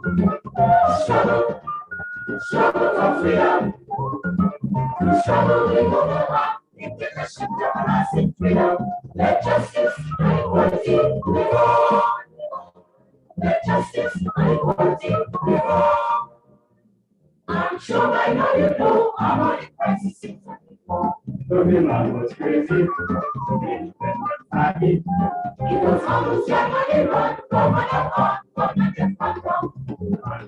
equality, on electricity. And you know you're not having us to the world. They are us go down, university, not free. Struggle, struggle for right. Struggle, struggle for freedom. Struggle, take a shift for us in freedom. Let justice and equality live on. Let justice and equality live on. Now we prove we stand. We will have a fight. And we will fight.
Stand firm. Stand firm. Patriots, stand firm.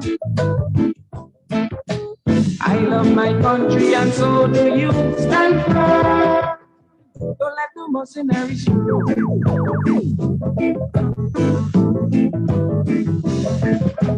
Stand firm for freedom and justice. Stand firm for righteousness. Stand firm for liberation. Stand firm for your nation. Stand firm, patriots, stand firm. Stand firm, patriots, stand firm. I love my country and so do you. Stand firm. Don't let the mercenaries rule.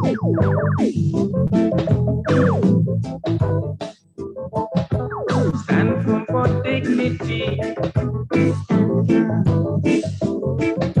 Stand firm for equal opportunity.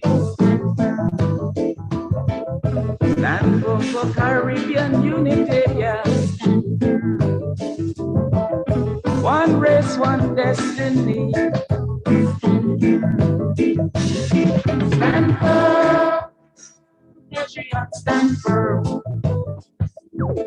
Stand firm, patriots, stand firm. I love my country and so do you. Stand firm. Don't let the mercenaries rule.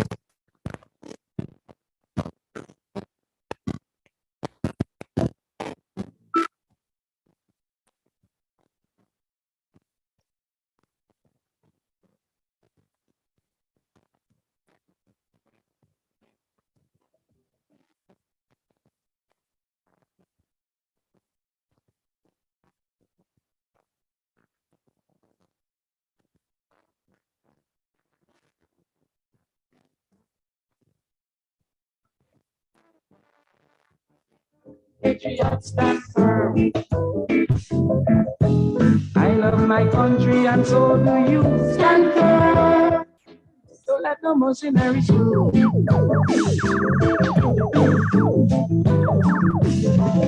Stand firm for freedom and justice. righteousness. Stand firm for liberation. I say the rustle against depression. Stand firm. Yes, we just stand firm. Stand firm. Yes, we just stand firm. I love my country and so do you. Stand firm. Don't let the mercenaries through.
Revolution, revolution, they cry. Everybody fighting, don't know who will die. Tuesday, March 1979. In a day, every West Indian will bear in mind. People with their backs to the wall, responded in answer to them. Has gone full and division, spontaneous was their cry. No one was afraid of them. The people call it.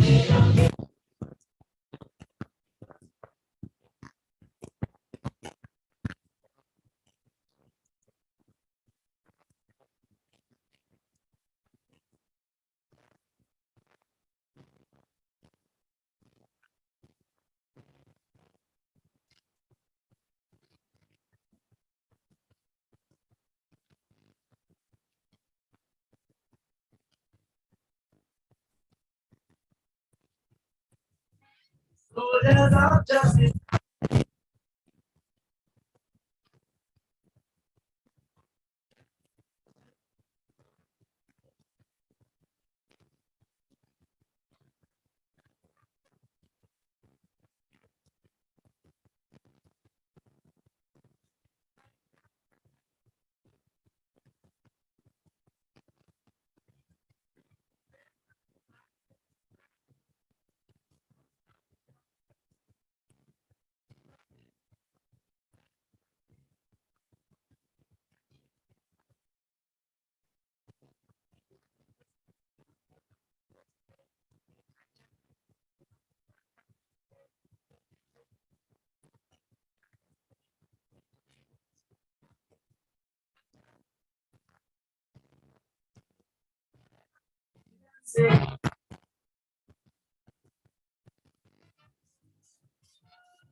Liberation, liberation at last. Only discovered.